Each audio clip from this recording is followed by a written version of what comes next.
Hello everyone, and welcome back to Crime Stories for Sleep. Before we begin, I want to let you know that during the first 15 minutes, there will only be a few ads, and after that, the listening will be completely uninterrupted. I chose to do this to give you a better experience. Even though it has greatly reduced the channel's earnings, I'd still like to ask for a little support. Subscribe, leave a like, and if you do, let me know in the comments where in the world you are listening from. These may seem like small gestures, but they are essential to help the channel grow and allow me to keep bringing you these stories every night. Now, lower the volume just a bit, get comfortable, turn off the lights, and let us dive together into tonight's first story. Story 1. The first thing he felt was the tremor in his own hand. A fine, almost imperceptible vibration that traveled from the knuckle of his right index finger up through the bone of his forearm. It was not fatigue. It was a current, a silent alarm wired directly into the meat of him. Detective Duke stood on the gravel path leading to the Harlow house. The morning sun, a pale, indifferent yoke behind a scrim of high cloud. And he knew, with a cold cellular certainty, that whatever lay inside had already finished speaking. Its echo was what made his hands shake. The house was a white two-story colonial, proud and neat behind a picket fence. A cliché of rural stability painted against the Iowa sky. Now it was a silent bell jar. The air around it hummed, not with sound, but with a profound and recent absence. The scent of cut grass from 2 days prior had turned sickly sweet, mingling with something else. Something metallic and intimate that rode the breeze from the open front door. That door was a black mouth. The community of Jasper Mills, population 2,814, had already begun its slow, irreversible coagulation around that wound. They stood in small clusters down the lane, their faces pale moons of dread, their whispers like the dry rustle of dead leaves. The shift was already complete. The world had been one thing when they went to sleep, and was now another. Inside, the story was told in a language of violation. It was in the careful, almost fastidious placement of a sofa cushion, askew on the pristine floral print of the living room sofa. It was in the single muddy boot print, size 11, on the polished oak floor of the hallway, pointing toward the stairs. It was in the terrible, bright silence that was louder than any scream. Upstairs, the master bedroom, Arthur Harlow, 48, lay half on, half off the four-poster bed, his reading glasses still on his face, the lens over his left eye starred with a crack. His wife, Margaret, was on the floor near the ensuite bathroom, a trail of crimson petals leading to her outstretched hand. The two children, Caleb and Lily, were in their separate rooms. The violence was not frenzied. It is specific. It was workmanlike. It was, Duke noted with a chill that settled in his lower back, complete. The town's innocence was a skin shed overnight. Evan Thorne, a reporter from the Des Moines Register who'd grown up in a town much like this one, arrived by noon. He did not push through the police tape.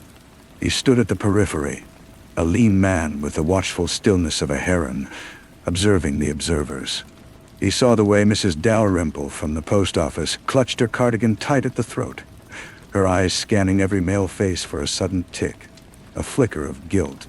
He saw the blank, stunned expression on the high school principal, a man who had taught both Arthur Harlow and, years later, the Harlow children. The story was not just in the house. It was in the tremor it sent through the bedrock of the place. Evan began to take notes, not of facts, but of textures.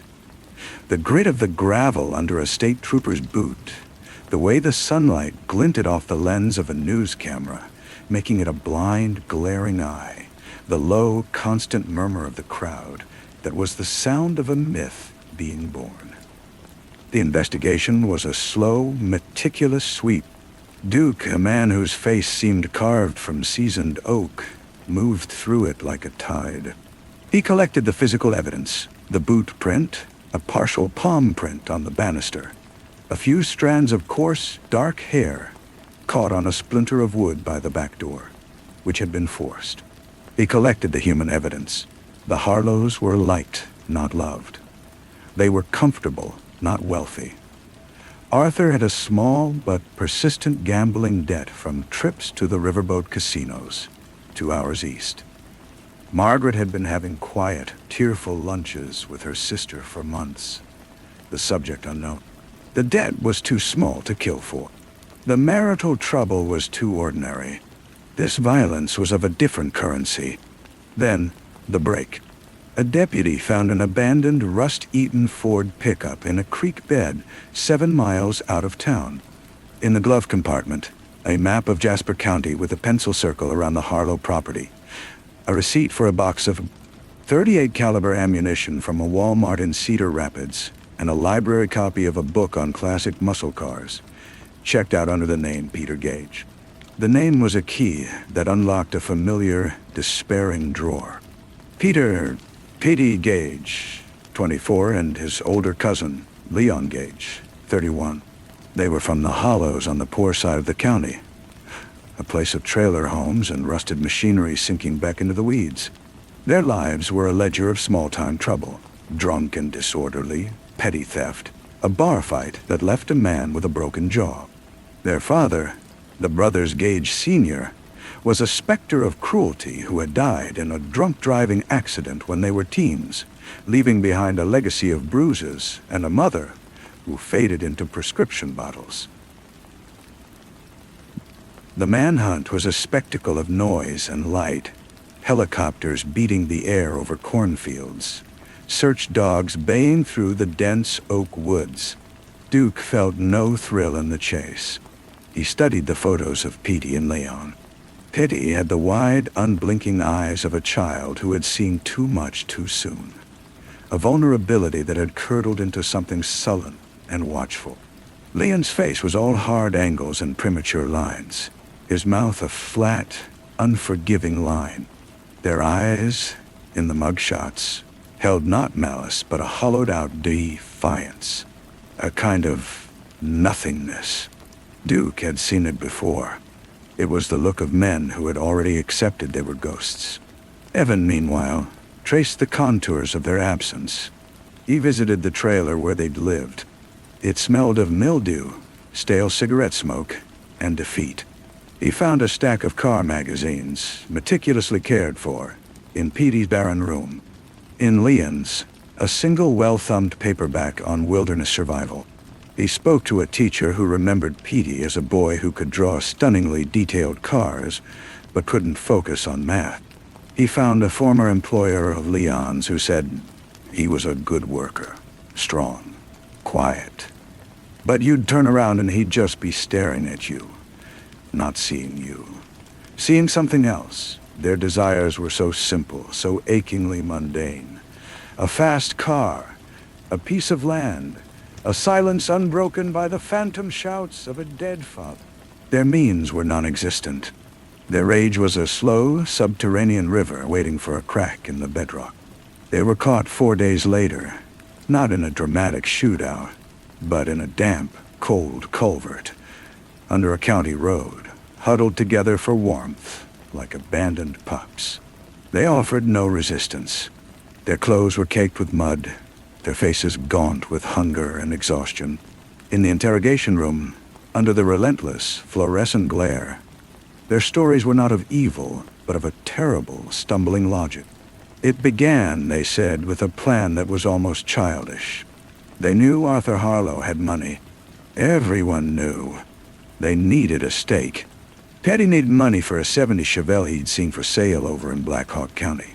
Leon wanted enough to buy a parcel of hunting land up north, a place of absolute quiet. It was to be a simple burglary late at night when the family was at the town's summer festival. But the festival was canceled due to a thunderstorm. The Harlows were home. Petty, his voice a monotone, described the shock of the kitchen light flicking on. Margaret Harlow standing there in her robe, her mouth a perfect O of surprise. Leon said he just saw the back door, the way out, slamming shut in his mind. Arthur Harlow came thundering down the stairs, shouting.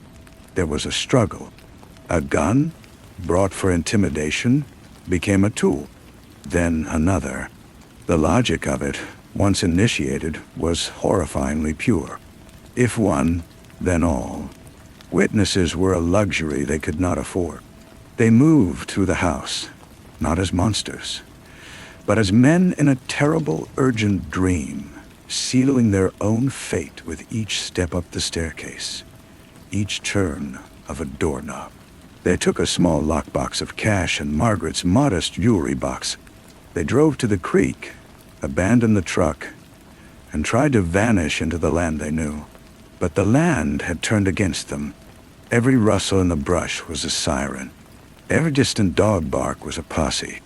The trial was a theater of incomprehension. The prosecutor painted a portrait of premeditated, soulless butchery. The defense attorney, a harried public defender, spoke of trauma, of poverty, of diminished capacity. The town filled the gallery daily, not for catharsis, but for a confirmation of the new, darker world they inhabited. They saw the two defendants, shorn and suited, looking less like killers and more like bored, exhausted clerks in a waiting room for the damned. Duke sat through every day of testimony. He heard the clinical descriptions of the wounds. He saw the jewelry box entered into evidence, a cheap, lacquered thing from a department store. He watched the families of both the victims and the accused, sitting on opposite sides of the aisle, their faces etched with the same raw, unanswerable pain. He felt no triumph. The puzzle was solved, the pieces fit, but the picture they formed was not of order restored, but of a fundamental, screaming chaos, barely contained by procedure and law. The verdict was guilty. The sentence was life without parole. The gavel fell with a sound like a bone breaking. The story should have ended there. For Evan Thorne, it did, in a way. His series of articles won awards. He wrote a book, a sober, respected account. He moved on, but the smell of that house, the coppery tang beneath the floral air freshener, would sometimes come to him unbidden in a sunlit room or a crowded elevator.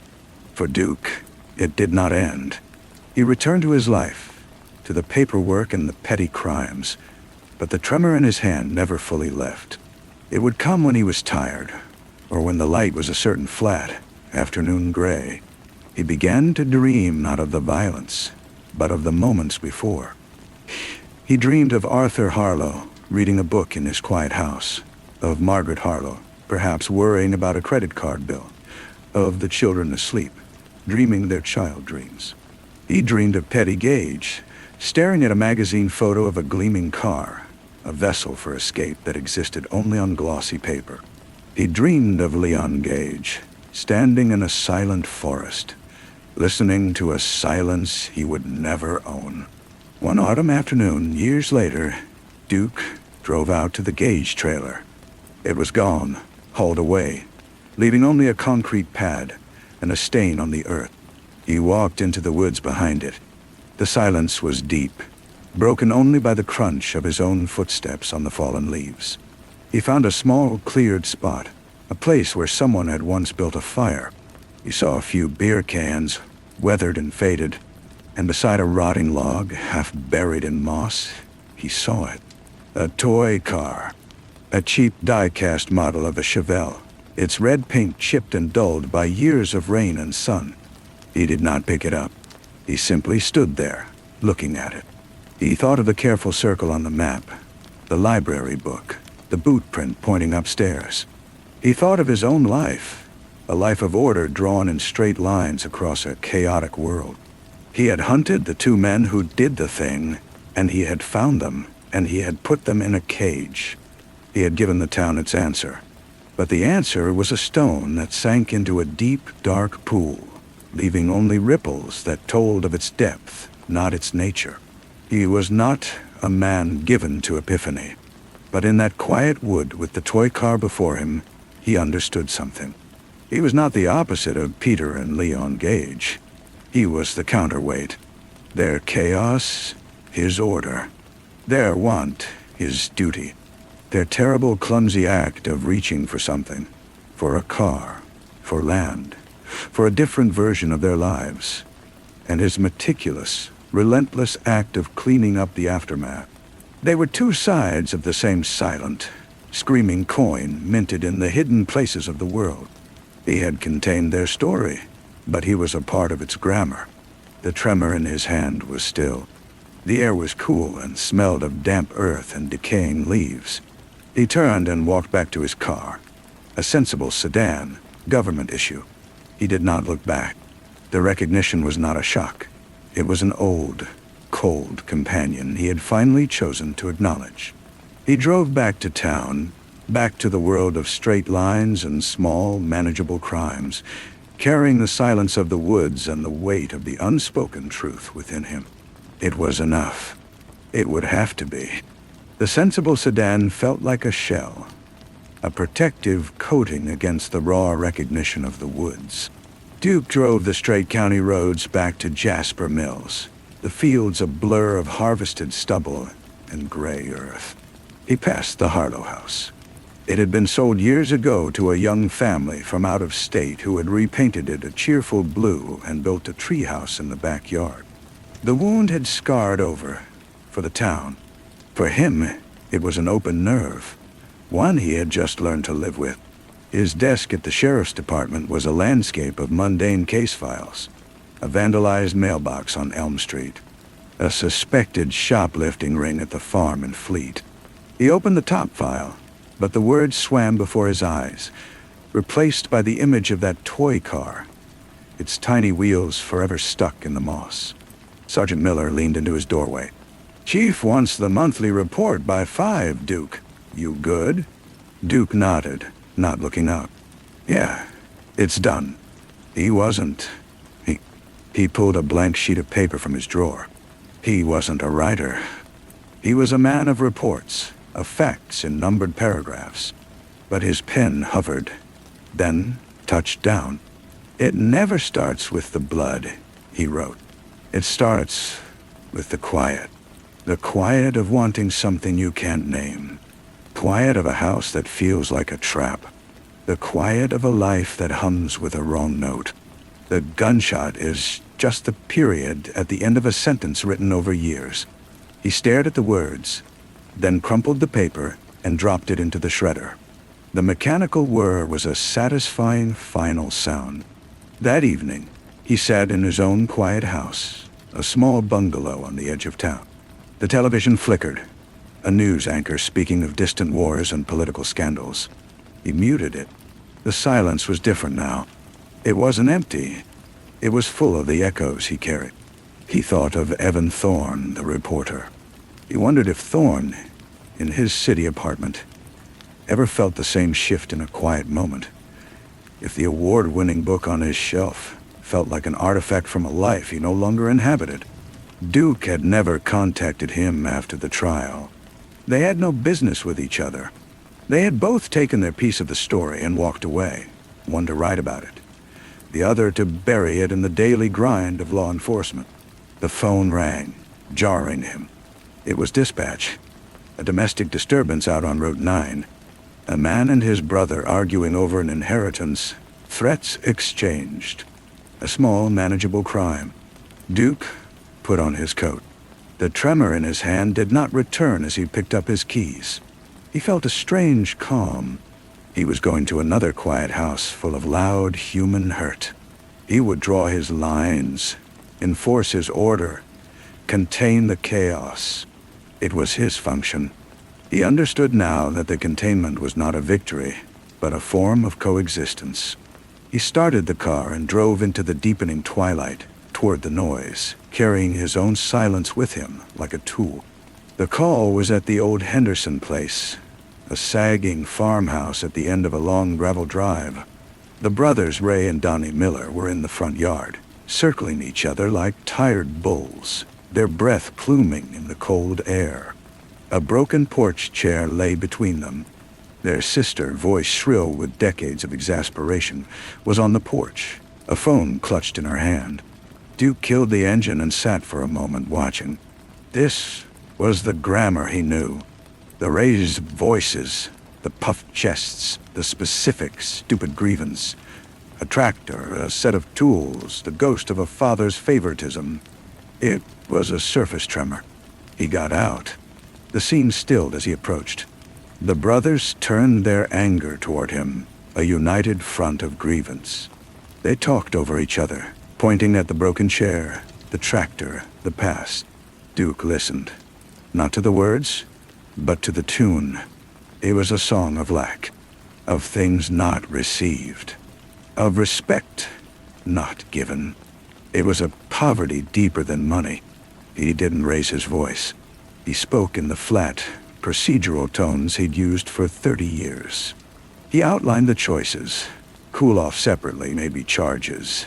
Definitely a long night in separate cells. He was not a mediator. He was a wall.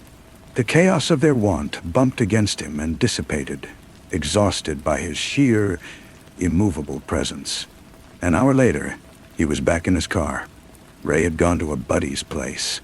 Donnie was inside with the sister, the promise of a lawsuit hanging in the air like wood smoke. It was contained, for now. As he drove back toward town, he passed the turnoff that led to the creek bed where the gauge truck had been found. He didn't slow. But his mind, unlocked by the afternoon's revelation, made a connection it had previously refused. The Miller brothers, the Gage cousins, the same song, different verses. A difference of degree, not kind. The thought was not merciful. It was simply accurate. He stopped at the all-night diner on the edge of town, not because he was hungry, but because he couldn't face his silent house just yet. He took a booth by the window. Mabel, the waitress who'd worked there since he was a deputy, brought him coffee without asking. "Heard you had the Miller boys tonight," she said, filling his cup. "Like putting cats in a sack." "They'll be back at it next week," Duke said. "Probably." She wiped a spot on the table with a rag. "Some people just like the noise." She moved away to greet another customer. Duke sipped the bitter coffee. He looked at his reflection in the dark window, superimposed over the parking lot lights. The face that looked back was tired, the lines deeply carved. He saw the man who had stood in the Harlow house, who had hunted men through the woods, who had sat through a trial and heard a gavel fall like a stone into deep water. He also saw the man who had stood in a clearing today and seen a toy car and understood it. The bell on the diner door jingled. A young couple came in, laughing, their cheeks flushed from the cold. They slid into a booth, their knees touching under the table, their world a perfect, private circle of light in the dingy room. Duke watched them for a moment, then looked away. He felt no envy, only a distant, observational sadness. That was another country. His was the land of the aftermath, the cleanup, the weight-bearing wall. He paid for his coffee and left. The night was clear and cold, the stars sharp pinpricks in the black fabric of the sky. He drove home slowly. The tremor did not come back. The cold companion of his understanding sat quietly in the passenger seat. When he got home, he did not turn on the television. He sat in his armchair in the dark. He thought of Petty Gage, in a cell hundreds of miles away, likely staring at a wall. He thought of Leon, maybe in the prison library, looking at a book about forests. He thought of Arthur and Margaret Harlow, forever fixed in that final, terrible moment. He thought of the Miller brothers already forgetting their temporary truce. He closed his eyes. The silence in the room was total. He did not try to fill it. He let it be. He listened to it. This silence that was his to carry, the counterweight to all the noise in the world. It was his duty and his burden, and the only truth he had ever truly owned. He sat there for a long time, until the first gray light of dawn began to bleed into the edges of the sky. drawing the straight lines of another day. The next morning, the monthly report was on the chief's desk by 8. It was perfect in its bland, factual precision. Duke attended the daily briefing, nodded at the right times, and volunteered for the graveyard shift patrol for the rest of the week. He needed the empty roads, the sleeping town, the illusion of being the only soul awake in a world of quiet houses. On his third night, the call came in just after 3 a.m. A welfare check. An elderly widow, Mrs. Gladys Finch, hadn't been seen by her neighbor for 2 days. Her papers were delivered, piling up in the box. The neighbor was worried. It was a common call, usually ending with an embarrassed apology from a hard-of-hearing senior who'd been visiting family or simply ignoring the doorbell. But as Duke turned onto Sycamore Street, a cold knot tightened in his stomach that had nothing to do with the case. He parked behind the neighbor's car. The Finch house was a small, well-kept Cape Cod, dark except for the blue flicker of a television behind the living room curtains. He knocked. No answer.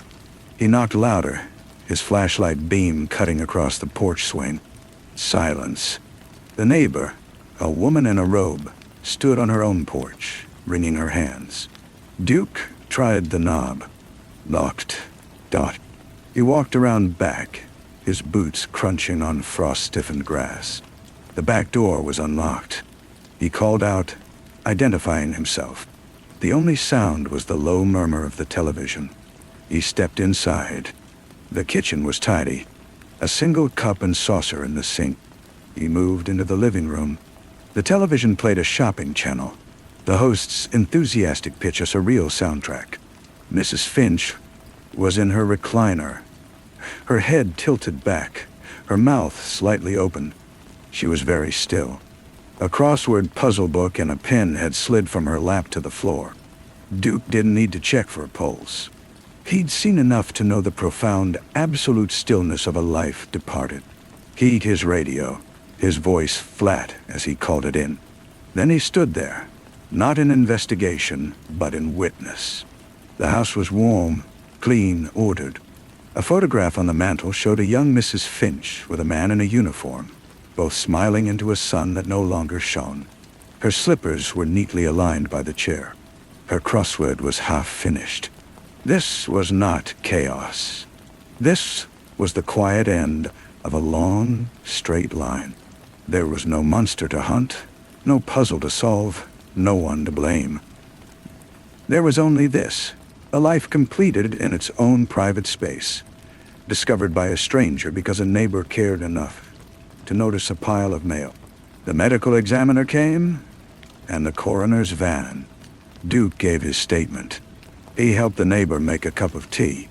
As the first hints of dawn paled the sky, he was finally alone in his cruiser outside the now dark house.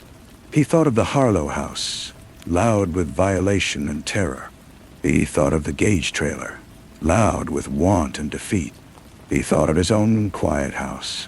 And now Mrs. Finch's quiet house, where the end had come not with a scream, but with a sigh lost in the chatter of a television sales pitch. The tremor did not come. Instead, a profound fatigue settled in his bones. A weight of all the houses he had entered, all the silences he had broken, all the stories he had encountered only at their final, punctuated end. He was a reader of last chapters, he realized. He had spent a lifetime believing he was restoring order, but he was only ever documenting the disorder, whether it was violent or gentle, whether it came from outside or within. He started the car. His shift was over. He would go home, to his own silence and sleep. And tomorrow night he would put on the uniform again and drive the dark roads, waiting for the next call that would lead him to another door, behind which another story had reached its stop. It was his job. It was his life. And in the cool, gray light of morning, he finally understood that it was also his sentence, and his penance, and the only form of service he had left to give. The sun was fully up by the time he pulled into his own driveway. The bungalow looked small and exposed in the harsh morning light. He went inside. the silence greeting him like a tenant who had taken up permanent residence. He didn't go to bed. He sat at his kitchen table, the surface clean and bare, and watched a shaft of sunlight crawl across the linoleum. When the phone rang, he knew who it was before he answered.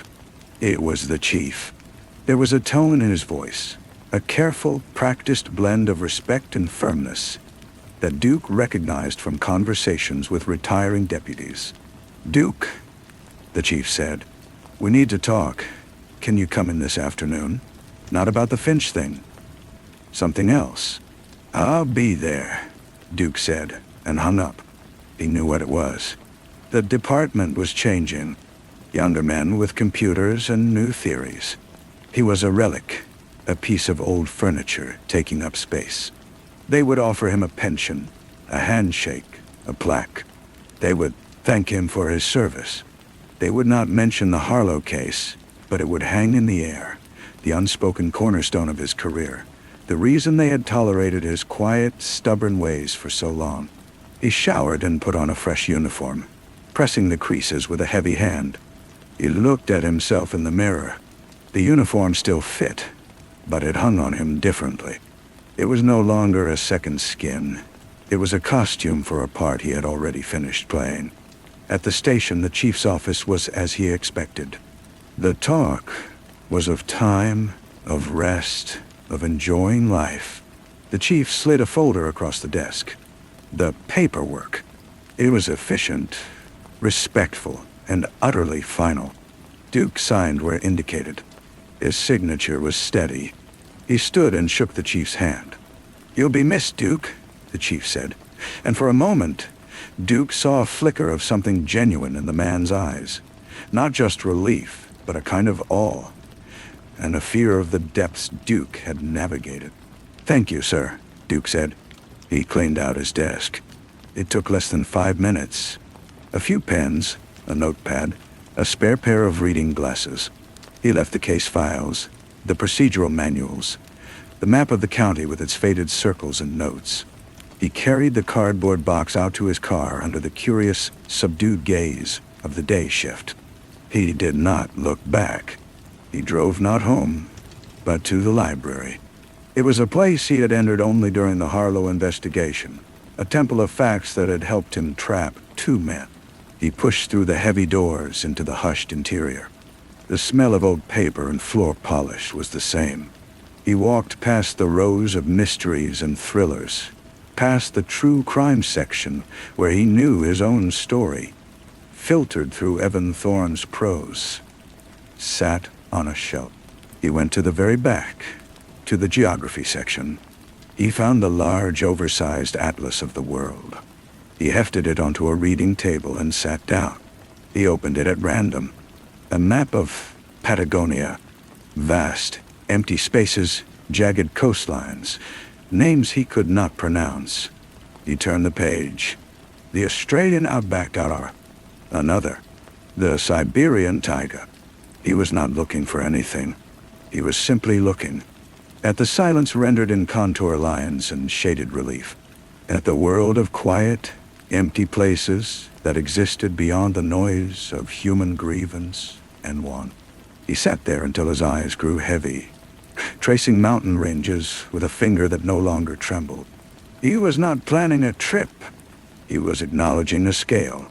His small county, with its small crimes and small silences, was just a speck. His life's work, a speck on a speck. The recognition brought no despair. It brought a strange, immense peace. He closed the atlas and returned it to the shelf. He walked out of the library, the afternoon sun hitting his face. He got into his sensible sedan, now just a car, and drove.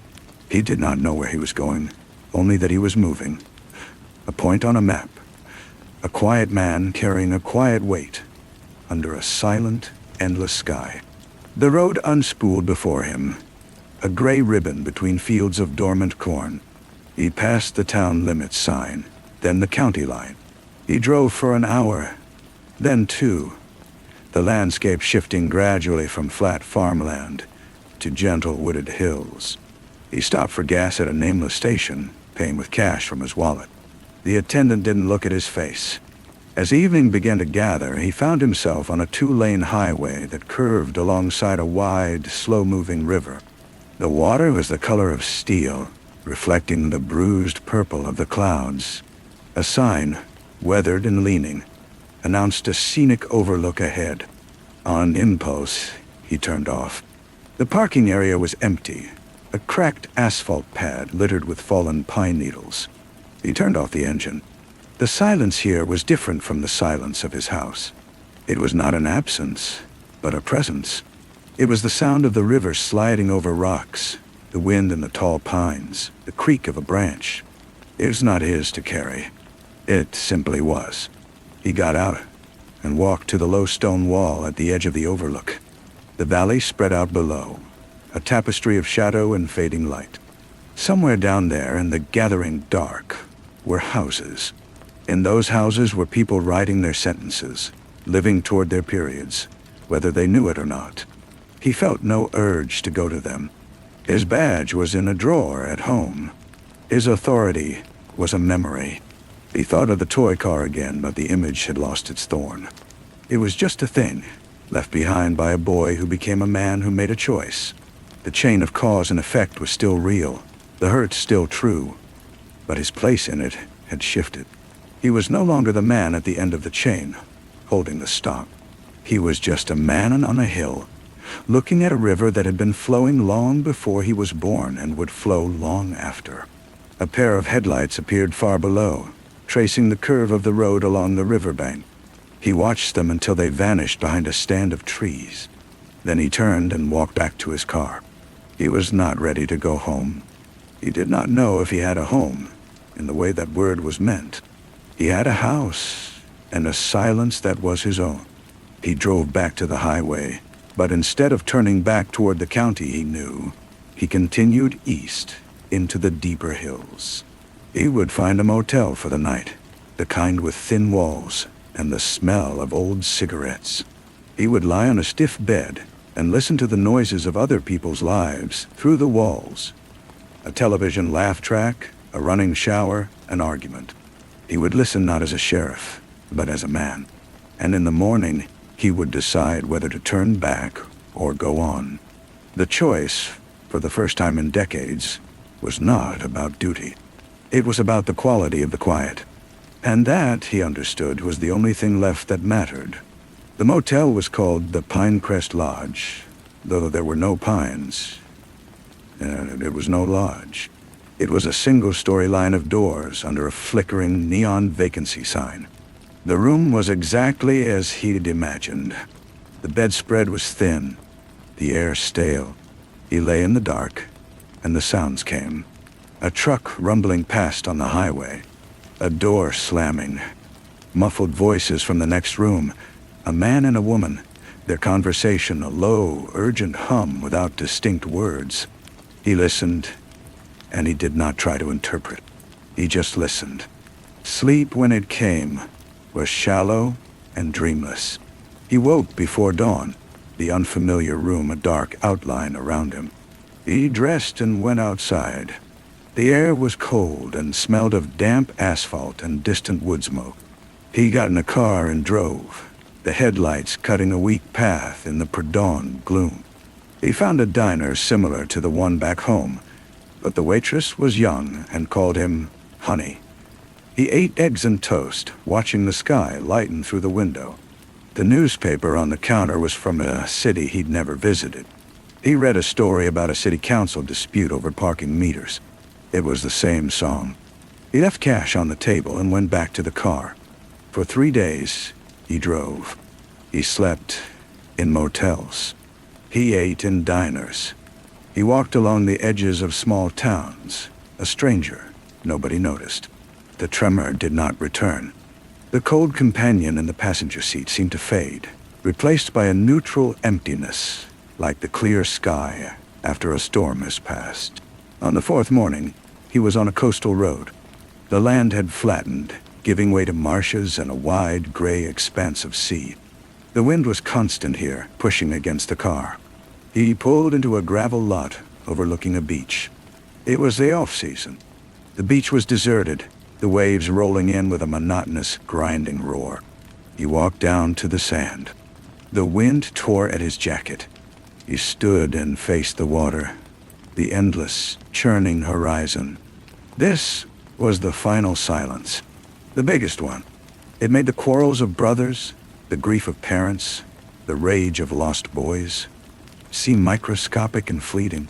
He felt his own smallness, not as a defeat, but as a fact, a relief. He reached into his pocket and found the sheriff's star he had unconsciously brought with him. He had taken it from his desk drawer, a smooth piece of metal worn at the edges. He held it in his palm, feeling its weight. Then he drew his arm back and threw it, side-armed as far as he could out into the surf. It was a tiny flash against the gray before it was swallowed by the water. No splash was visible. It was just gone. He turned and walked back to the car. His hands were cold. He started the engine and turned the heater on. He sat for a long time, watching the waves. Then he put the car in gear and pointed it west, toward the hills, toward the county he knew. He was not going back to fix anything. He was not going back to be sheriff. He was going back because it was the landscape he knew. His silence would be different there now. It would be his own chosen quiet, not the one imposed by duty. He would live in his house. He would listen to the wind in the trees. He would go to the diner and let Mabel pour his coffee. He would hear about the Miller brothers, or the next ones like them, and he would nod. He would understand the tune, but he would no longer be the wall the song broke against. He would just be a man hearing a song and letting it pass by on the wind. Story 2. The brass casing lay in the dust beneath the bench on the overlook, a tiny, forgotten sun. It was cool to the touch now, the heat of its violent birth, long since dissipated into the autumn air.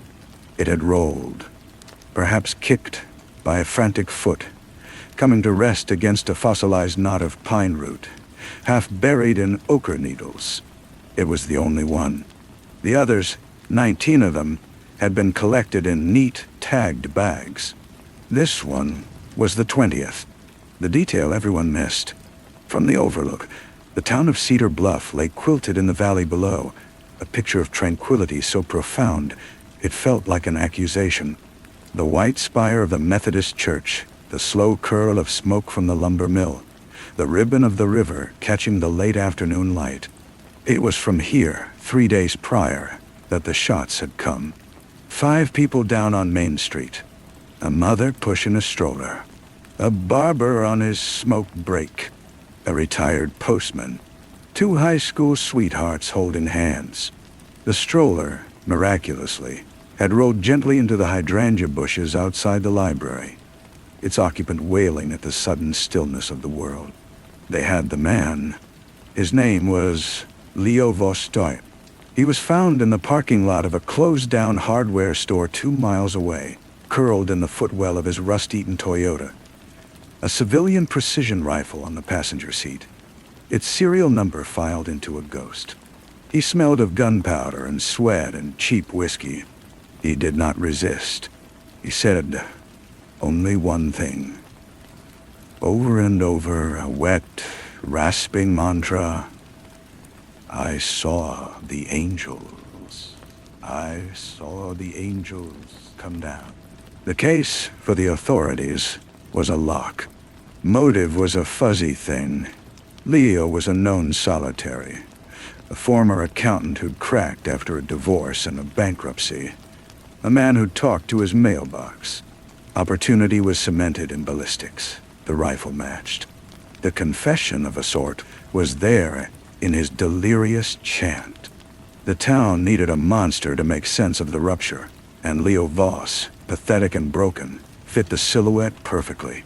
Jackson Rye watched the casing gleam dully in his palm. He was a tall man, his frame whittled down to essential sinew and patience by 2 decades in deserts and mountains whose names he tried to forget. His movement was economical, a conservation of energy. He had come to Cedar Bluff to be quiet, to let the silence of the pines soak into the echoes of artillery that still sometimes rang in his skull. But silence, he had learned, was a relative term. The silence after a shot is the loudest sound in the world. He had been in the diner when the prosecutor, Caitlin Vale, held her press conference on the square. Her voice, amplified and crisp, carried through the glass. "Justice," she said, "will be swift and certain." She stood straight as a ruler, her blonde hair a helmet in the wind, her eyes the color of a winter lake. She believed in the architecture of law, in its clean lines and load-bearing walls. Jackson, sipping his bitter coffee, saw something else. He saw a foundation built on a single, overlooked brass casing. He sought her out that evening, finding her in a back office of the courthouse, walls lined with leather-bound statutes. The room smelled of lemon polish and ambition. "The Overlook," he said, his voice a low gravel road. "The shooter's nest. It's wrong."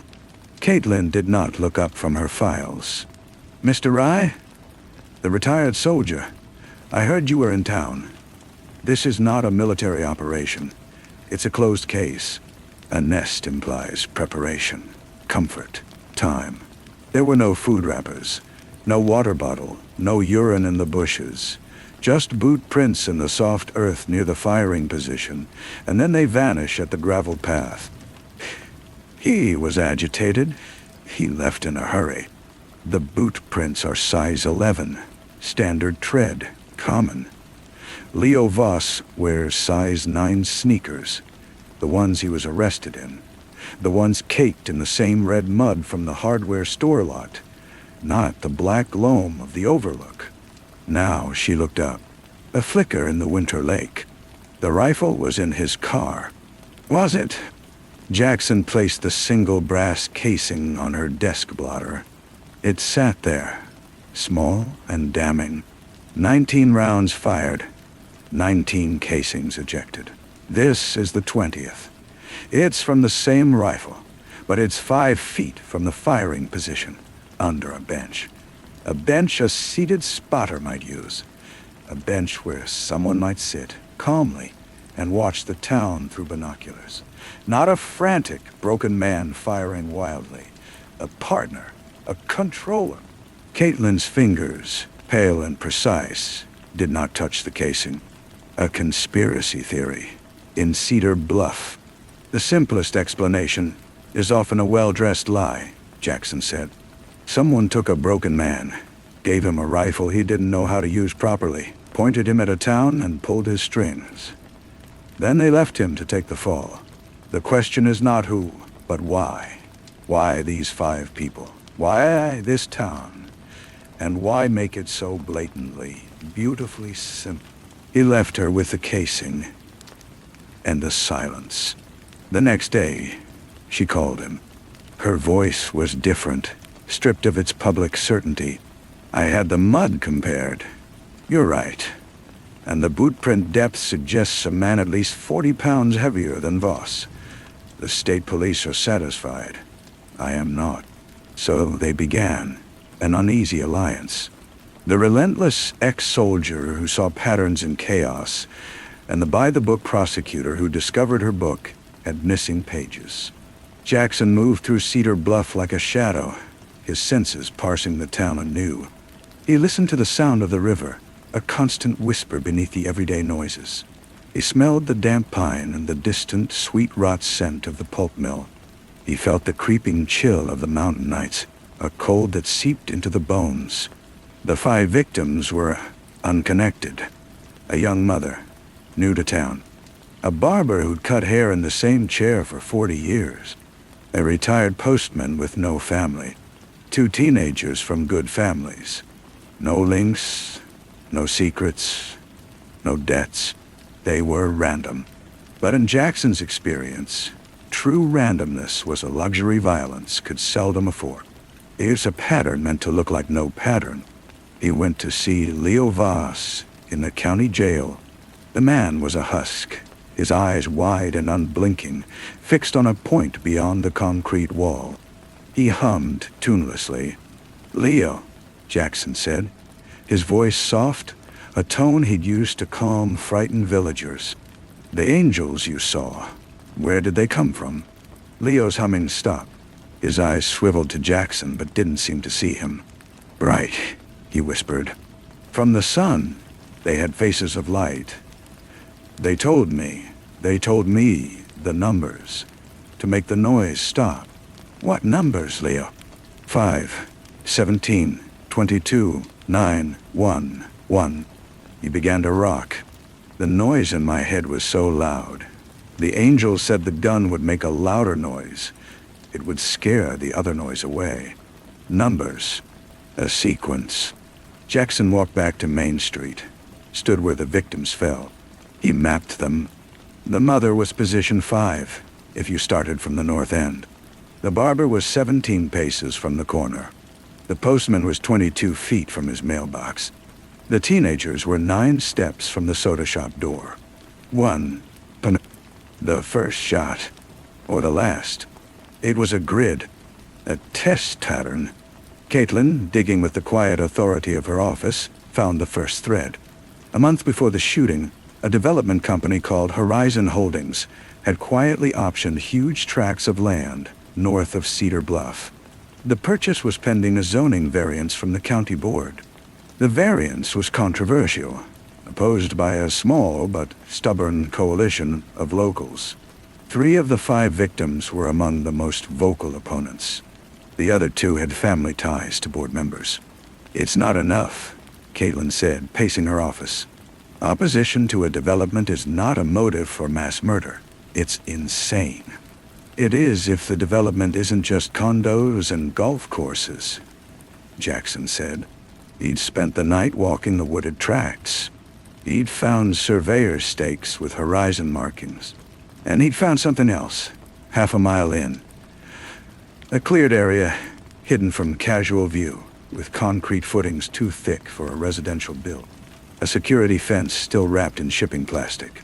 And in the earth, a single footprint from a boot with a distinct military-style tread. Size 11. Horizon Holdings was a ghost, a shell. The trail led to a holding company in Delaware, then to another in the Caymans. But the name behind the money, whispered in certain circles, was Alistair Cade, a man who moved in the world of private security, defense contracts, and geopolitical realignment. A man whose face was not in magazines, but whose influence was in the bedrock of power. A true mastermind, not of petty crime, but of orchestrated chaos. Cedar Bluff, Jackson realized, was not a target. It was a proving ground, a test of a new kind of weapon, not a rifle, but a narrative, a way to create a paralyzing tragedy, identify and remove civic opposition, and destabilize a community just enough to make it hungry for salvation in the form of a massive, secure, private development. A development that would, in fact, be a fortified command and control center, a node in a private network. The victims weren't the point. The town's soul was. The henchmen came for Jackson 2 nights later. They were professionals. They cut the power to his rented cabin. They approached from 2 directions, using the wind to mask their sound. Jackson sat in the dark, the smell of pine sap and cold metal filling his nostrils. He heard the faint crush of a needle under a sole, 30 yards out. He felt the shift in the air as the back door was tested. He did not fight them like a soldier. He fought them like a part of the darkness itself. He used the cabin's layout, the very furniture they expected to be obstacles. A fireplace poker became a lever in the blackness. A crack against a kneecap sounding like a branch snapping. A rug pulled at the right moment became a pit. He was silent. They were not. When it was over, 2 men lay incapacitated, groaning in the pitch black. Jackson knelt beside one, his hand a vice on the man's jaw. "Cade sent you to clean up the loose end," Jackson breathed, his voice barely a whisper. "You were the spotter on the overlook. You placed the rifle in Voss's car. You gave him the whiskey. You whispered the numbers, the angels." The man spat. Jackson increased the pressure, just shy of breaking bone. "You're a ghost, but he'll disavow you. You know he will."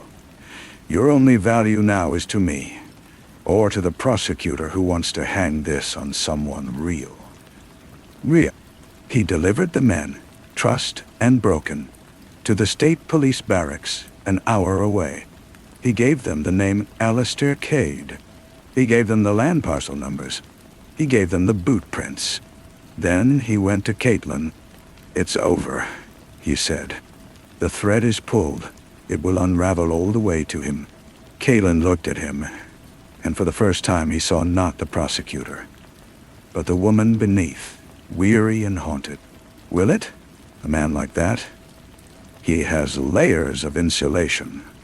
Lawyers, politicians, judges. These men will claim they were hired for private security, that they acted alone, that Cade is a philanthropist being smeared. Leo Voss will still stand trial. The town needs its monster. Jackson knew she was right. The machinery of truth was slow and rusted. The machinery of power was well-oiled and silent. The ending was quiet. Alistair Cade was never charged. A low-level Horizon Holdings executive took the fall for rogue actions meant to pressure the zoning board. The two henchmen received lengthy sentences for manslaughter and conspiracy, their ties to Cade deemed unsubstantiated. The development was tabled indefinitely, a gesture of respect for the grieving community. Leo Voss was found incompetent to stand trial. He was remanded to a state psychiatric facility, where he still whispers about angels with faces of light. Caitlin Vale won her re-election in a landslide, hailed as the tenacious prosecutor who solved the Cedar Bluff massacre. The plaque on Main Street listing the victims' names was polished to a high shine. Jackson Rye left town one morning before dawn. He drove up to the Overlook one last time. The police tape was gone. The bench sat empty. The forest hummed with indifferent life.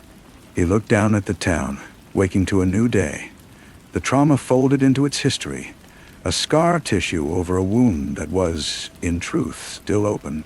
The conspiracy had not been exposed. It had been absorbed. The truth had not set anyone free. It had simply become too heavy, too dangerous to hold, and so it was quietly put down. He got in his truck and drove, the image of the town in the rearview mirror growing smaller, perfect and tranquil. A beautiful lie settled back into the valley. The 20th brass casing was now in an evidence locker somewhere, a curiosity, a footnote, a forgotten detail.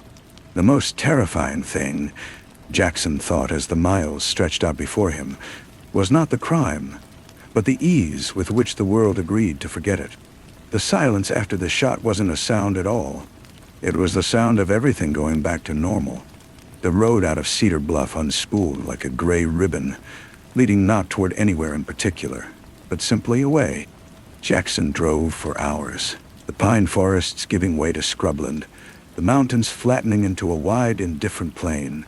He stopped for gas at a nameless station, the coffee bitter and acidic, the same as it was everywhere. The routine of motion was a kind of anesthesia, but the quiet was different now. It wasn't the quiet he had sought, the silence of peace. It was the quiet of the Overlook, the quiet of a job finished wrong. He had done what he set out to do. He had found the truth. And he had watched that truth be smothered under a blanket of official statements and practical compromises. Caitlin had called it a victory. We stopped the development. We put 2 shooters away for life. The town is safe. He had not argued. There was no language for the hollow feeling in his chest, the sensation of having disarmed a bomb, only to watch the timer click to 0 with no explosion, leaving everyone to wonder if the bomb was ever real at all. 3 days later, his phone buzzed on the motel nightstand. A number he didn't recognize, with a 212 area code. New York City. He let it go to voicemail. A minute later, a text arrived. Just an address. An office building on Park Avenue. Then a second text. A discussion. Not a threat. Your expertise is required. C. Alistair Cade. But the name on the screen was a punch to the gut. Jackson stared at it, the motel air conditioner rattling like a dying breath. This was the move of a man who owned the board. Not a threat, because he didn't need to make them. An invitation, a summons. He didn't go to New York. Instead, he turned his truck around. He drove for 2 more days, circling back in a wide, slow arc. He ended up in a small college town in the next state over, a place with a good library and public access to expensive academic journals. He began to research. Horizon Holdings was dead, but its DNA was everywhere. He traced tendrils to private military contracts in unstable regions, to disaster relief firms that profited from chaos, to data analytics companies specializing in predicting social unrest. Cedar Bluff was not a one-off. It was a prototype, a small-scale, controlled experiment in social re-engineering. The angels were a tailored psychosis, a sequence of numbers a trigger. Leo Voss was not a patsy. He was a precision instrument, used and discarded. The goal was never the land. It was the aftermath. It was measuring how a community breaks and how it can be reassembled to suit a new owner. Caitlin called him a week later. Her voice was tight, professional, but he heard the strain beneath. The state police have closed the ancillary investigation. Lack of resources.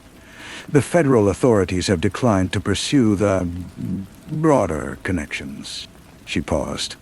I received a call from a lawyer representing the Cade Foundation. They are endowing a new community center in Cedar Bluff, a memorial to the victims.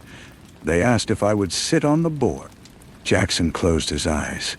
And you said, "What could I say, Jackson? No?"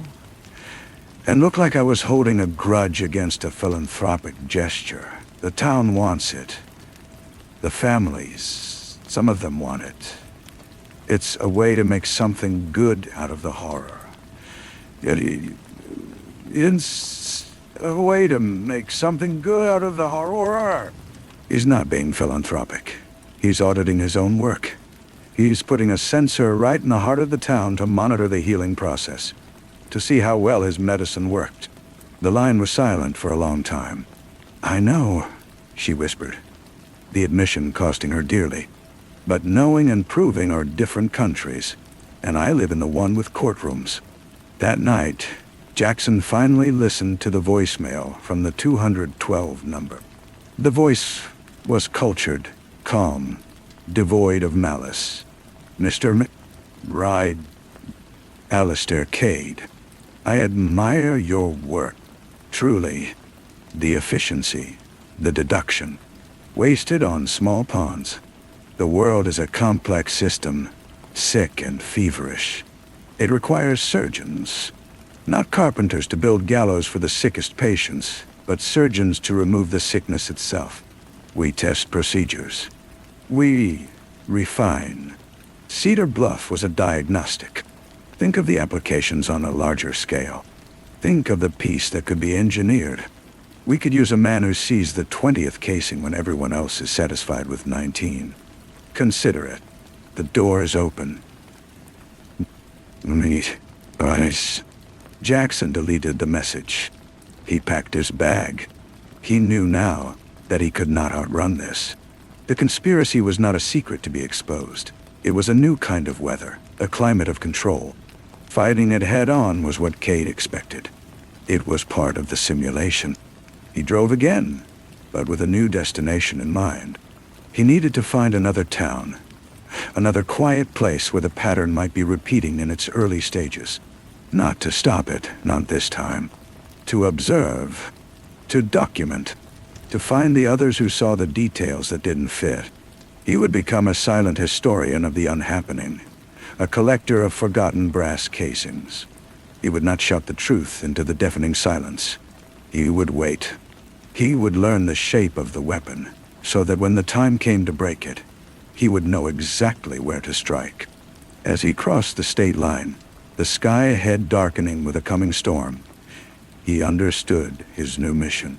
He was no longer seeking peace. He was mapping the battlefield. The war was already here. It was just so quiet that most people mistook it for peace. The first town he chose was called Silver Creek. It had a shuttered mill, a debate over a new water treatment plant, and an online news blog that mentioned a sudden, puzzling spike in vandalism at the local historical society. It was nothing. It was everything. Jackson rented a room under a different name and began to walk. He listened in diners. He watched town council meetings on public access television. He looked for the small fractures, the strange coincidences, the whispers that didn't fit the official story. He found a pattern within a week. The vandalism wasn't random. Specific records were damaged. Land deeds from the 1920s, surveyor maps of the old mining tunnels beneath the town. The opposition to the water plant was led by a retired geologist, a man who had been loudly citing those very maps, warning of unstable ground. The geologist was now being portrayed in anonymous online forums as a conspiracy nut, a hoarder, a man whose mind was going. The narrative was being seeded. Jackson didn't intervene. He took photographs. He noted license plates of unfamiliar cars. He tracked a rental to a shell corporation with a tenuous link to a Cade-owned data firm. He was building a file, a second chapter to the Cedar Bluff playbook. It was colder work. It required letting the pressure build, watching the gears begin to turn. He felt like a pathologist observing a virus replicate in a petri dish, knowing the infection was spreading, but needing to understand its mechanism before searching for a cure. He thought of Caitlin often. He knew she was in the gilded cage of that community board, smiling for the cameras as Alistair Cade's money poured into Cedar Bluff. She was inside the machine now, and he wondered if she could feel its gears grinding around her. He did not call her. Contact was a risk for both of them. One rainy afternoon in Silver Creek, as he sat in his truck watching the geologist's house, his phone buzzed. An email from an encrypted service. The subject line was blank. The body contained only a set of coordinates and a time. 2 days from now. And a single sentence. 19 is never the whole story. It was not from Cade. The tone was different. It was a signal. Someone else was counting the casings, too. The coordinates led to a remote hiking trailhead in the next county. Jackson arrived an hour early, scouting the perimeter. He saw no surveillance, no henchmen, just the deep, quiet woods. At the precise time, a figure emerged from the trees. A woman, perhaps 60, with a stern, intelligent face and hiking gear that looked both well-used and expensive. She carried no bag, no visible weapon. "Jackson Rye," she said, her voice clear and unafraid. "My name is Eleanor Vance. I worked for Alistair Cade for 15 years. I designed the social cohesion metrics for the Cedar Bluff project." Nyaha. Sim. Jackson remained still, every sense alert. "And you left his employ." "I disagreed with the clinical phase," she said, her gaze direct. "The theory was one thing. The application was an abomination." I voiced my concerns. I was ushered into early retirement with a generous severance and a very clear understanding of the consequences of speaking further. "I have been watching, waiting for someone to see what I saw. You did. Why contact me? Why not go to the authorities?" She smiled, a thin, bitter line. "You of all people need to ask. The authorities are a component in the system, not a check on it. I have data, Mr. Rye. Not suspicions, not theories. Hard drives full of project proposals, predictive models, psychological profiles. The Cedar Bluff diagnostic was Project Sil. Silver Creek here is Project Clay. There are 7 others in various stages of development across the country. He's not just testing how to break towns. He's building a..." She took a step closer, her eyes fierce. "I can give you the keys to the kingdom, but you cannot simply expose it. Exposure is a pressure valve he has accounted for. You must corrupt the data. You must poison the well. You need to get inside and turn the system against itself."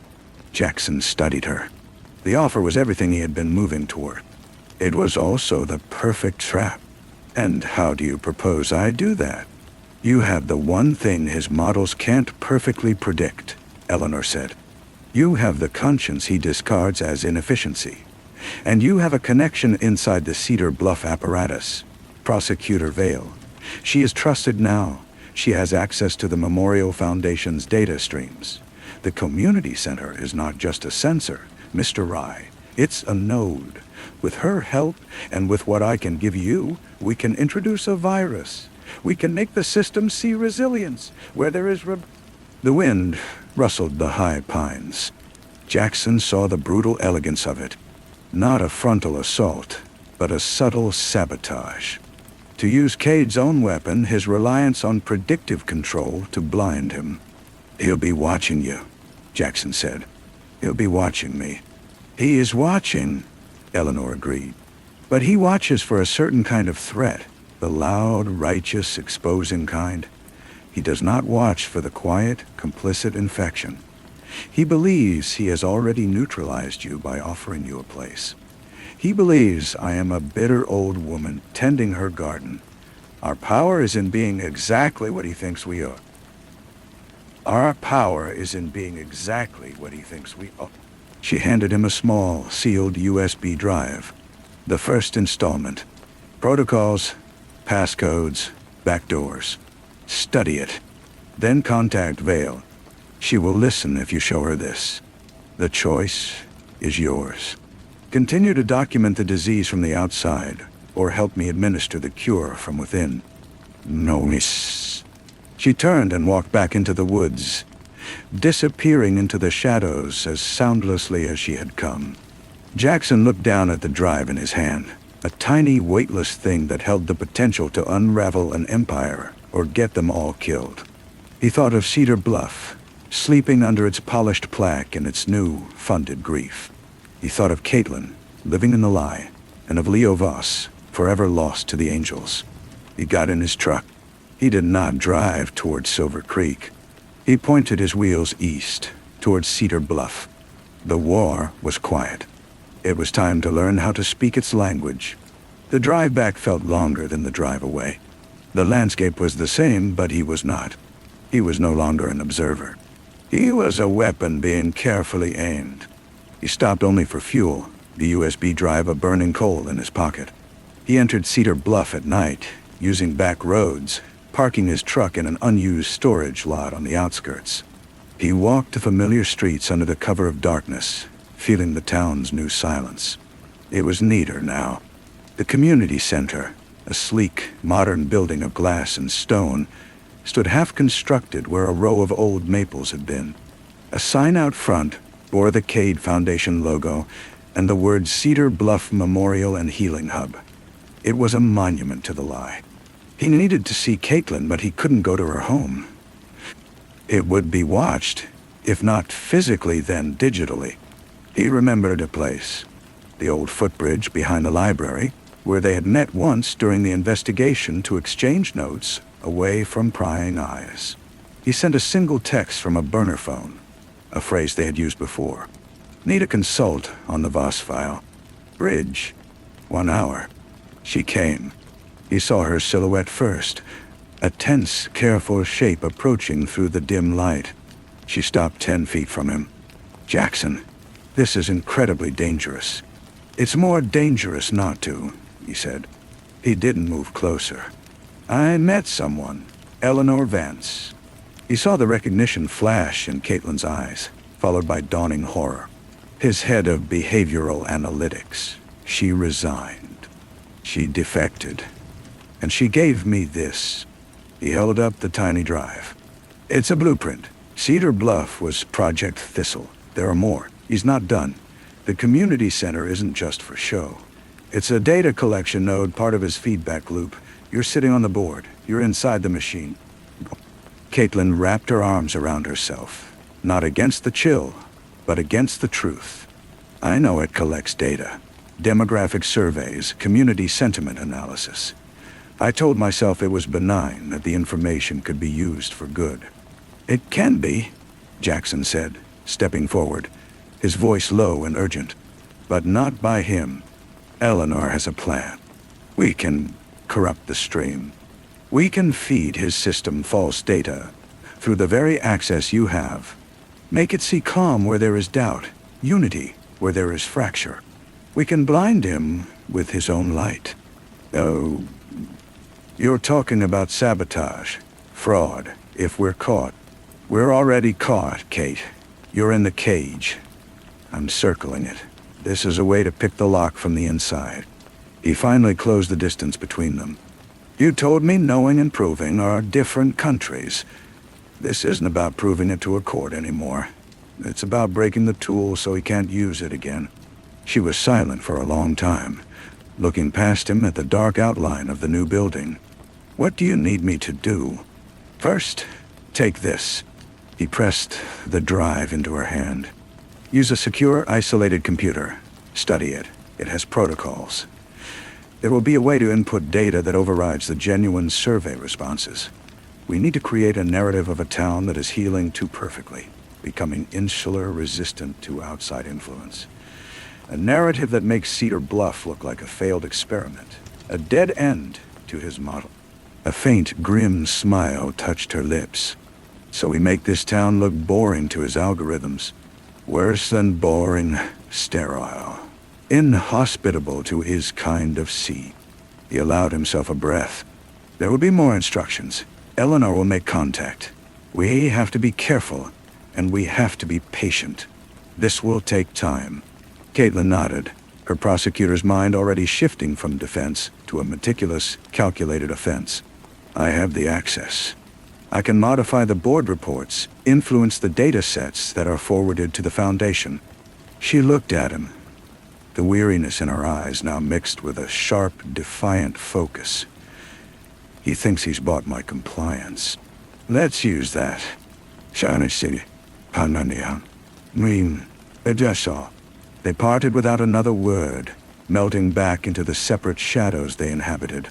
Jackson returned to his truck, but he did not leave town. He found a different motel, paid in cash. The work was here now. He spent the next days watching, but with new eyes. He noted the delivery trucks at the community center site, the technicians installing the network infrastructure. He photographed faces, logged times. A week later, Eleanor's second contact came, this time through a dead drop, a specific book left in the travel section of the local bookstore. Inside was a note with encryption keys and a simple message. Begin the inoculation. The patient must appear immune. That night, Jackson composed the first false data packet. He crafted a report using the jargon from Eleanor's files that indicated community bonding was now so strong it had created a distrust of all external entities, including philanthropic partners. Satisfaction metrics were artificially high, but engagement with Cade Foundation outreach initiatives was plummeting. The town, the data would whisper, had metabolized the trauma and sealed itself off. He encrypted it and sent it to Caitlin. She would weave it into the official stream. As he hit send, he felt a strange, cold calm. He was no longer mapping the battlefield. He was digging a trench right in the middle of it. He looked out the motel window at the quiet street. Somewhere in a penthouse office, Alistair Cade would be reading reports, watching his screens. He would see Cedar Bluff settling into a pattern of perfect, quiet resilience. He would see a project reaching its natural, unremarkable conclusion. He would lose interest, and that was the goal. Not to make him stand trial, but to make him look away. To make the truth not a weapon to be feared, but a forgotten, useless stone. It was a different kind of justice. It was the silence of a threat neutralized, a predator bypassing a prey that smells of sickness. Jackson sat in the dark, waiting for the dawn, wondering if this was how you saved the world. Not with a bang, but with a carefully crafted, beautifully boring lie. The lie took root slowly, a digital weed in a pristine garden. Caitlin reported that the Foundation's automated systems accepted the initial data packets without flags. The feedback was subtle, A slight reduction in follow-up surveys, a postponement of a planned community engagement workshop led by a Cade-affiliated psychologist. The machine was swallowing the placebo. Jackson kept to the edges. He took a job under the name Ray, under the table, at a lumber yard on the county line, a place of sawdust and classic rock radio, where men talked about football and fishing, not social cohesion metrics. He listened for any ripple, any sign that their tampering had caused an unexpected wave. He heard nothing. The town's quiet was now a canvas, and he could no longer tell what was natural peace and what was engineered calm. Eleanor's communications became more infrequent and more technical. She was providing schematics now, not just for Cedar Bluff's node, but for the others. Project Clay in Silver Creek was entering its active pressure phase. The opposition geologist had been arrested on trumped-up charges of trespassing. The town council, citing public safety concerns, fast-tracked the water plant. The pattern was a perfect, chilling echo. One evening, as Jackson wiped sawdust from his neck at the end of his shift, his burner phone vibrated. A number he didn't recognize. He answered, saying nothing. "It's me." Caitlin's voice was strained, barely a whisper. "There's a problem, a human one." Jackson's grip tightened on the phone. "Where?" "My office. After hours. Side door." He was there in 15 minutes. The back alley behind the municipal building was dark and smelled of damp concrete. The door opened before he could knock, and Caitlin pulled him inside into a cramped, windowless records room lit by a single fluorescent tube. "He's here," she said, her face pale. "Cade. He arrived this afternoon. Unannounced. He's having a private dinner with the mayor and the police chief right now." A cold needle traced Jackson's spine. This was off script.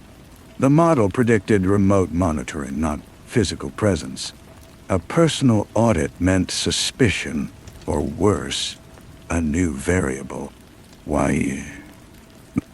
I don't know, but he asked for a full tour of the community center tomorrow, and he specifically requested I join him. He said he wanted to thank the local liaison personally. She hugged her arms, a gesture of fear she no longer tried to hide. He looked at me, Jackson. It wasn't a look of gratitude. It was an assessment. The system was checking its own code. Their virus was being scanned. "We stay the course," Jackson said, forcing his voice to be steady. "You are the compliant board member. You show him the perfect healing town. You give him nothing but the data we fed him. If he's testing, we pass the test. And if he's not testing, if he already knows, then we're already dead, and this meeting doesn't matter." He put his hands on her shoulders, feeling the tension coiled there. "We knew this was a possibility. The data is clean on the surface. Your access logs are pristine. You have to believe in the lie as deeply as he believes in his science." She took a shaky breath, then nodded, the prosecutor's mask sliding back into place. Okay. I can do that." He didn't tell her his deeper fear. That Cade's visit wasn't about suspicion of sabotage, but about something more profound. The man had spoken of surgeons, of diagnostics. What if Cedar Bluff wasn't a concluded experiment? What if it was a control group, and Cade was here to administer the next stage? The next day, Jackson watched from a rented car a block away as a sleek black sedan pulled up to the gleaming community center. Alistair Cade emerged, tall and silver-haired, dressed in a charcoal suit that seemed to absorb the sunlight. He looked like a philanthropist, a visionary. He shook hands with the mayor, and then he turned and extended a hand to Caitlin, who stood there in a professional blazer and skirt, smiling a perfect, empty smile. She took his hand. Jackson saw Cade's other hand come up to clasp hers in a double-handed grip, a gesture of intimate sincerity. He held it a beat too long, his eyes fixed on hers, saying words Jackson couldn't hear. It was a predator acknowledging another predator, or a gardener checking the health of a prized plant. Jackson couldn't tell which.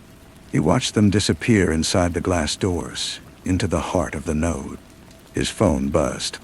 A text from an encrypted number. Eleanor Dodd died. He is not here for the data. He is here for the source. The well. The water. Jackson stared at the words, the cold understanding dawning. They had been trying to poison the data stream. But Cade wasn't just reading the stream anymore.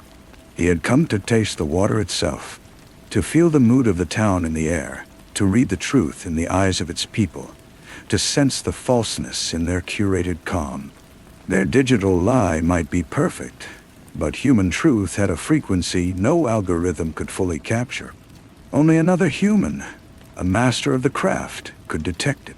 Cade was that master, and he was walking through their fiction, side by side with their only inside agent.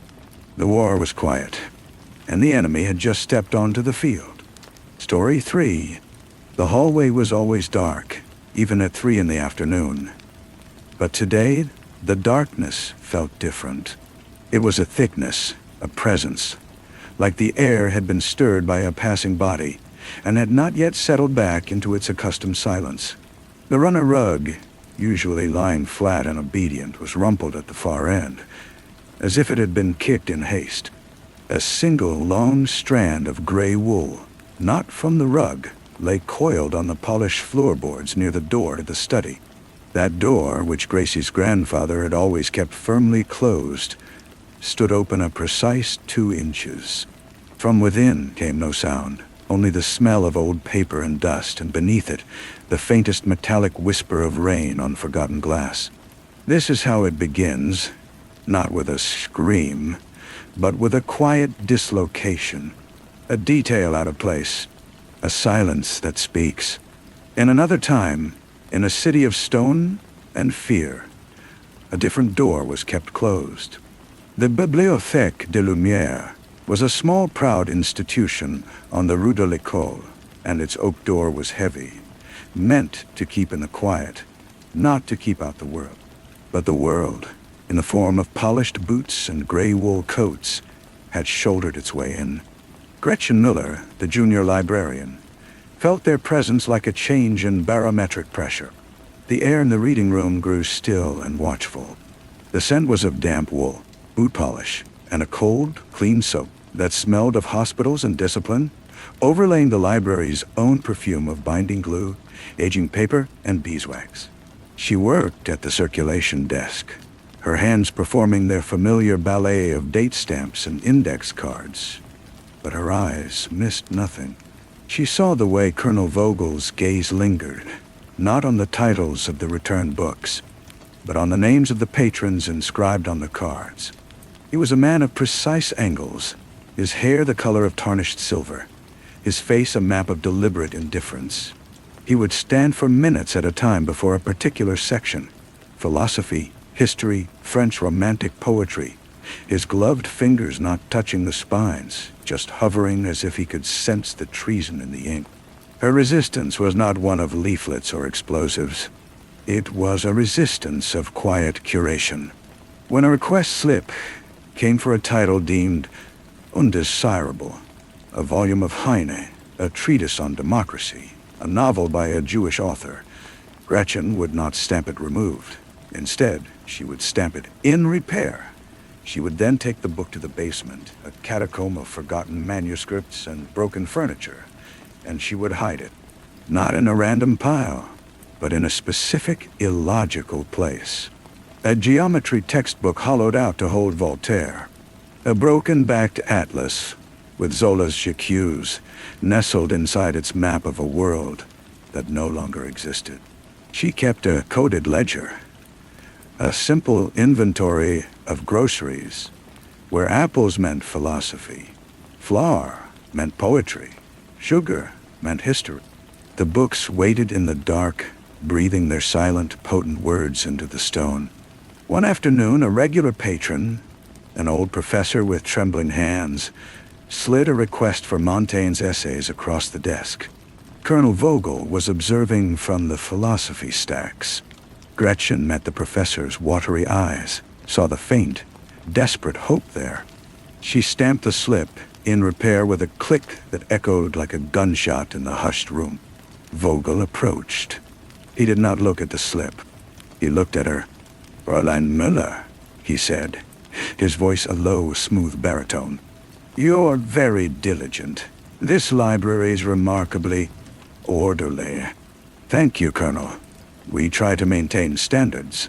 "Standards?" he repeated, as if tasting the word. "A curious concept. Whose standards, I wonder?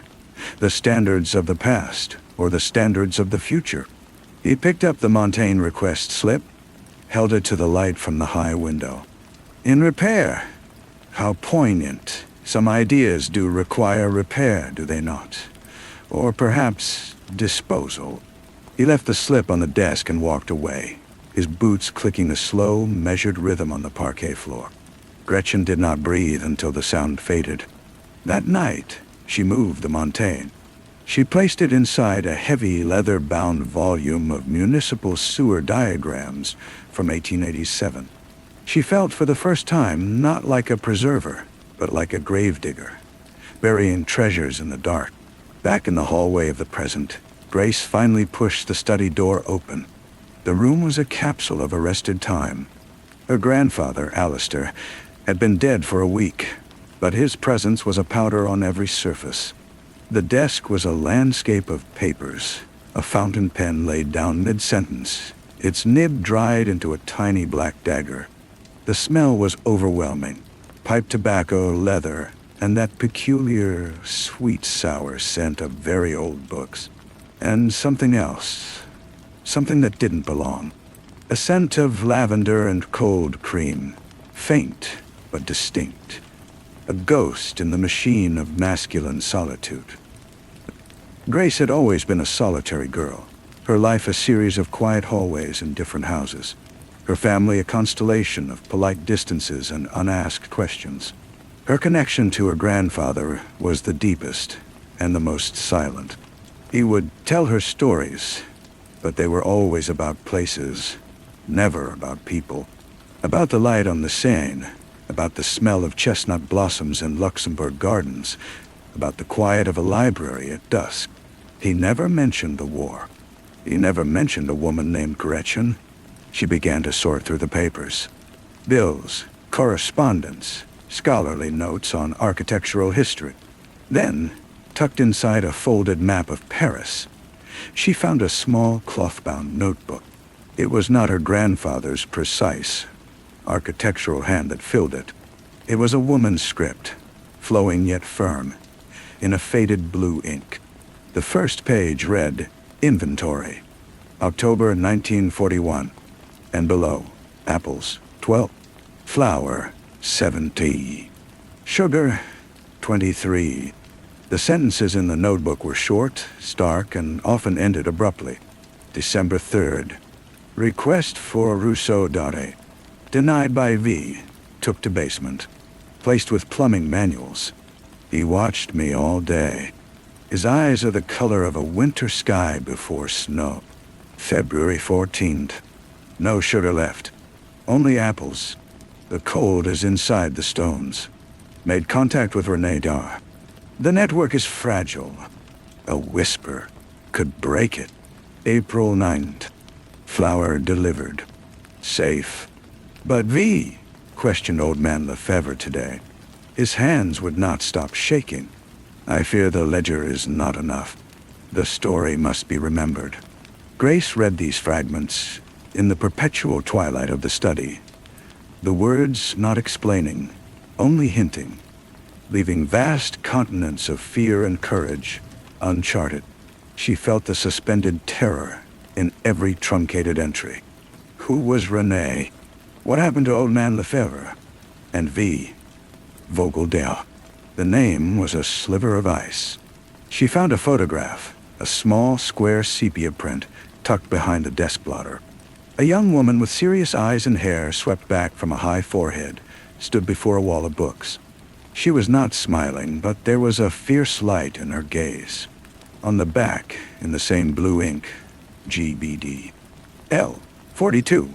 The two narratives began to bleed into each other. Grace in the silent house, tracing the contours of a secret. Gretchen in the occupied city, her soul a secret library. The colonel's surveillance tightened like a vice. He began to visit the basement, his flashlight beam cutting through the gloom, pausing on piles of debris. He never found anything, but he knew. The knowledge hung between them, a wire drawn taut. One evening, as Gretchen was closing up, he blocked her path at the foot of the basement stairs. The single bulb swung above, casting moving shadows over his sharp features. "You believe you are saving them, Fräulein," he said, not unkindly. It was the kindness that was terrifying. These ideas, these words, you think they are seeds, waiting for spring. But some seeds are poison. They grow into weeds that choke order, that breed chaos. You are not a gardener. You are a curator of ghosts.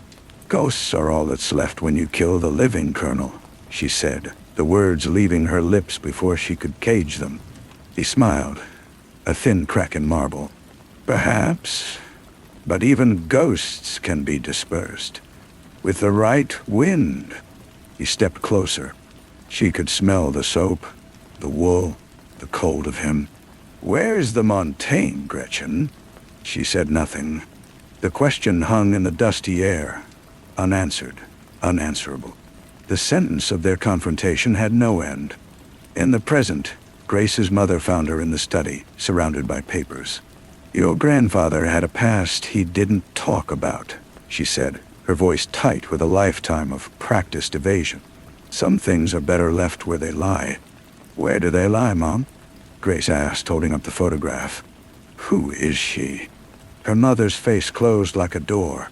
"That was a long time ago, in another country. It has nothing to do with us." But it had everything to do with her. Grace felt it in her bones, this legacy of silence and coded words. She took the notebook and the photograph to the city library, a vast, modern building of glass and steel, the antithesis of the Bibliothèque des Lumières. She found nothing under Gretchen Müller, but under Vogel, she found a reference. SS Standartenführer Ernst Vogel, posted to Paris, 1941-1944. Later, a minor functionary in the cultural ministry of the New Germany. Died old, in his bed, in 1987. And then, in a volume of post-war testimonies from French librarians, she found a footnote. A brief mention of a network operating out of a small library on the Rue de l'École. A junior librarian, thought to have been a central figure. Betrayed in late 1944. Fate unknown. The name was redacted. The climax in the past was not a battle, but a disappearance. It was a Tuesday. Gretchen arrived to find 2 officers waiting in the reading room. Colonel Vogel was not there. The books were all in their proper places. The in-repair stamps were gone from the desk. The ledger, her grocery list of salvation, was nowhere to be found. They asked her to come with them to clarify some administrative matters. She took off her library smock, folded it neatly over the back of her chair. She looked once at the shelves, at the silent, waiting books, the ones she had saved and the ones she had not. Then she walked out between the officers into the gray Paris morning. She did not look back. The story in the testimony ended there. No record of interrogation, of camp, of execution. Just a void. Gretchen Müller vanished into the machinery of the Reich, leaving behind only a coded ledger and a photograph. Grace sat in the modern library, the hum of computers a dull drone around her. She felt the weight of the unanswered question, the suspended sentence of Gretchen's life. Had she broken? Had she died? Had she, somehow, survived? The mystery was not a puzzle to be solved, but an ache to be carried. She returned to her grandfather's study one last time before the house was to be sold. She felt compelled to sit in his chair, to hold the dried-out pen. As she did, her foot knocked against a loose floorboard beneath the desk. A board that, to an architect, would have been an obvious flaw. To a granddaughter, it was a clue. Prying it up with a letter opener, she found not more papers, but a small, sealed tin box, like one for holding tea. Inside, wrapped in tissue, was a single perfect dried chestnut blossom, brown and fragile as ancient lace. And beneath it, a slip of library cardstock stamped "In Repair."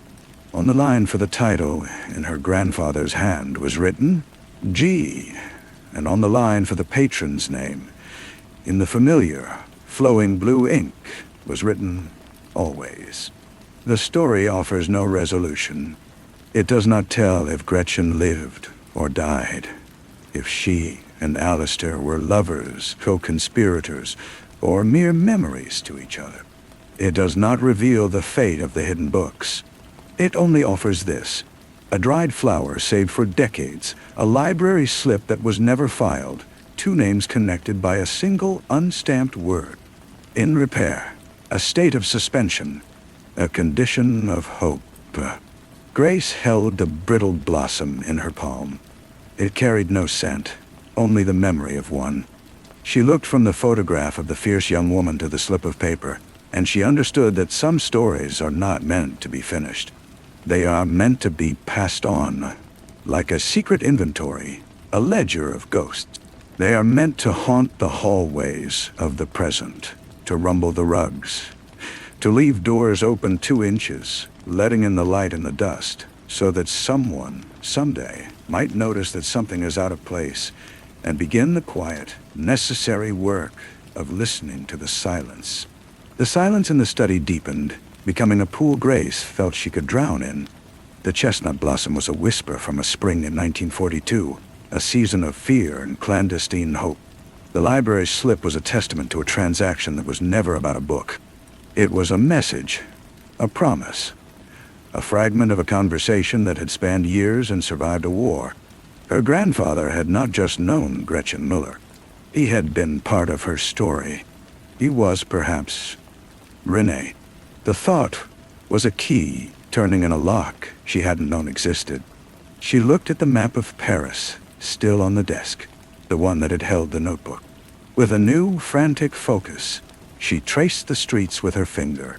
Rue de l'École. His architectural notes often referenced the Marais. She found a small, neat EXEs in pencil near the Place de Vosges, and next to it, the tiniest notation, Atelier. Atelier. Renee Workshop.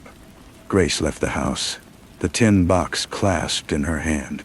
She drove through the fading afternoon, not to her own apartment, but to the university archives where her grandfather's professional papers were to be donated.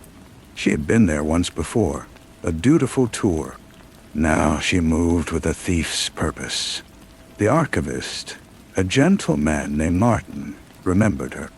"I need to see the personal effects box," she said, her voice leaving no room for question. "The one from his office. There might be something I missed." Martin, sensing a tectonic shift in a family's history, simply nodded and led her to a storage room. The box was unremarkable, filled with the detritus of a long career. Drafting pencils, a slide rule, a tin of throat lozenges, and at the very bottom, wrapped in a faded linen handkerchief, was a key. It was old, iron, long and skeletal.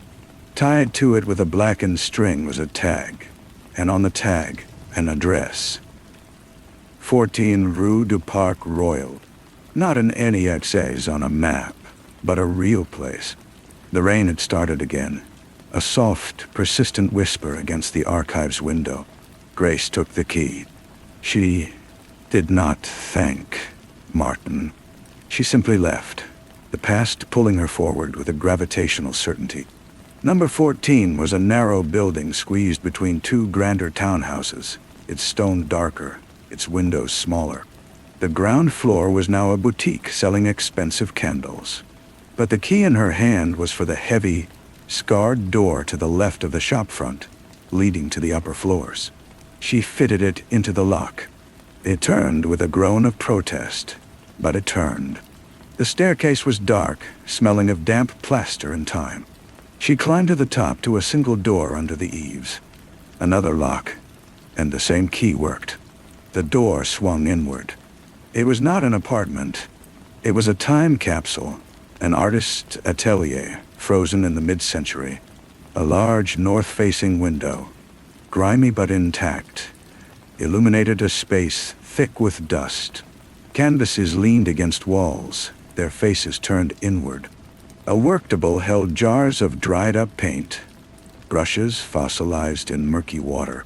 An easel stood sentinel in the center, and on it was a single unfinished painting. Grace approached, her breath catching. It was a portrait. A woman, rendered in quick, urgent strokes of oil. She was not in a library, but in a sun-dappled room. A window behind her showing a glimpse of chestnut trees in bloom. The face was only half complete. One eye was meticulously detailed, a deep, intelligent brown, alive with a contained fire. The other eye was merely a sketch, an outline waiting for its spirit. It was Gretchen. The likeness to the photograph was unmistakable, but here she was softer, her gaze holding something the camera could not capture, a private joy. Her grandfather had painted this. He had known the color of her eyes, the exact curve of her smile. He had loved her. Grace turned from the easel. On a small, plain desk by the window, she found the final piece. A letter, written on thin, crackling paper in the same blue ink. It was dated October 12th, 1944. My dearest Alistair, the net is closing. Vogel has the ledger. He knows the system, if not all the locations. They came for Renee this morning. I am using the last of my time. Do not try to find me. That is the one order I will give you. Your work is different now. You must survive. You must remember. Remember the books.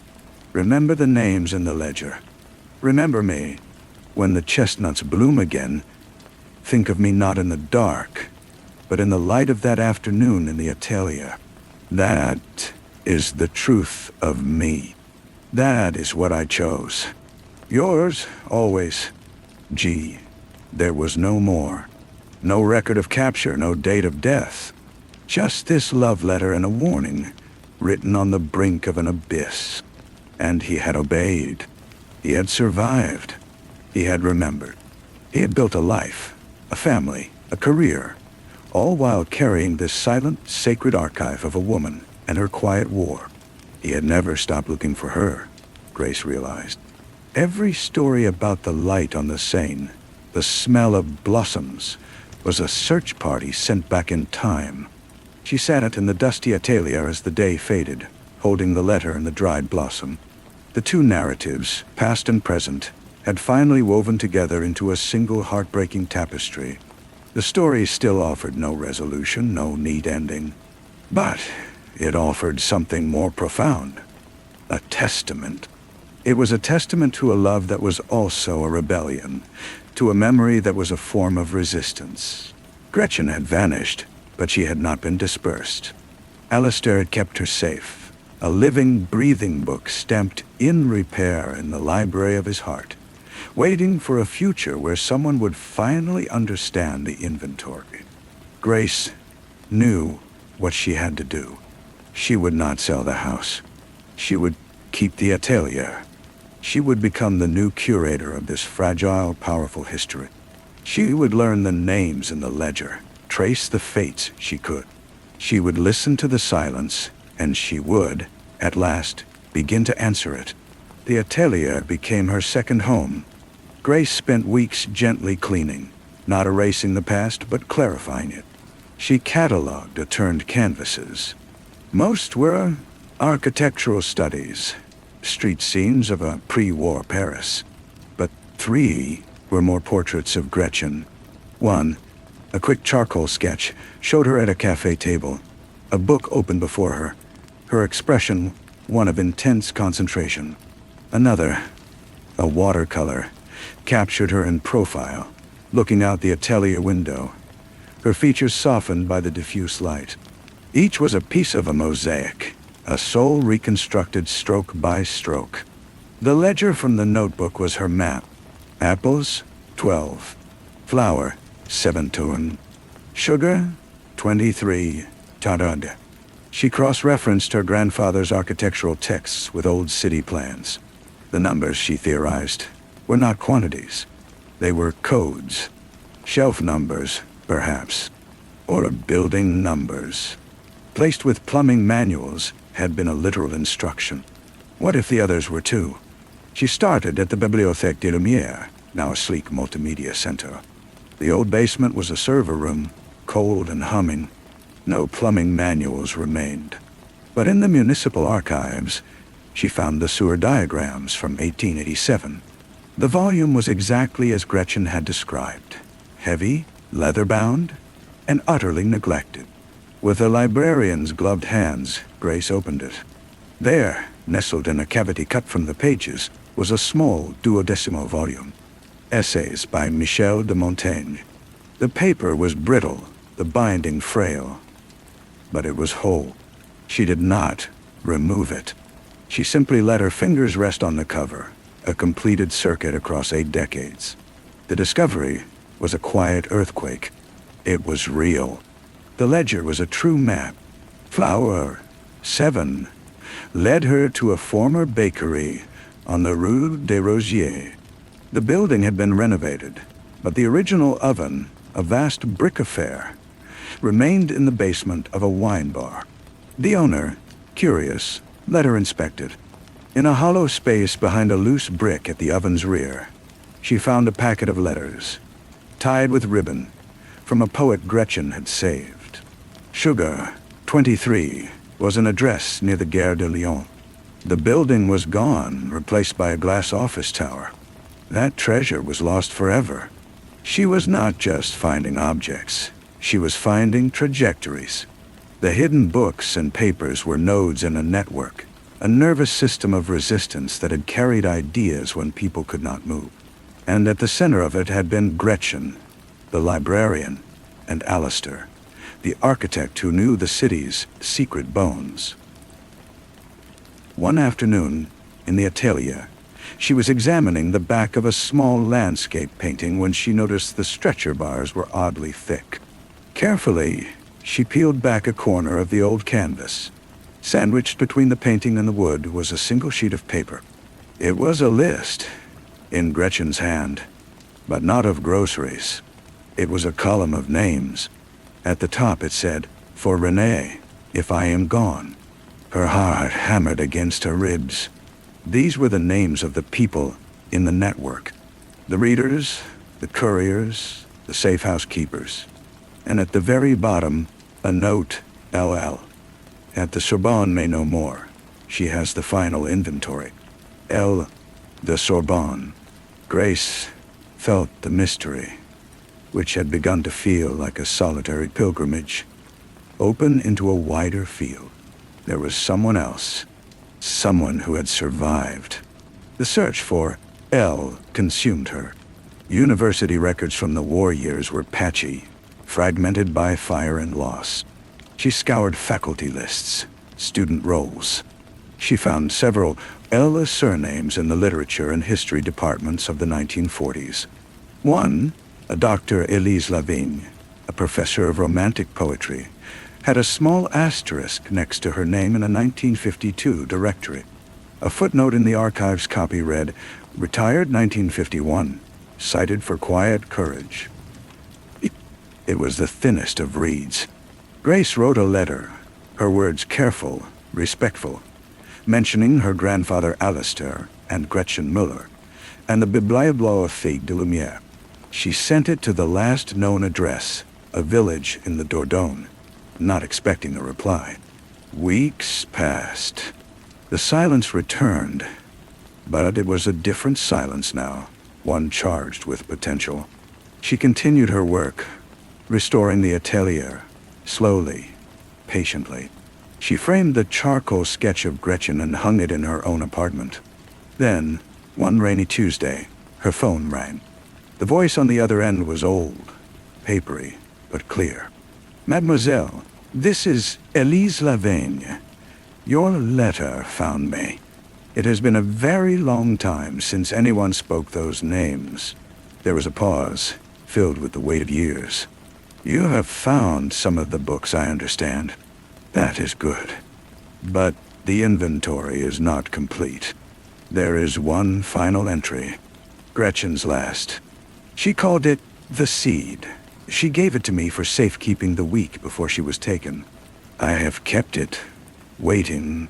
I think perhaps I have been waiting for you." "Nah." They arranged to meet, not in Paris, but in the Dordogne, in Dr. Lavigne's small stone house, overlooking a river valley. The old woman was tiny, bird-like, with eyes that had not lost their sharpness. She served tea in delicate porcelain cups. "Gretchen was my student. Long before the war, Dr. Lavigne began. A brilliant mind. When the darkness came, she used her position not to hide, but to connect. Your grandfather was her great love and her greatest ally. He built the hiding places. She filled them. She filled them." She took a sip of tea, her hand steady. Vogel was not a fool, he knew. But he was a vain man. He wanted her to admit it, to break, to give him the victory of her confession. She never did. Her silence was her masterpiece. "And, the final entry?" Grace asked, her voice barely a whisper. Dr. Lavigne rose and went to an ancient secretaire. From a locked drawer, she took out a simple cardboard box, the kind that might hold stationery.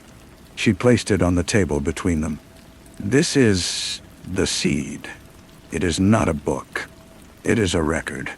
After the arrests began, after Renee was taken, Gretchen knew her time was short.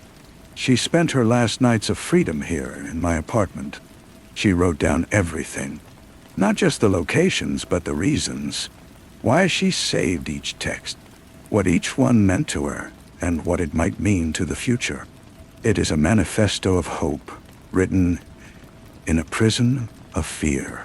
She asked me to keep it until it was safe, until someone came who would understand its purpose was not nostalgia, but a tool for rebuilding."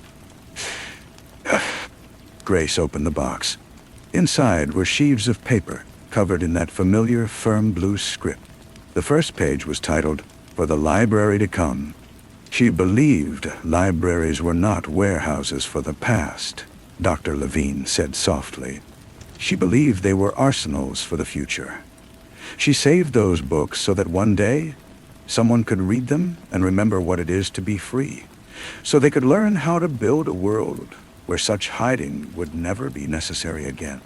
Grace looked from the pages to the old woman's wise, tired face. "And my grandfather? Did he know about this?" "He knew she had written something, but not its contents. She protected him to the end. After the war, he found me. He asked every year if I had heard anything, if there was any word. He never stopped.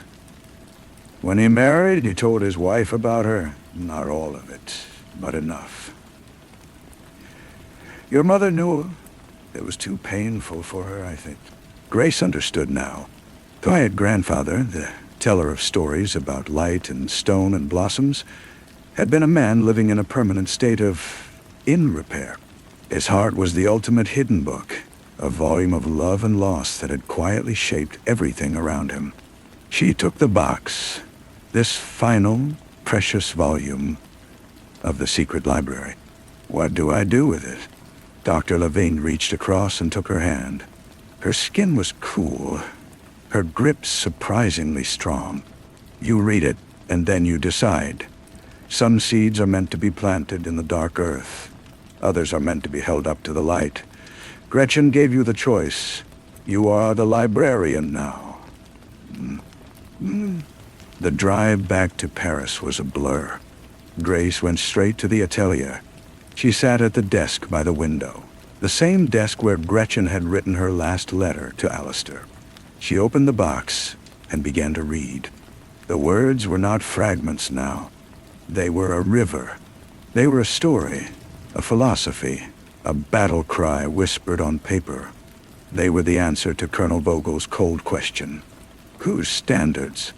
The standards of a future where humanity, not power, was the final judge. Gretchen's voice, silent for 80 years, filled the dusty room, clear and unafraid. It was no longer a ghost in the machine. It was a living word. And Grace, alone in the quiet, began to listen. The pages did not just list titles and locations. They contained essays, brief and piercing, on each hidden text. On a volume of Heine's poetry, she wrote, "He understood exile from within. This is for when we forget that home is not a place, but a tongue." On a treatise by Spinoza, "For the day when reason is again declared a crime." On a cheaply printed collection of folk tales, The People's Memory. The true resistance is here, in stories that outlive kings. Grace read through the night, the old desk lamp casting a warm pool on the brittle paper. She learned that the seed was Gretchen's term for an idea that could outlast its planter, that could lie dormant through a long winter and then germinate. The entire hidden library was a seed vault for the human spirit. And Alistair, her grandfather, was not just the architect of its hiding places. In a final moving entry, Gretchen had written, "A is my co-conspirator in hope. He builds not for the ruin he sees, but for the restoration he dreams. He is the keeper of the blueprint for a world after the storm. If you are reading this, he has kept the faith. He has remembered." He had. He had remembered so fiercely that the memory had become a spectral limb, a part of him his family had sensed but never fully seen. Grace finally understood the depth of his quietude, the profound tenderness in his hands as he sketched a leaf or pointed out the play of shadow on a wall. He was forever measuring the present against the ghost of a lost future, a future that had smelled of chestnut blossoms and oil paint.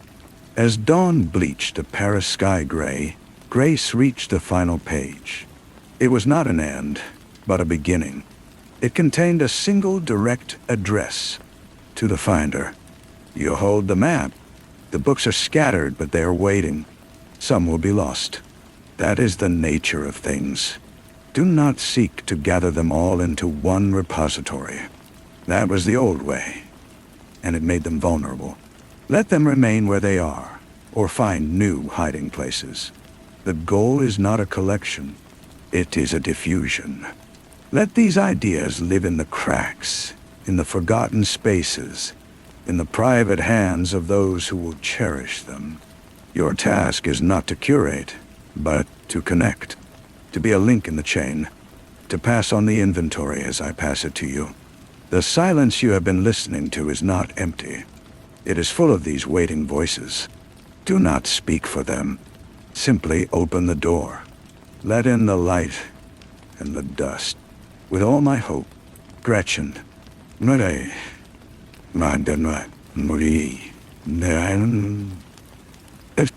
Grace sat back, her eyes sore, her soul full. The directive was clear. She was not to build a museum.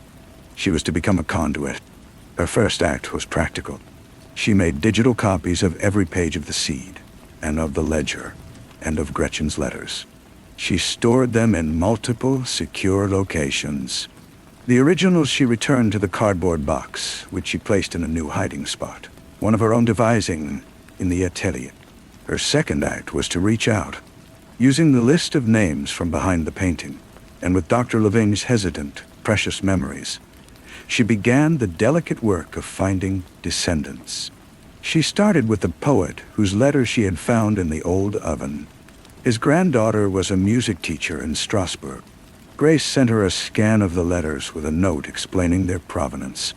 The reply was a torrent of grateful tears, a family mystery solved, A grandfather resurrected from mere casualty to a man of letters and courage.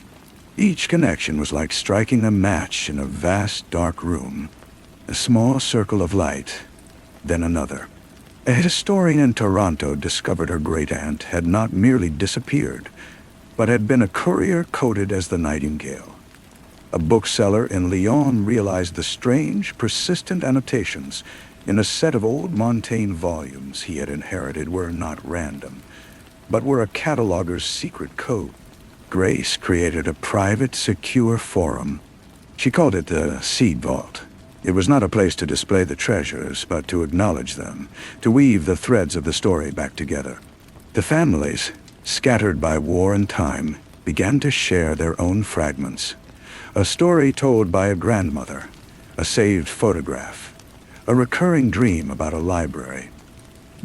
The network, dormant for 80 years, began to hum with quiet life again.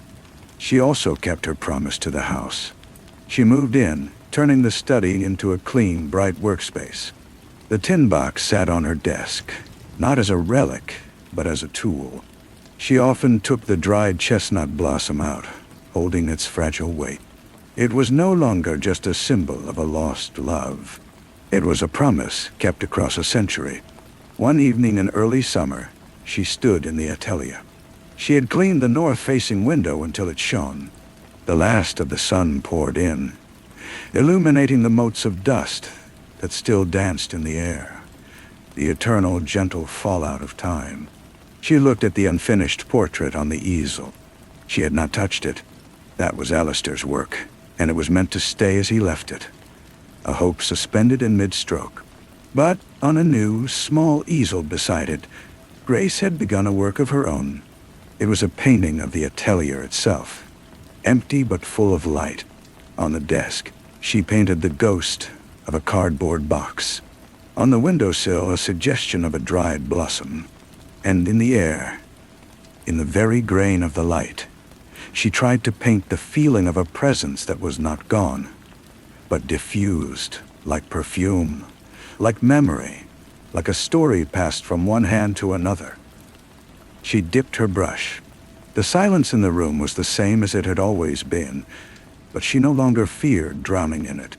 Now, she knew how to swim. She listened, and in the quiet, she heard the soft, persistent rustle of pages turning, of seeds cracking open in the dark, reaching for the light. The doorbell rang, a sharp sound in the quiet. Grace set her brush down, careful not to smudge the wet paint. She wasn't expecting anyone.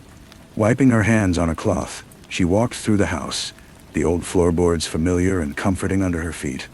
Through the frosted glass of the front door, she saw the silhouette of a man. Tall, slightly stooped. She opened it. He was older than her, perhaps in his late 60s, with a kind, weathered face and eyes that held a startling, immediate familiarity. He held a worn leather satchel. "Mademoiselle Grace?" he asked, his French accent soft. "Yes, my name is Julian Vogel," he said. He saw her flinch, the name a cold splash. He raised a placating hand. "I know. I am his grandson. Colonel Dieter Vogel was my grandfather." Grace felt the ground tilt. The past, it seemed, was not done with its deliveries. She stepped back, a silent invitation, her heart a drum. He entered, his gaze taking in the hallway, the light from the atelier spilling out. "How did you find me?" she asked, leading him not into the living room, but into the heart of it all, the atelier. It felt necessary to meet this ghost on this ground. "Dr. Levine," he said simply. "She is a family friend, or rather, she was a friend to my mother. A complicated friendship. She told me you had come, that you had the seed. She thought it was time." He stood in the center of the room, looking at the canvases, the easels, the light. He did not look like a predator. He looked tired and burdened. "Why?" Grace asked, the word containing a universe of questions. Julian Vogel opened his satchel. He pulled out a bundle of letters. tied with a black ribbon. "My grandfather's," he said. "Not official reports, personal ones, to my grandmother. He wrote of Paris, of his duty, of his frustrations, and he wrote of her, Gretchen Miller, the librarian who would not break. He placed the bundle on the worktable next to her tin box. He was obsessed with her, not just as a prisoner, but as a mind. He considered her his greatest failure. In these letters he calls her the unreadable text. He could confiscate the books, but he could not confiscate her will. It changed him long after the war. It changed." Grace stared at the letters. The monster had a voice, had a family, had a grandson who carried his name like a stone. "My mother," Julianne continued, "grew up with this haunted man. She loved him as a daughter does, but she feared the shadow in him. She became a historian. She dedicated her life to understanding resistance, not as a military act, but as a moral one. She sought out Dr. Lavigny in the 60s. She wanted to understand the woman who had so unraveled her own father." He looked directly at Grace. "I am not here to claim anything, or to apologize for what cannot be apologized for. I am here to complete the circuit. My grandfather took things. He broke things. He tried to bury a light. I have spent my life as my mother did, trying to dig it back up. Dr. Levine told me you have the final inventory. The true one. The true one." Grace's hand went instinctively to the lid of her tin box. "It's not a trophy. I know," he said softly. "It is a suture. May I see it? Not to keep, just to witness.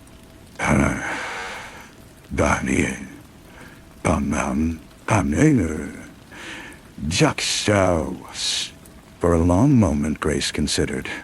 This was the other side of the silence, the echo of the boot heel. But in his eyes she saw not victory, but a profound, weary need for reconciliation.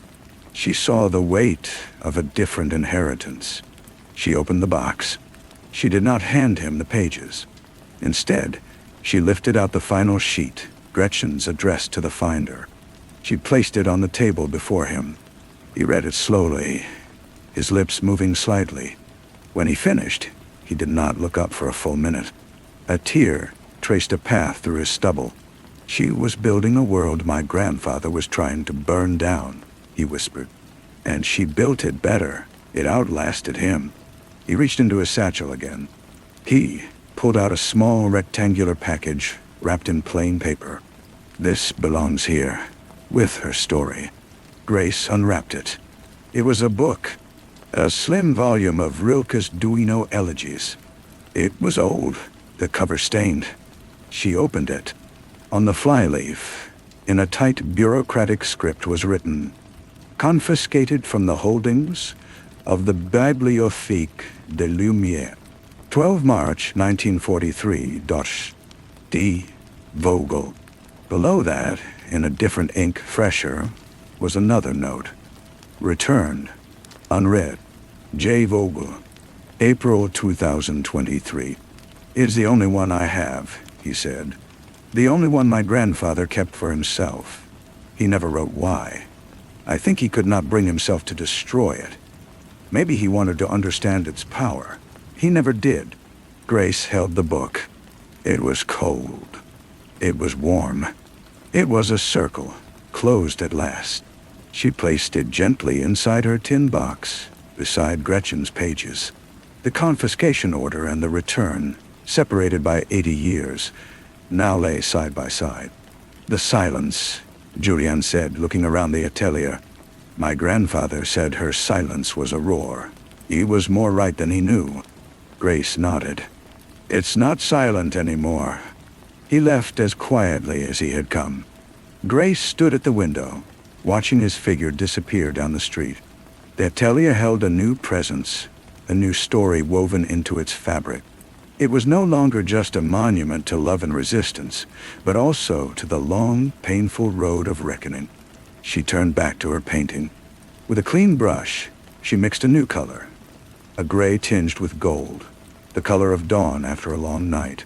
She touched it to the canvas, a soft stroke in the corner of the room she was painting, a suggestion of a shadow, not menacing, but simply part of the whole.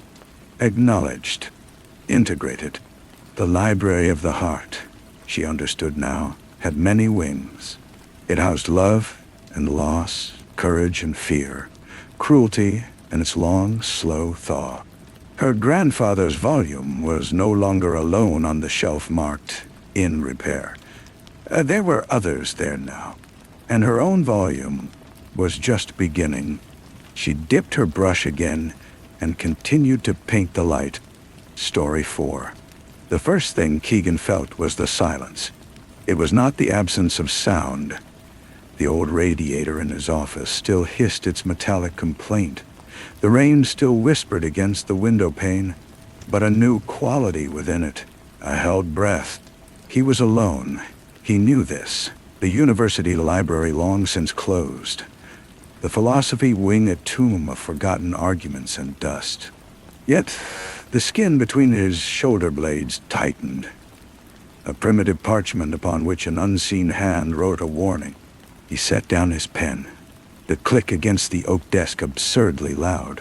His breath, which he only now realized had shallowed, fogged a tiny circle on the cold window as he turned to look out at the darkened quad.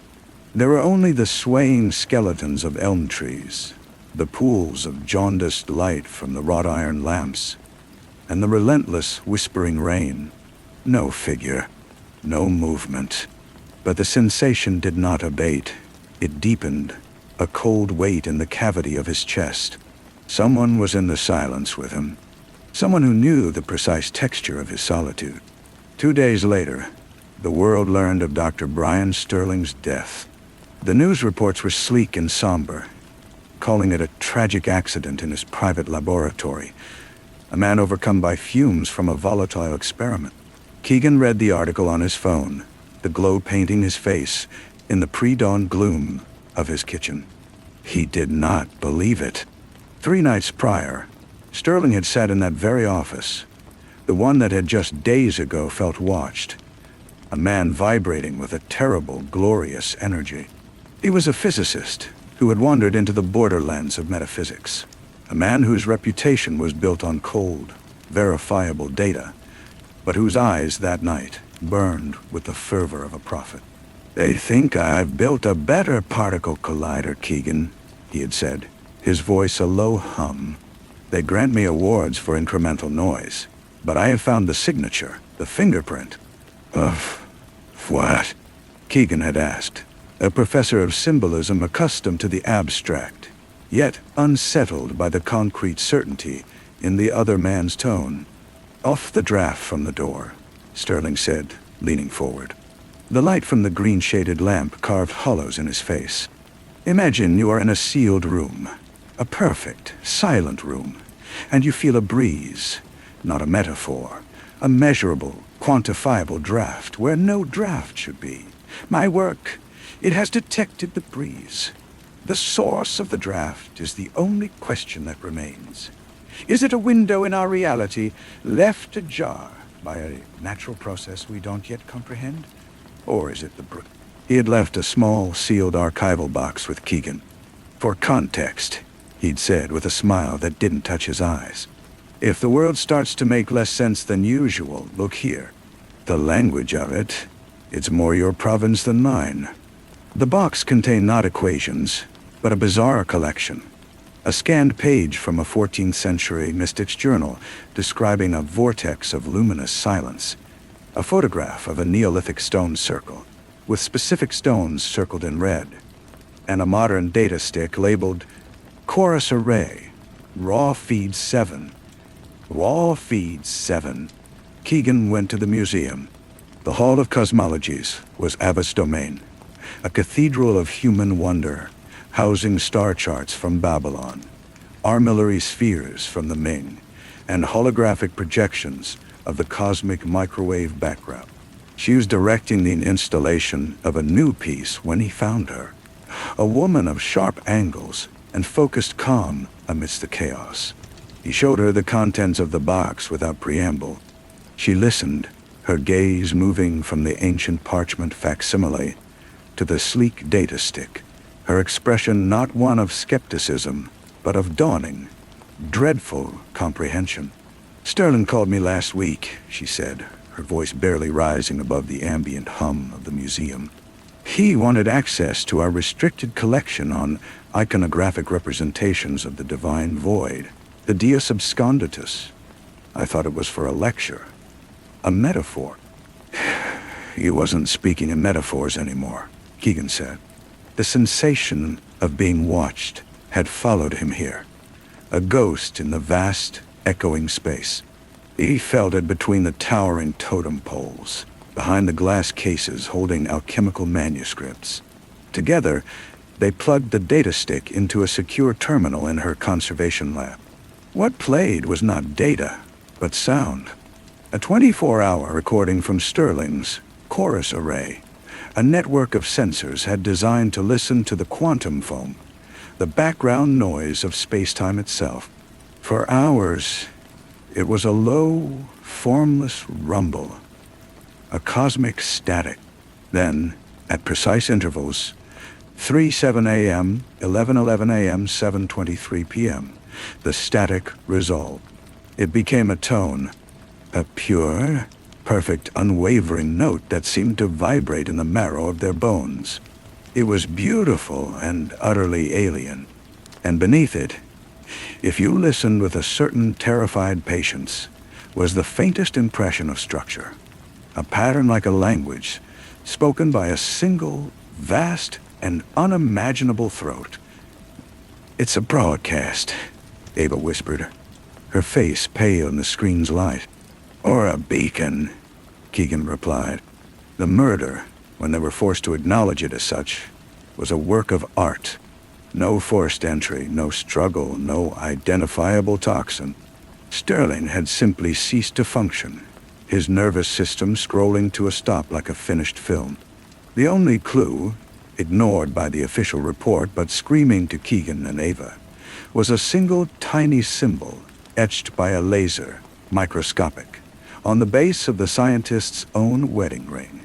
A circle intersected by a vertical line, the alchemical symbol for salt, but also, in older traditions, the sigil for a trapped spirit, or a sealed gift. Their investigation became a silent, desperate pilgrimage through the architectures of power. They met Clarence J. in his offices high above the city, a room of muted grays and breathtaking views. He was the public face of a powerful, ecumenical religious coalition, a man whose serenity was a polished stone. "Dr. Sterling's work was a danger," Clarence J. said, his hands steepled, reflecting the skyline. "Not to faith, but to the faithful. The mystery is the mantle of the divine.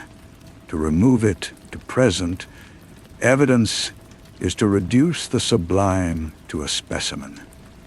It invites not worship, but dissection. It would not end belief, Professor. It would weaponize it." Ought.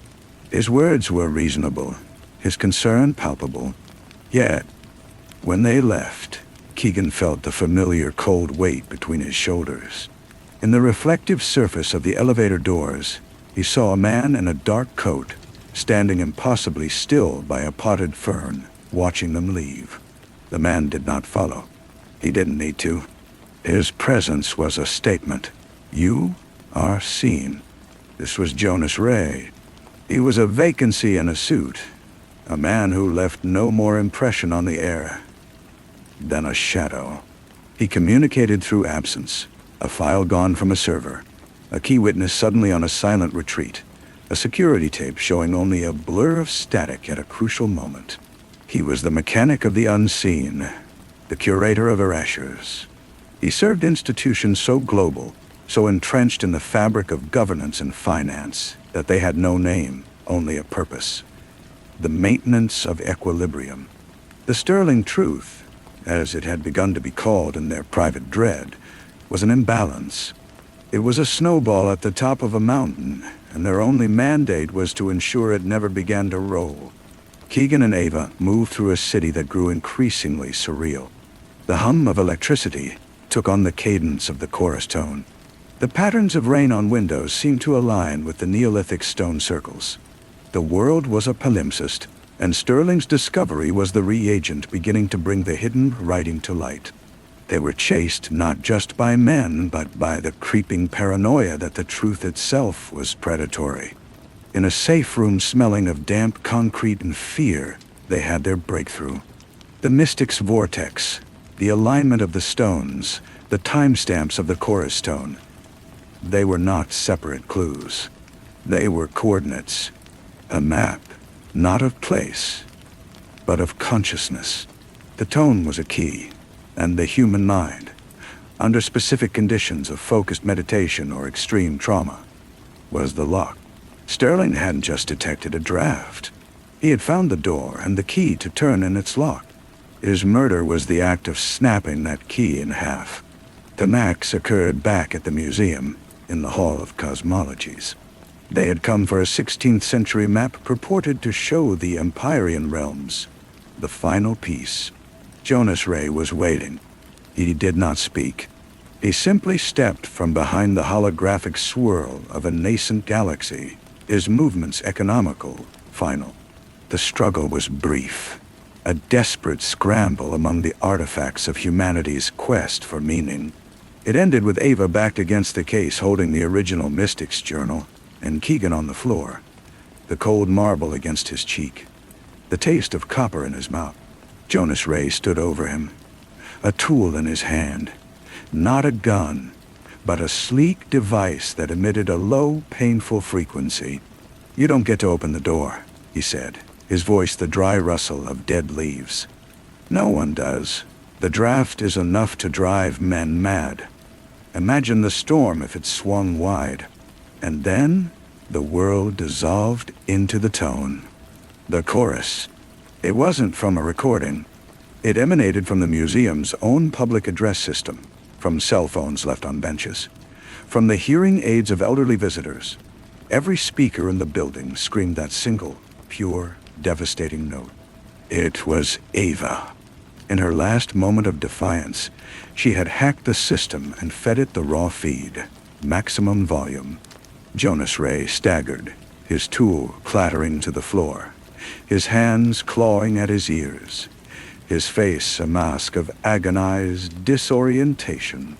The sound was a physical wall, a cleansing fire. Keegan, his mind trained in patterns and symbols, did not fight it. He let the tone wash through him. And in that moment, he saw. Not with his eyes. It was a perception at the root of thought. He saw the door. It was not made of wood or stone. It was a seam in reality. A grand, silent, and terrible aperture. And it was not closed.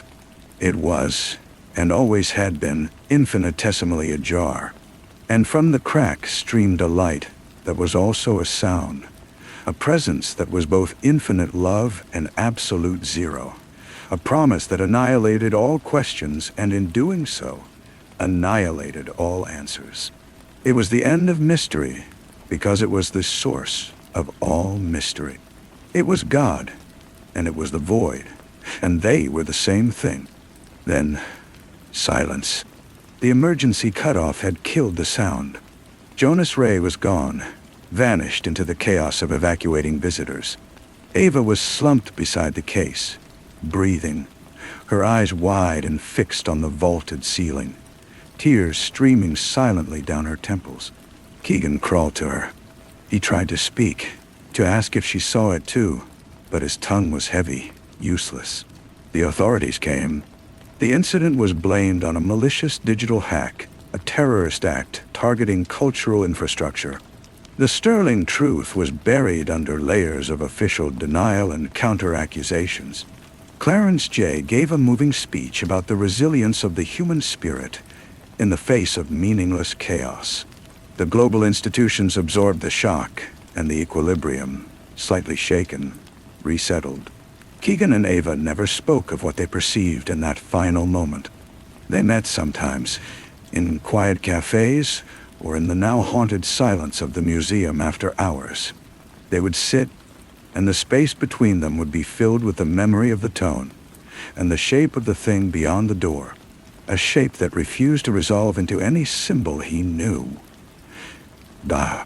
It had changed the relationship between science and religion forever, but only for them. For the world, nothing had changed. For them, everything had. The mystery was not solved. It had been made absolute, a permanent and terrifying resident in their peripheral vision. He still feels the draft. Sometimes it is just the wind from an open window. Sometimes it is the sigh of the elevator descending. Sometimes it is nothing at all. But he knows. The door is there. It is ajar. And someone or something is always on the other side. Listening, breathing, waiting for the next key to be turned, or the next one to be broken. The story has no end. It only has a perpetual, silent, and watching presence. The silence in the cafe was different now. It had layers, like sediment. The clatter of cups, the murmur of other patrons. These were just the topmost, thinnest layer. Beneath it was the deeper quiet they carried with them, a shared aquifer of knowledge. Ava stirred her tea, the spoon making no sound against the porcelain. She had taken to wearing high-necked sweaters, even in the mild weather, as if perpetually cold. "I dream in the tone," she said, not looking at him. Not the sound itself, the shape of the space it creates. A long, white corridor with no end. Keegan nodded. He dreamed of the door. Not the grand, terrible aperture of his vision, but an ordinary, weathered oak door in a nondescript hallway. In the dream, he would press his ear to it and hear not the chorus, but a slow, rhythmic scraping, like a chair being dragged across a floor above. He never opened it. They had been dismissed, of course. Their credibility, carefully built over decades, had been subtly and efficiently dismantled. A whisper campaign about a misguided romantic entanglement. A shared psychological break brought on by professional burnout. Clarence J. had been kind in his way, offering Keegan a sabbatical with full pay, a period of restorative reflection. The offer was a gilded coffin. Keegan had resigned instead. He now worked in a private archive, cataloging the papers of a deceased pulp novelist. The work was mindless, soothing. He handled crumbling pages filled with tales of bug-eyed monsters and interdimensional portals, and found a grim comfort in their innocent, garish fiction. The real thing was so much quieter. Ava broke the silence. "I've been tracking the pattern. Not the big one. The small one." She slid her phone across the table. On the screen was a map of the city, dotted with tiny, pulsing markers. Auditory hallucinations, mass, shared events. A bus driver and 12 passengers all hearing a choir of whispers for exactly 30 seconds. An entire floor of a law firm hearing a deep, resonant hum that vanished when they opened the windows. All within the last month. All medically documented. All unexplained. All Keegan felt the cold weight settle in his chest. The draft is getting stronger. Or the door is opening wider. By microns. She took her phone back, her finger hovering over the screen. Jonas Ray hasn't gone. He's just changed his methods. He's not erasing people anymore. He's erasing the phenomena. He shows up after these events. Offers counseling, arranges for noise pollution investigations, distributes literature on mass psychogenic illness. He is not stopping the truth. He is just managing the bleed-through. He's the way. The word hung between them. That's what it was. A bleed-through from a wound in the world. Sterling had poked a hole, and Jonas Ray's employers were applying a bandage over and over as the stain kept spreading. Keegan walked home through the drizzle, the city's lights smearing on the wet pavement. The feeling of being watched was a constant companion now, a second shadow. He didn't look for its source anymore. He knew it was both Jonas Ray and something else, something that used Jonas Ray's watchfulness as a lens. His apartment was dark. He did not turn on the light. He stood in the middle of the living room, listening. The radiator hissed. A pipe knocked in the wall.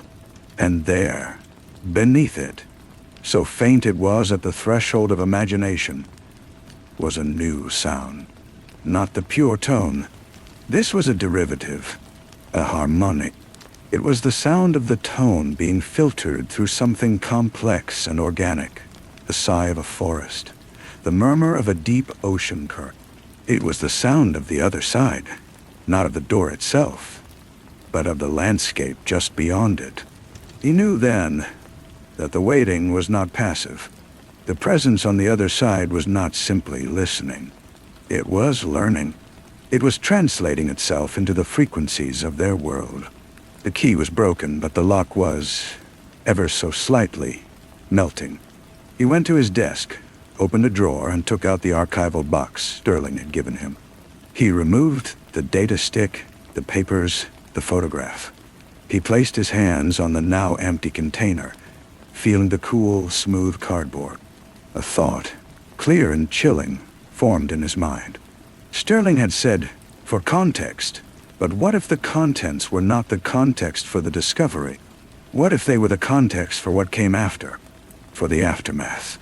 The Mystic's journal described the vortex. The stone circles marked places of ancient, perceived thinness. The chorus was the key. But what was the box itself?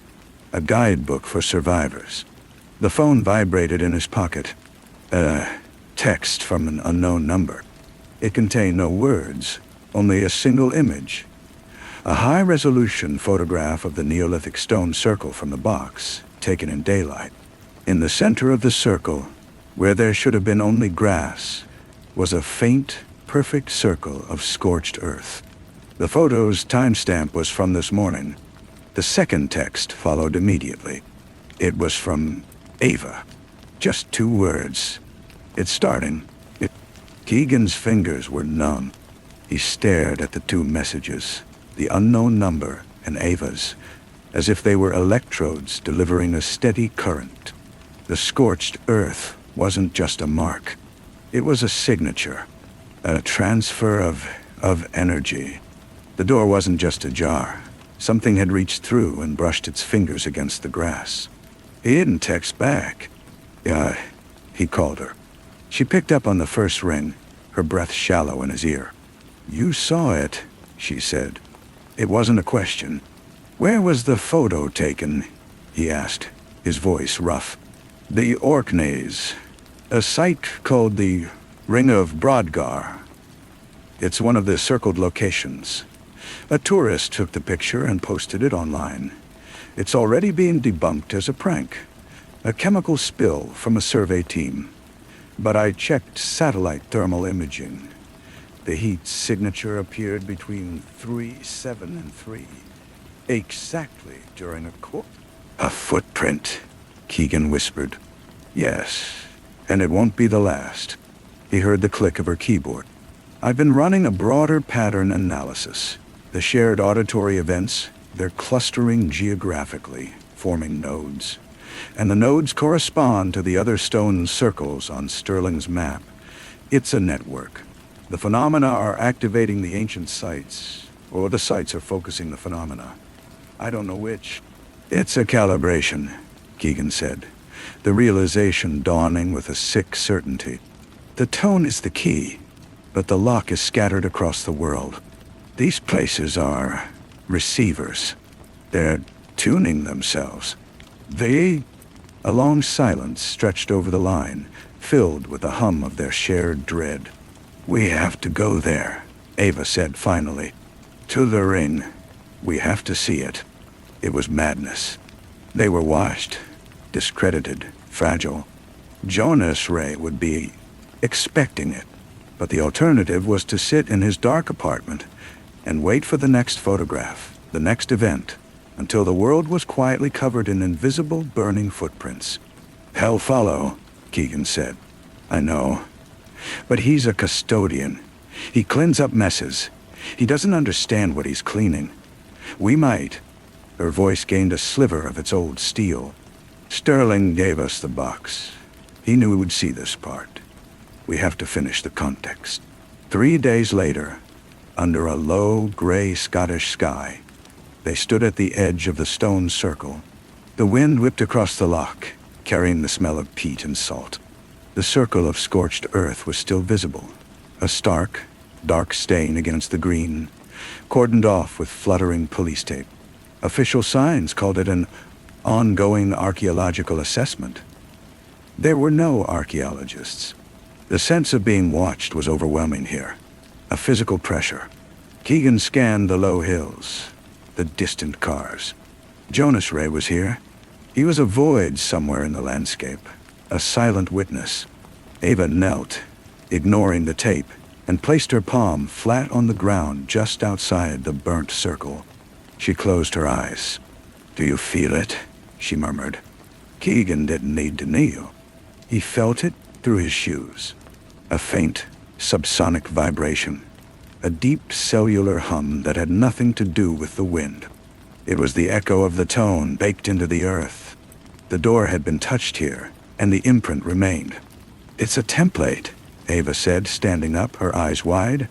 "The burn pattern. It's not random. Look at the edges." She pulled out her phone, zoomed in on her own photo, and showed him. The circle's perimeter wasn't crisp. It was subtly crenellated, like a gear or a sound wave visualized. A cold droplet of rain hit Keegan's neck. Then another. The sky opened, a sudden, drenching downpour. They turned to hurry back to their rental car, the world dissolving into a gray curtain. And then, the tone returned. It didn't come from speakers. It came from the stones themselves, from the air between them, from the rain hitting the ground. A pure, resonant note, vibrating up through the earth and down from the sky, meeting in the middle of their bodies. It was softer than in the museum, wetter, woven into the storm. But it was unmistakable. The chorus. They froze, water streaming down their faces. This was no recording. This was a live broadcast. The door was open, right now, here. Keegan's vision blurred at the edges. The standing stones, ancient and massive, seemed to shimmer. In the space between perception and hallucination, he saw not stones, but sentinels. And in the center of the circle, in the heart of the scorched gear pattern, the air thickened, warped like heat haze. A shape began to cohere. Not a shape of substance, but a shape of influence, a lensing of reality itself. It was tall, impossibly so. And it turned slowly, as if noticing them for the first time. Ava gasped, clutching his arm. Her nails dug into his sleeve. She saw it too. The figure did not move toward them. It simply observed. And from it, or through it, poured not sound, but meaning. A concept, direct and wordless, implanted in their minds. Aperture. Resonance. Dot. Home. It was not a greeting. It was a statement of fact. A correction. Then, a sharp, human sound cut through the rain. A car door slamming. The figure in the circle wavered, like a reflection in disturbed water, and vanished. The tone faded into the patter of rain. Jonas Ray stood by a black sedan on the distant road, not approaching, just watching through the downpour. He held a device in his hand, pointed at the circle. A dampener. He hadn't come to kill them. He had come to silence the signal. To close the door, even for a moment. Ava was trembling, not from cold. It wasn't a monster, she breathed, her voice full of a terrible wonder. It was, Surveyor. Keegan understood. The presence wasn't invading. It was assessing. The bleed-through was an accident. It was a preliminary survey. The burn pattern was a benchmark. The door wasn't just ajar. It was being measured for a permanent fixture. They walked back to the car in silence, the weight of the new knowledge crushing them. The mystery was gone, replaced by a cold, procedural truth. They weren't fighting to uncover a secret. They were witnessing a process. And Jonas Ray, with his dampeners and his debunkings, wasn't a guardian of humanity. He was a custodian for a construction site, keeping the curious away while the foundation was laid. As they drove away, Keegan looked back. Jonas Ray was still there, a black speck in the gray, ensuring the site was quiet, ensuring the work could continue, unimpeded in the silence between the tones. The rental car heater roared, fighting the deep chill that had settled into their bones. It was a cold no external warmth could touch. Ava drove, her knuckles white on the wheel, her gaze fixed on the slick road ahead. The wipers beat a frantic rhythm. A surveyor, she repeated, the word a fragile thing in the humid car. It's mapping points of resonance. The stone circles are natural anchors. The chorus is the measuring tape. Her mind was already working, stitching the horror into a coherent system. Sterling didn't discover a secret. He discovered a project. A cosmic construction project. And we're in the way. Keegan stared out at the passing peat bogs, shadows in the mist. We're not in the way. We're part of the environment. Like ants on a plot marked for a skyscraper. Jonas Ray isn't trying to kill the ants. He's just gently relocating the nest so the digging can start. The analogy was too apt. It stripped them of all agency, all romance. They were pests, not prophets. Then why do we see it? Ava's voice cracked. Why did Sterling choose us? If we're just insects, why give us the blueprint? Keegan had no answer. Perhaps Sterling, in his final desperate clarity, had simply thrown the blueprint into the anthill, hoping any set of eyes would see it. A final, futile act of sabotage against the builders. His phone buzzed. Another message from the unknown number. This time, it was a string of coordinates, followed by a single line of text, primary cluster forming. Convergence predicted within 72 hours. You are not observers. You are catalysts. Ava glanced over. Catalysts, she whispered. Not insects. Reagents. The thought was more terrifying. An ant is innocent. A reagent has a function. It is used. The coordinates led not to another remote field, but to a city. London. The heart of the modern world. The message implied a convergence, a meeting of multiple points of resonance. The survey was entering a new phase. They didn't speak of turning back. The choice had been made for them the moment Sterling's box changed hands. They were on the rails now, hurtling toward the terminus. 2 days later, in a cramped hotel room near King's Cross, they watched the patterns solidify on Ava's screens. The auditory events in the city were spiking, but they were changing. The choirs of whispers, the hums, they were beginning to harmonize, to form a chord. A complex, evolving piece of music built from human reports of madness. And the epicenter was not an ancient site. It was the British Library, a building designed as a repository for human thought. It's drawn to the collection, Ava said, her face lit by the cool glow, to the accumulated signal of human consciousness. It's calibrating itself against our sum total. That night, Keegan dreamed of the ordinary door. This time, the scraping from the other side had stopped.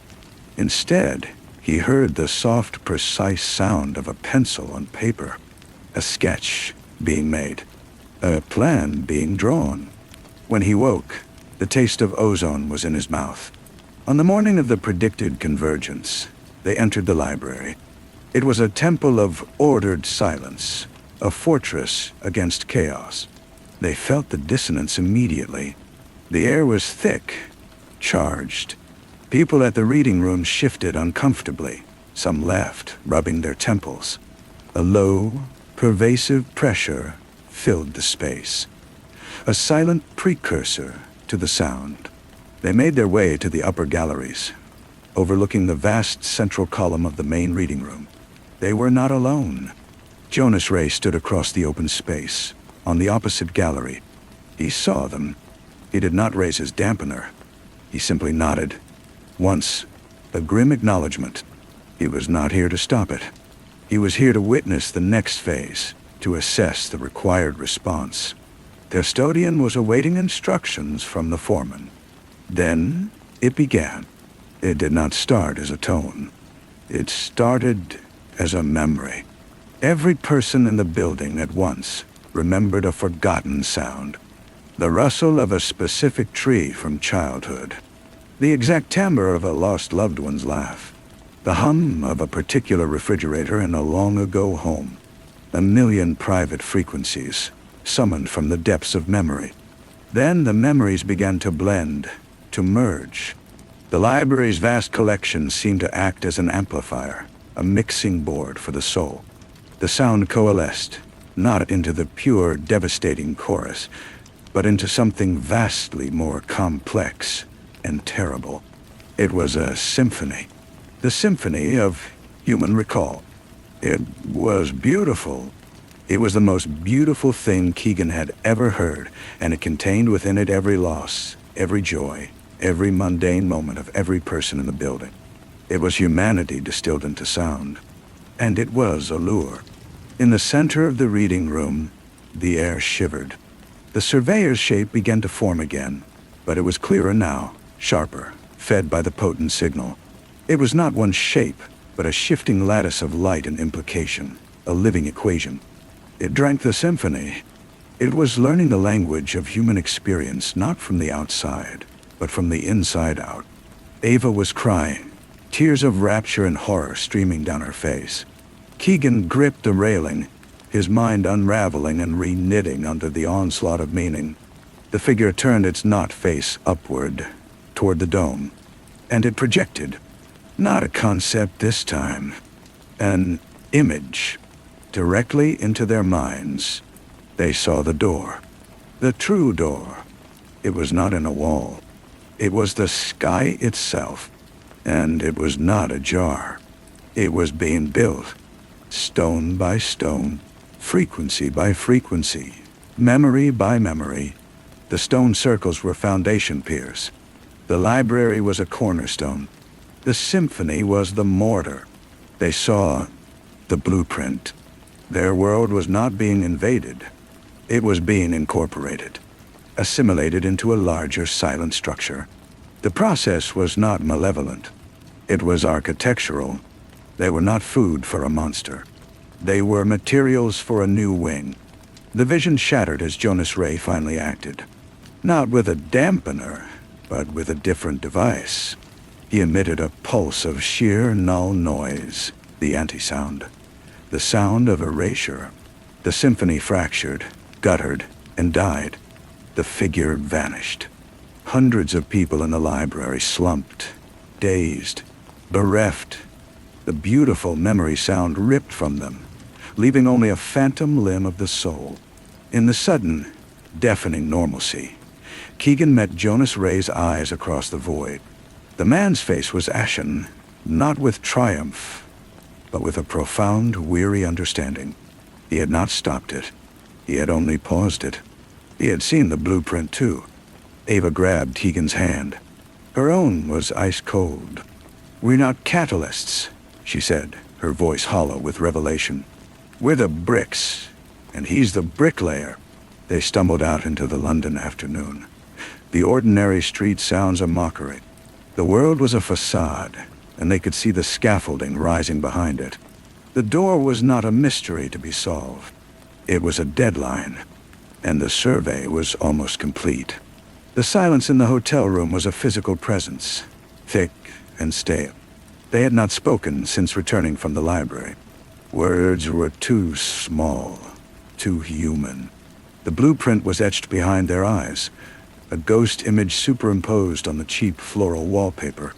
Keegan sat on the edge of the bed, staring at his hands as if they were foreign objects, lumps of clay already shaped for a purpose he didn't choose. Ava broke the stillness. She was at the small desk, her laptop open, but she wasn't typing. "The symphony," she said, the word trembling. "It wasn't just data collection.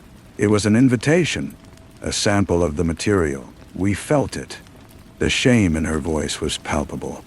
Keegan understood. The beauty of it had been the most horrifying part. It made the process seductive. It made you want to be used. "It assesses the quality of the brick," he said flatly. "And the brick, if it's good, wants to be part of the wall." His phone buzzed on the nightstand. Not the unknown number this time. It was a landline. The call display showed the name of the university, the physics department extension. He answered. "Put it on speaker." Keegan. It was Professor Armitage, his old mentor. His voice was strained, artificially casual. "Listen, I need you to come in. There's been an anomaly with the old Sterling data. The raw tapes from the original chorus recordings.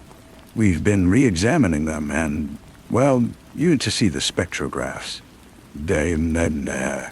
"What kind of anomaly?" Keegan asked, his stomach tightening. "A pattern. A repeating modulated signal buried under the primary tone, like a carrier wave. We missed it before. The tech wasn't sensitive enough. It's structured. It looks like instructions." Armitage paused, and when he spoke again, the professional veneer was gone, replaced by raw fear. "Keegan, it's a set of coordinates and a timetable. And the timetable's final entry. It's for tonight. Midnight at the Greenwich Meridian line." The line went dead. Not disconnected, but dead silent, as if the void itself had swallowed the signal. Then, a soft, familiar scraping sound whispered from the speaker for 3 seconds before the call dropped. Ava was already moving, pulling on her coat. "They're not just surveying," she said. "They're initiating phase 2, the Meridian. 0 degrees longitude, the man-made anchor for human time and space. They're going to sync our grid to theirs." "And Armitage just gave us the invitation," Keegan said, standing. "Or the warning. It's the same thing now. They knew Jonas Ray would be there, but the game had changed. He was no longer just cleaning up. He was facilitating. The custodian was preparing the site for the groundbreaking ceremony. The night was clear and cold over Greenwich. The old observatory stood silhouetted against the city glow. They avoided the paths, moving through the dark trees, feeling the air grow denser with each step. The familiar pressure built in their ears. But it was different now. Organized, purposeful. It was the quiet hum of a machine powering up. They saw the light from the Meridian courtyard first. A cold, phosphorescent glow, not from any fixture, but from the air above the brass line set in the stone. Figures stood in a ring around it. Men and women in dark coats. Jonas Ray's team, but they were not holding dampeners. They stood at attention like sentries, or like a welcoming committee.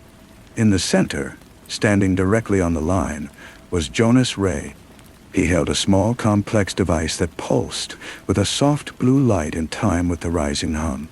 Ava and Keegan stopped at the edge of the trees, hidden in shadow. There was no need to hide. Not really. They were expected. As the clock tower began to chime midnight, the hum crystallized into the chorus. But it was perfect now. Flawless. It was no longer a tone bleeding through a crack. It was a broadcast from a clear, open channel. It resonated through the ground, through the bones of the observatory, through the very fabric of the air. The brass meridian line began to glow, not with reflected light, but from within. The light spread, tracing a line of burning gold across the courtyard, dividing the world into east and west. Then from that line, the blueprint unfolded in the air above it, not as a mental image this time, but as a hard light hologram, vast and intricate. They saw the network of stone circles pulsing like nodes. They saw the library, a bright nexus of collected thought, and they saw lines of resonance connecting them all, with the meridian as the central axis, the prime coordinate. The foundation was complete. The scaffolding was in place. Jonas Ray looked up at the blueprint, his face illuminated with its gold light. There was no fear on his face, only a profound, weary acceptance. He raised the device in his hand. He wasn't there to close the door. He was there to turn the key. A hand touched Keegan's shoulder. He and Ava whirled. An old man stood there, wrapped in a shabby overcoat. It was Sterling. He was gaunt, spectral, but his eyes were fiercely present. "The box," he whispered urgently. "You thought it was for survivors. It's not. It's for saboteurs. The Mystic's journal, the last page. The ink is different. I added it." Eva's breath caught. She fumbled in her bag, pulled out the journal, and under the glow of the unfolding blueprint, she flipped to the last page. There, in Sterling's cramped handwriting beneath the ancient text, was a single sentence. "The key is a lock. The lock is a key. To break the pattern, sing the silence between the notes." The chorus reached its crescendo, a sound of terrifying, absolute order. Jonas Ray began to lower his device toward the glowing line. Sterling gripped Keegan's arm. "You have to dissonance. You have to introduce a flaw, a tear in the pattern. You are the flaw. You saw it. Now be it. Now be it." He understood. They were not bricks. They were fractures. Catalysts for chaos, not construction. Ava looked at Keegan, and in her eyes he saw the same desperate resolve. She closed the journal. Together, without a word, they stepped out of the trees and into the golden light of the courtyard. They walked toward the meridian line, toward Jonas Ray and the pulsing heart of the machine. They did not run. They did not shout. As the perfect world-binding tone sought to fix them in place, to make them part of the eternal wall, they opened their mouths, and they screamed. Not a note, not a tone, but a raw, human, broken scream of refusal. A sound of pure, chaotic self. It was a tiny, pathetic noise against the cosmic chorus, but it was a silence between the notes. And in that moment, the flawless pattern stuttered. The glowing line flickered. Jonas Ray faltered, his head snapping toward them, his eyes wide not with anger, but with something like hope. The blueprint above them wavered, a crack splitting through its perfect geometry. Story 5. The wind that came down from the high desert that night was a dry, whispering thing, a thief of heat. It slipped through the seams of the old motel sign, making the neon letters of the Vista Lodge stutter and gasp, the V and the A gone dark for good. It prowled the empty parking lot, picking up grains of sand and tossing them against the windows of Unit 7, a sound like a cautious, endless scratching. Inside Unit 7, Margaret heard it. She sat on the edge of the bed, a stolen leather satchel heavy on her lap. The money inside, $47,000 in crisp, banded stacks, felt less like currency and more like a block of cold clay. The wind's whisper was wrong. It wasn't a desert wind. It was the sound of her own panic, externalized, searching for her. It was the echo of the alarm she'd triggered, the shout of the security guard, the squeal of her own tires on the wet Portland asphalt. 2 days and 300 miles behind her. She had driven until the green bled to brown and the rain bled to dust, and now here she was, in this concrete box on the edge of nothing, with the wind telling her she was not alone. She needed a face, a story. She stood, her reflection a pale ghost in the dark window. She practiced a smile. It looked like a crack in porcelain. She was 24, but her eyes, a flat river gray, looked older. The money was not hers, but then, very little ever had been. It belonged to her fiancé's father, a man who treated his wealth like a religion and his son's choice of bride as a heresy. Taking it was an act of sacrament. It was freedom. It was the first real thing she had ever done. The motel office was a low-slung building of faded pink stucco.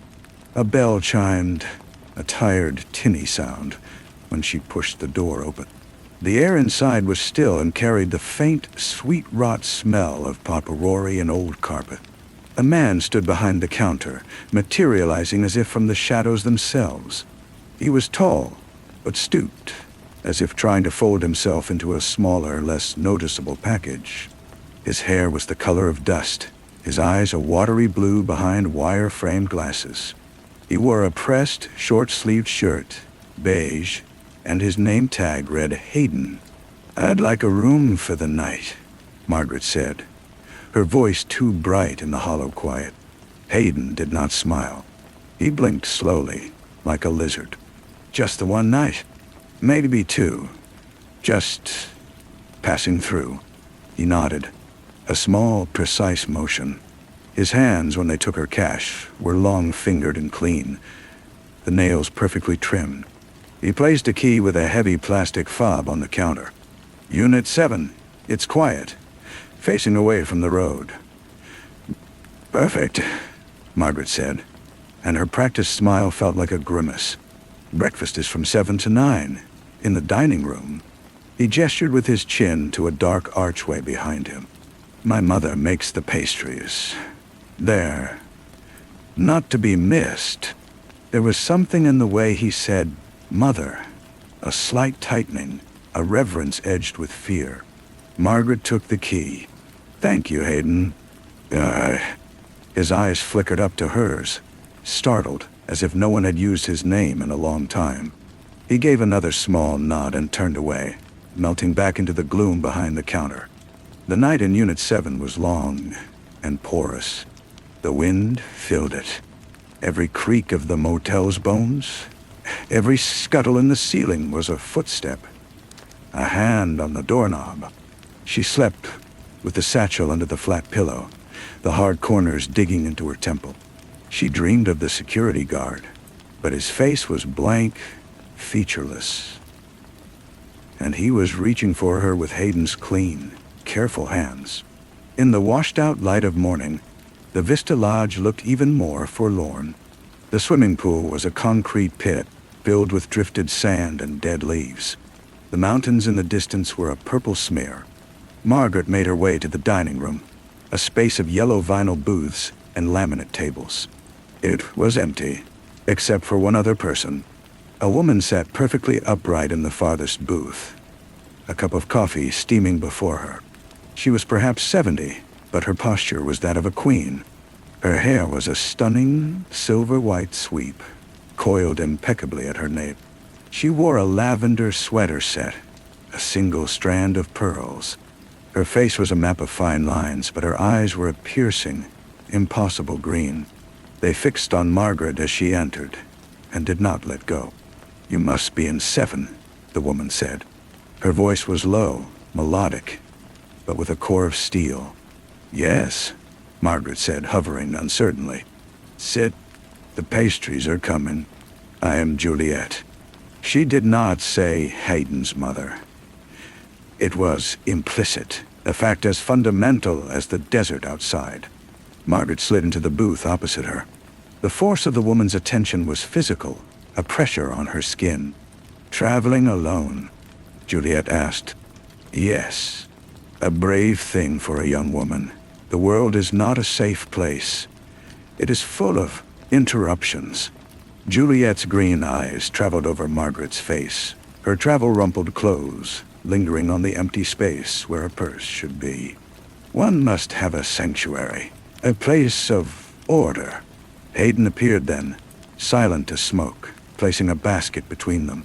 It held croissants that were indeed perfect, golden and flaky. He did not look at either of them. He simply set them down and retreated. "My son," Juliet said, not with warmth, but with possession. "He maintains our little world here. He has a gift for preservation." She took a croissant, breaking it with precise, delicate fingers. He ate. "You look thin." Fugitives always do. The word hung in the air, sharp as a shard of glass. Margaret's blood turned to ice. She forced a laugh, a dry, brittle sound. "I'm just on a road trip." Juliet smiled, a thin curve of lips that did not touch her eyes. "Of course you are." Back in her room, Margaret's heart was a trapped bird. It was a guess, a shot in the dark from a lonely old woman. It had to be. She packed the satchel with frantic hands.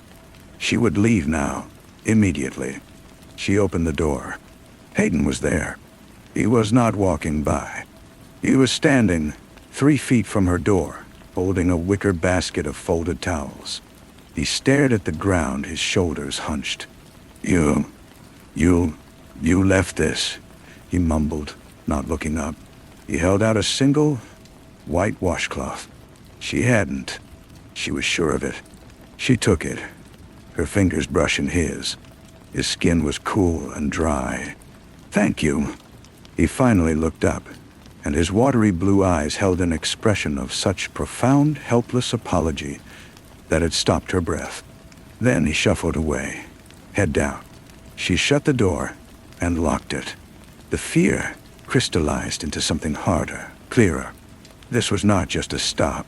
It was a destination. The whispering wind, the silent sun, the all-seeing mother. They were a machine, and she had walked into its gears. She waited until full dark, the neon sputtering its faulty code against her window. She would slip out, get to the car, vanish into the vast, dark belly of the desert. She cracked the door. The parking lot was a pool of ink. Her car, a nondescript sedan, was 20 feet away. She took a step. A hand clamped over her mouth from behind, the grip terrifyingly strong. Another arm locked around her waist, lifting her off her feet. The smell was not Hayden's soap-clean scent. It was lavender and cold cream and something beneath, something ancient and dry.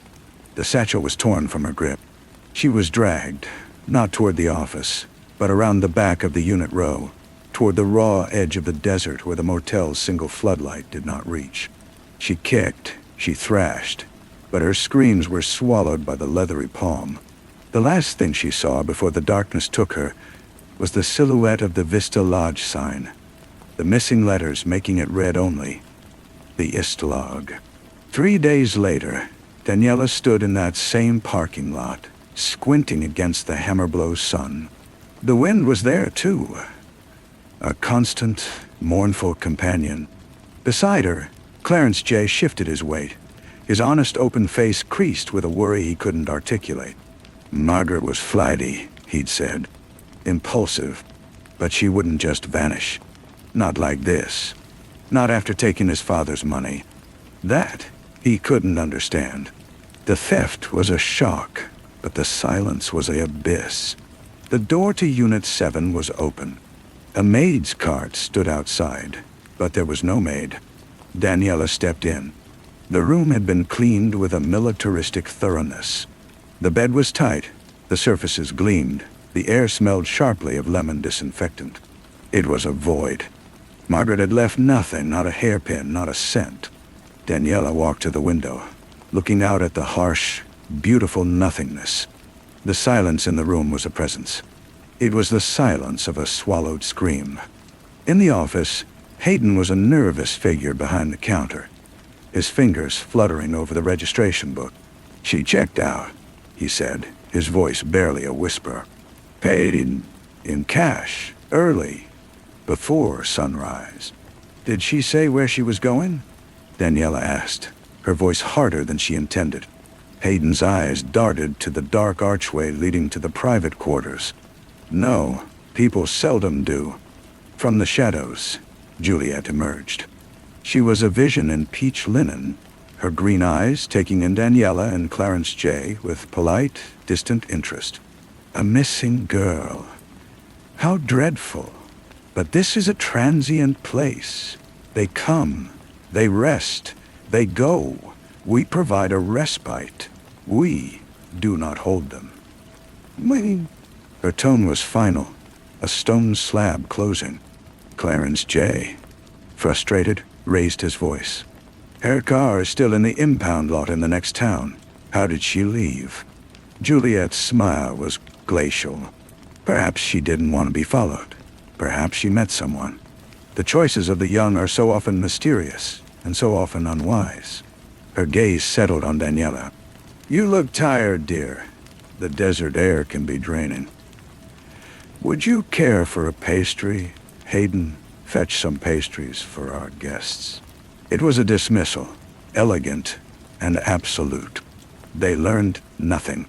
A week later, Alfred the private detective sat in the same vinyl booth, nursing a terrible coffee. He was a man built of angles and weathered leather, his eyes the color of old gunmetal. He'd been hired by the father, a man who wanted his money back and his future daughter-in-law punished, not necessarily in that order. Alfred had seen the police report, a thin, unsatisfying thing. He'd seen the impounded car, clean as a whistle. He'd traced Margaret's route to this dead spot on the map. He watched. He saw Hayden move through his duties like a ghost, his eyes perpetually downcast. His interactions a masterclass in minimalism.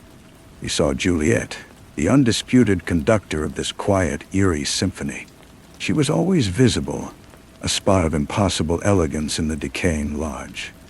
Her gaze missing nothing. Alfred took a walk around the property at dusk, the wind plucking at his jacket. Behind the motel, the desert stretched into infinity. But near the back of Unit 12, the ground was different. The sand was smoother, as if recently disturbed.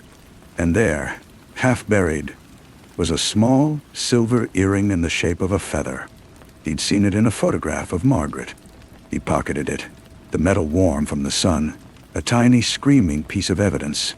He confronted Hayden in the office after dinner. The place was empty. He placed the earring on the counter. Found this out back. Belongs to Margaret Gable. You want to tell me how it got there? Hayden stared at the earring, as if it were a live scorpion. His face drained of all color. His mouth worked, but no sound came out. He looked, desperately, toward the archway. Your mother isn't here, Hayden, Alfred said, his voice low and steady. It's just you and me, and a girl who vanished. Tears welled in Hayden's watery eyes. They were not tears of guilt, Alfred realized with a chill, but of sheer, unadulterated terror. You don't understand, Hayden breathed, the words a tortured leak of sound. She requires order, the interruptions. She can't abide them. She preserves. Preserves what, Hayden? But the man just shook his head, a slow, pendulum swing of despair. You should leave, now. Before you become an interruption, too. Alfred didn't leave. He sat in his rented room, a twin to Margaret's, and felt the walls press in. The wind was a maddening whisper. He thought of Hayden's terror, of Juliet's cool green gaze, of the absolute sterile cleanliness of this place. Preservation. The word echoed. He thought of the pastries, so perfect they were unnatural. He thought of the silence, so deep it hummed. He waited until the dead hours, the hours when even the wind seemed to hold its breath. He took a small flashlight and a folding shovel from his car. He went to the smooth patch of sand behind Unit 12. The digging was easy. The sand gave way like powder. 2 feet down, his shovel hit something that was not rock. He brushed the sand away with his hands. It was plastic, a heavy-duty garbage bag, twisted and sealed. His heart was a cold drum in his chest. He pulled at the plastic. It tore. A smell rose, not of decay, but of chemicals, cloying and sweet. Formaldehyde. And then he saw hair. A sweep of silver white impeccably coiled. Juliet's hair. But the face beneath was not hers. It was a face he knew from photographs. Younger, but eerily similar. The eyes were closed, the skin waxy and perfect. Preserved. He stumbled back, the flashlight beam jittering. He understood now. The mother at the center of this world was not Juliet. She was whatever was in this bag. The woman in the lavender sweaters was an imposter. A keeper of a shrine. And Hayden was the priest of this terrible silent religion. A shadow fell across the hole. Alfred looked up. Juliet stood there, backlit by the starlight. She held a large, heavy rolling pin from her kitchen. Her face was serene. "I told Hayden you were an interruption," she said, her melodic voice unchanged. "But you're more than that. You're a disturbance. We worked so hard for our quiet." Alfred scrambled to his feet. "Who is she?" he rasped, pointing at the bag. "She is Mother," Juliet said, as if explaining the son. "The first Juliet, the perfect one. She built this place from nothing. She understood order. Then she grew old, imperfect. The world began to interrupt her. So I helped her achieve a lasting peace. And I took up her work. Hayden was young. He needed guidance.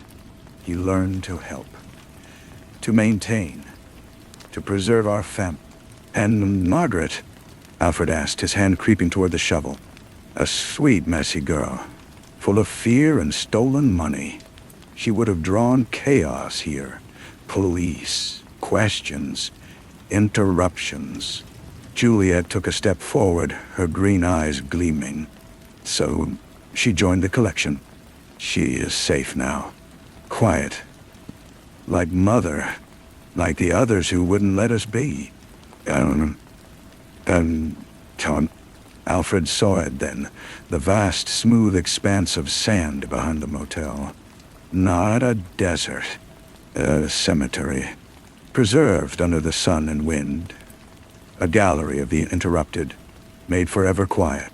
He lunged for the shovel. The rolling pin descended.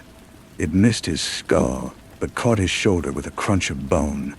He cried out, falling to his knees in the sand. Juliet raised the pin again, her face a mask of beatific determination. A sob tore through the night. "Stop!" Hayden stood a few yards away, trembling violently. "Please, Aunt Cora, stop." Aunt Cora. The final piece clicked into place, monstrous and complete. Juliet, Cora, hesitated, her gaze flicking between her nephew and the detective.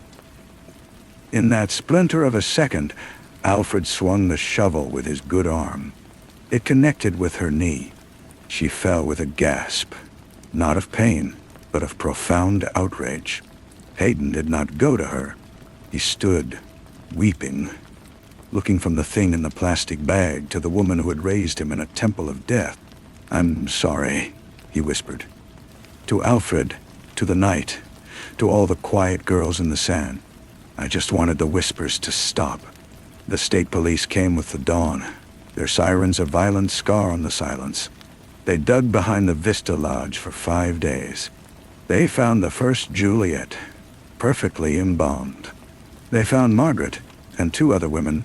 From years past, their stories lost to interstate highways and missing person files. They found a small, private catacomb of order, of a madness so patient and domestic it froze the blood. Cora, the false Juliet, said nothing at her arrest. She walked to the police car with her regal posture intact, a queen departing a fallen kingdom. Hayden, in a soft interview room, talked and talked.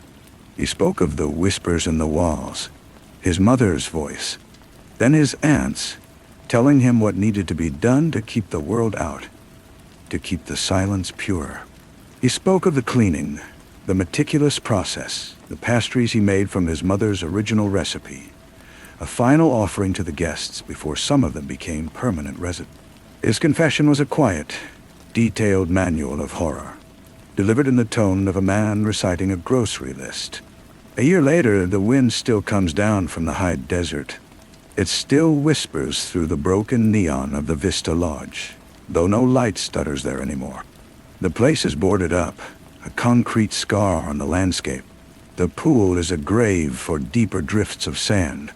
The dining room windows are dark. In a small, tidy house in the suburb of Phoenix, Hayden gets a monthly check from the state. He tends a rock garden. He watches television with the volume on low. He is a good neighbor, quiet, unobtrusive. He keeps his house very, very clean. Sometimes at the grocery store, he buys flour and butter. In his spotless kitchen, he makes pastries. They are perfect, golden, and flaky. He arranges them on a plate and sets the plate on his small, bare table. He sits before them, hands folded in his lap. He does not eat. He simply looks, his watery blue eyes calm, until the light fades and the room is full of a deep, familiar, and unbroken quiet.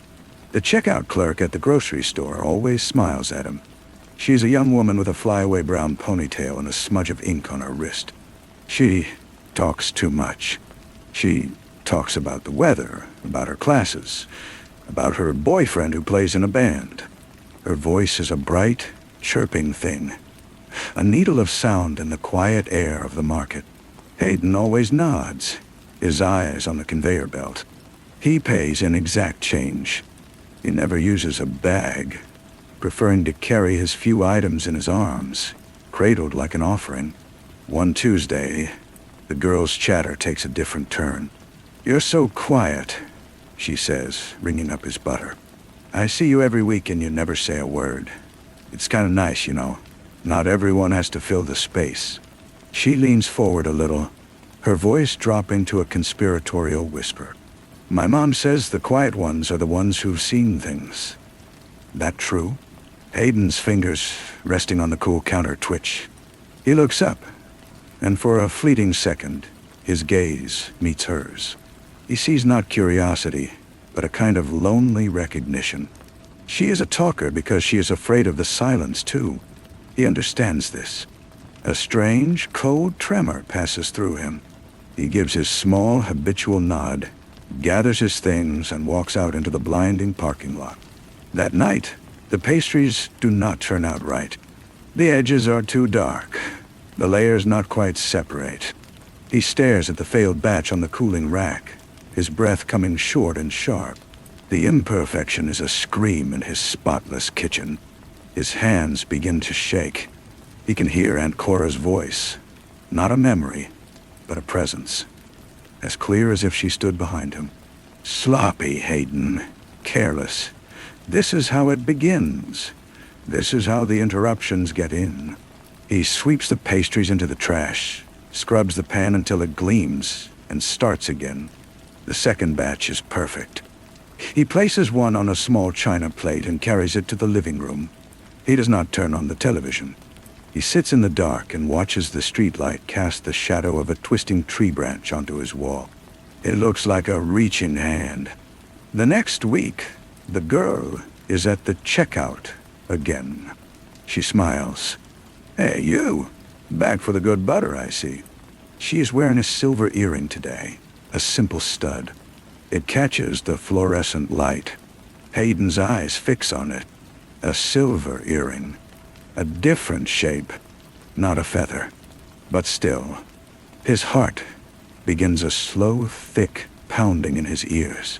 The whispers start, not from the walls, but from inside his own skull. A chorus of them. Mothers. And chorus. The wind at the Vista Lodge. The girl is still talking. Gosh. Shut. So I told him, if you're going to be late, just call, you know. It's not hard. It's just common courtesy. She shakes her head, the ponytail swinging. Some people just live in their own little world, I guess. Her own little world. The phrase strikes Hayden like a physical blow. He manages to take his change. His fingers brush hers, and she doesn't pull away. "You have a good day," she says, her smile softening into something genuine, something meant just for him. He walks to his car. He does not start the engine. He sits and watches the automatic doors of the grocery store slide open and shut, swallowing and disgorging people. He sees her through the window, laughing with the bag boy.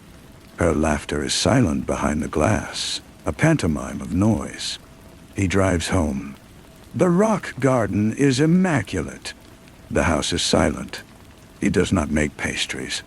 He sits in his clean, dark living room and thinks about the grocery girl. Her interruptions, her noise, her silver earring, the way she looked at him, seeing something, wanting to connect. A bridge into his quiet. A threat to the order. The phone rings. It is his parole officer.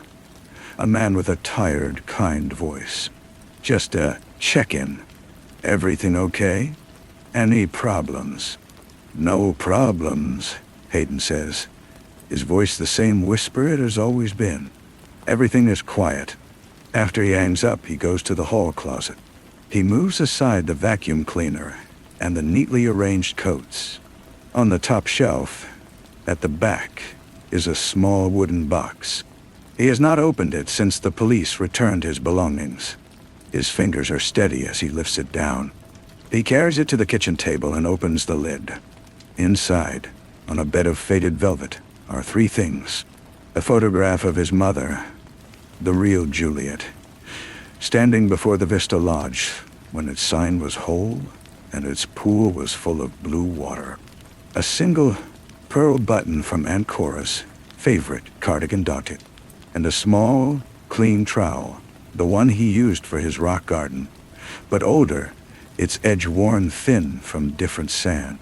He looks at the trowel for a long time. Then he looks out the window at his perfect silent yard. The moon is high.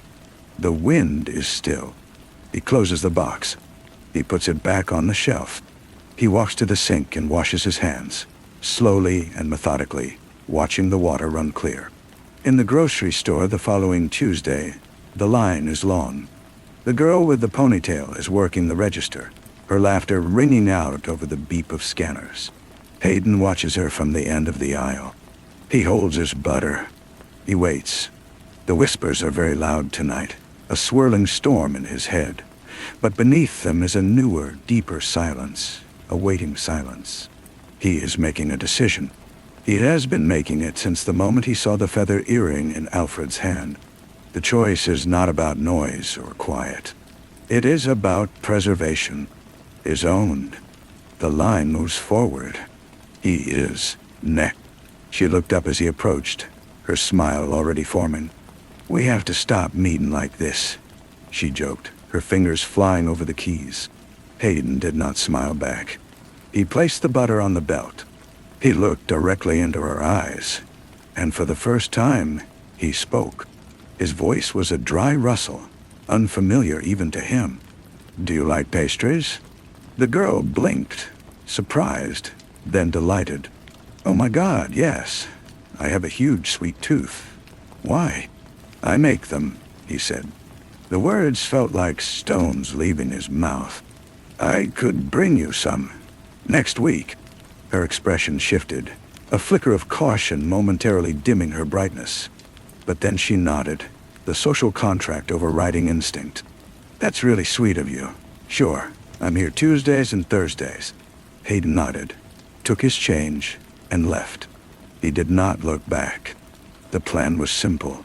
It was a recipe. He would bring her a box of pastries. They would be perfect. He would learn her name. He would learn her schedule. He would learn where she lived. The trowel was old, but it was still good. The desert was vast, but he knew a place, a quiet place, where the sand was already soft. He would preserve his world. He would restore the quiet. That night, he slept deeply, dreamlessly. For the first time in a year, the whispers were gone. The following Tuesday, the box was tied with a simple string. The pastries inside were his finest work. He drove to the grocery store, the box on the passenger seat. The sun was setting, painting the asphalt in long, bloody streaks. He parked at the far end of the lot, not in his usual space. He wanted to watch the doors. He saw her leave. She was not alone. The bag boy was with her, his arms slung casually over her shoulders. They were laughing. They walked to an old, dented sedan. He held the door open for her. He leaned in and kissed her, right there in the parking lot, under the buzzing sodium light. Then he got in the driver's side, and they drove away together. Hayden sat perfectly still. The box sat beside him. The pastries, perfect and golden, were inside. He watched the taillights of the car disappear into the stream of traffic. A strange sensation filled him, hollow and cold. It was not jealousy. It was not even anger. It was the realization of a miscalculation. She was not a solitary interrupter. She was connected. Her absence would create noise, questions. The bag boy had seen him. The boyfriend in the band would wonder. It was not clean. It was not orderly. He started the car. He drove not home, but out of the city, east, toward the deepening purple of the desert. He drove for an hour, until the lights were a distant smear, and the sky was a vast ceiling of stars. He pulled onto a dirt road, the tires crunching on gravel, then sinking into sand. He got out, box in hand. The wind was here, the same wind, whispering across the open nothing. He walked a few hundred yards from the car, his shoes filling with sand. He untied the string, opened the box, and upended it. The pastries tumbled out, a small, sad mound in the moonlight. He stood over them, waiting to feel something. Relief, regret, purpose.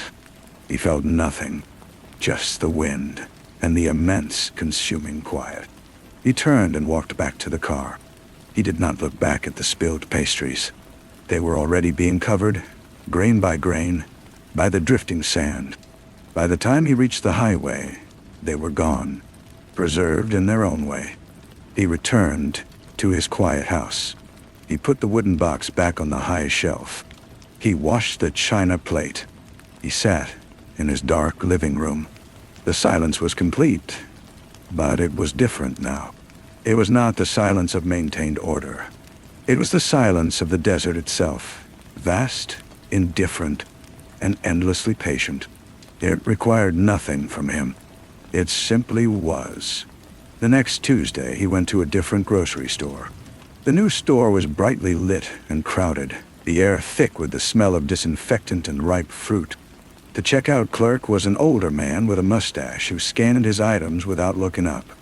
Hayden paid, took his bag, and left. The wind caught the door as he exited, making it sigh on its hinges. He drove home the long way, through streets he did not know. He passed parks where children shouted, and sidewalks where couples walked hand in hand. The noise of the world pressed against his car windows, a constant, shapeless roar. He did not feel threatened by it anymore.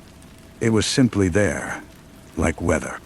That night, he did not make pastries. He made toast. It was slightly burnt at the edges. He ate it at the table, chewing slowly, the crunch loud in the empty kitchen. The imperfection of it, the mundane noise of his own eating, did not stir the whispers. The voices felt distant now, like a radio playing in another house. A week later, a letter arrived. It was from the state. His monthly check would be slightly reduced due to a change in funding. The numbers were precise and impersonal. He read the letter twice, then folded it neatly and filed it in a drawer with his other papers. The quiet of his house felt thinner that day, more fragile. It was a quiet that depended on things like checks and rules, and the absence of talkative girls. He understood, for the first time, that his silence was not a fortress. It was a habit. He began to take walks in the evenings. He walked the same route, past identical houses with trimmed lawns. He saw the same people, walking their dogs or watering their flowers. Sometimes they nodded. He began to nod back. It was not communication, but it was an acknowledgement. He existed in their world, and they in his. One evening he saw a moving van parked 3 houses down. A young family was unloading boxes, a man and woman and a little girl with red shoes. The girl was crying, overwhelmed. The mother picked her up and held her, whispering into her hair. The sound of the child's sobs carried clearly in the twilight air. Hayden stopped walking. He stood and watched. The sound was an interruption, a sharp tear in the fabric of the evening, but he found he could bear it. He watched until the child's cries subsided into hiccups, until the family carried the last box inside and closed the door. He continued his walk. When he returned to his own house, the silence welcomed him. But it did not feel like a victory. It felt like a room, just a room. He thought of the Vista Lodge often, not of the things in the sand, but of the light. The way the morning sun used to hit the dining room floor, turning the dust motes into tiny stars. The way the pool water reflected a trembling square of blue onto the stucco wall. He thought of his mother, the real one, before she got sick. She would hum while she rolled dough, a tuneless, happy sound. He took the wooden box down from the shelf one last time. He did not open it. He carried it out to the trash bin on the curb. He placed it inside, gently, and closed the lid. The truck would come in the morning. The wind picked up, a dry gust from the desert. It rattled the bin lid and swept down the street, carrying the scent of creosote and distant rain. Hayden stood for a moment, listening to the rustle of the palm fronds, the distant bark of a dog, the faint, rhythmic thump of music from someone's open window. The world was full of noise. It was not orderly. It was not quiet. It was simply alive. He went inside, closed his door, and the sounds became a muffled tapestry, a background hum to the quiet within, which was now his own, and not a shrine to anything at all. He slept through the night without dreaming. In the morning, the trash truck came and took the box away with a great mechanical grinding. He watched from the window, a cup of tea cooling in his hand. There was no tremor, no shift.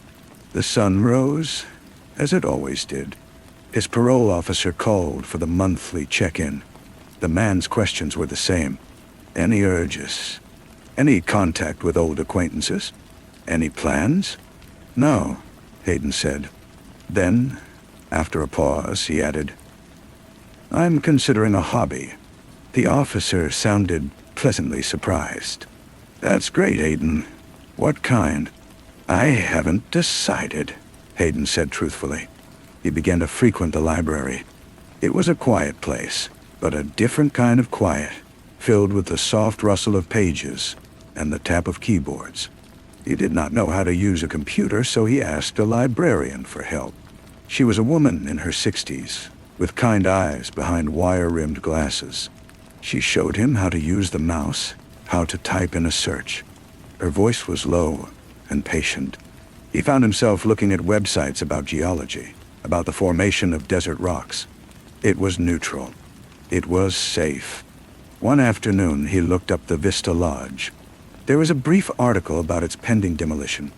The land had been sold to a developer. The comment section below was a sparse collection of local memories. Someone remembered stopping there for a soda as a child. Another recalled the strange, quiet couple who ran it. No one mentioned the things found in the sand. The world had already folded the story away. He closed the browser. He checked out a book on sedimentary layers. He read it at his kitchen table, his finger tracing the lines of text. The words were a new kind of order, one that explained the world instead of walling it off. Weeks passed. The season turned, the heat softening at the edges. On his walk one evening, he passed the young family's house. The little girl with the red shoes was on the sidewalk, drawing with chalk. She had made a lopsided sun and a series of frantic green squiggles she told him were trees. She looked up at him, her face serious. Do you like my picture? Hayden stopped.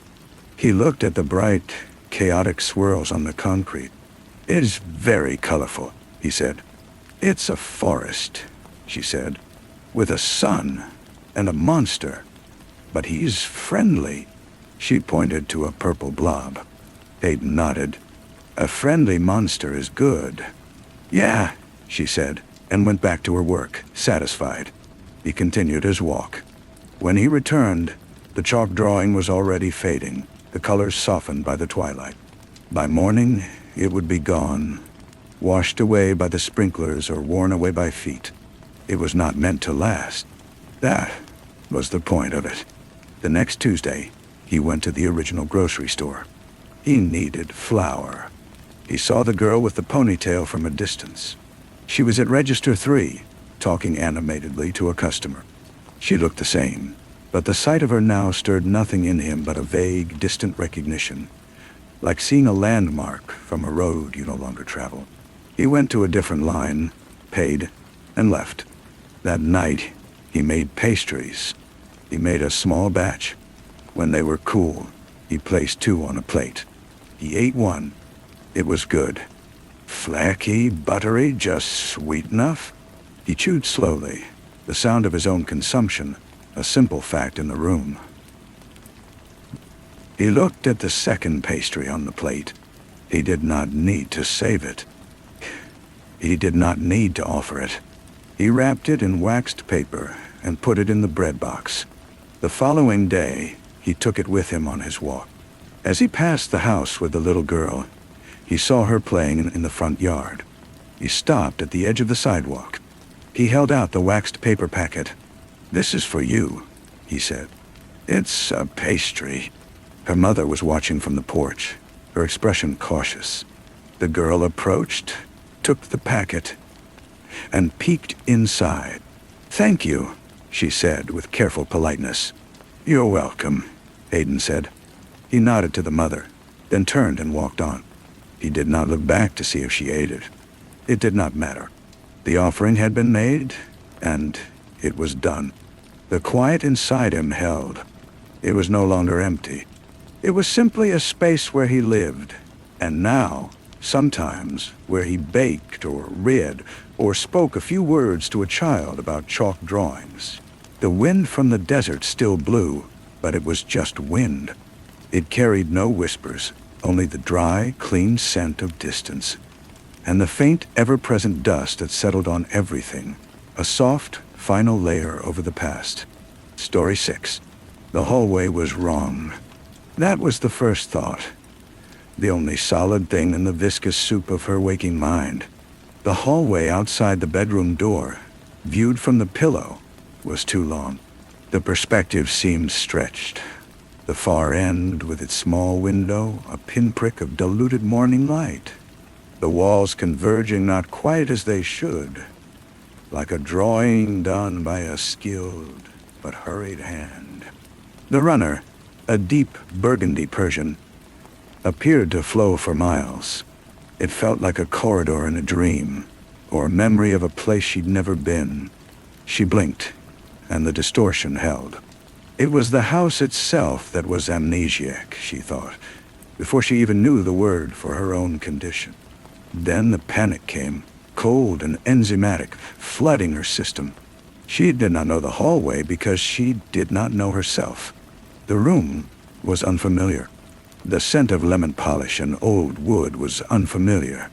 The weight of the linen sheets, the pattern of cracks on the ceiling, the sound of a distant faucet dripping. All were artifacts from a life she could not recall. Her own hands, lying on the coverlet, were strange instruments. She sat up, her heart a frantic bird in a cage of bone. A man appeared in the doorway, backlit by the wrong-length hall. He was tall, his silhouette blocking the tiny window. He carried a tray. The smell of coffee and toasted bread arrived before he did, a sensory anchor in the formless sea. "Good morning, Jessica," he said. His voice was warm, worn smooth like a river stone. He set the tray on the nightstand. "I'm Leroy. I'm your husband." She stared at him. He had a kind face, lines etched gently around eyes the color of shale. He looked like concern made flesh. but the word husband sparked nothing. It was a label on an empty jar. "I don't remember," she whispered. The sound of her own voice was foreign. "I know," he said, sitting on the edge of the bed. He didn't touch her.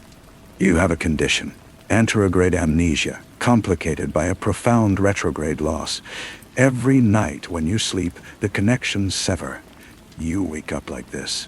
We've been through this many times." He said it with a practiced patience that felt in some deep, wordless part of her like a rehearsed line. "How many times?" 1,127 mornings, he said, without hesitation. The precision was a needle prick. He handed her a leather-bound journal. "This is yours.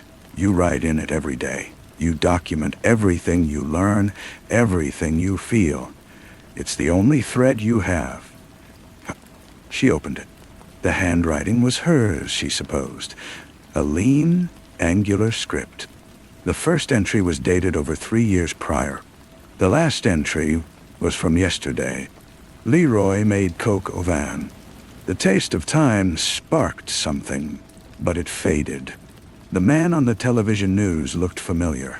"I hid this thought. I don't know why. Damn." She read the final line again. "I hid this thought." Leroy guided her through the routine.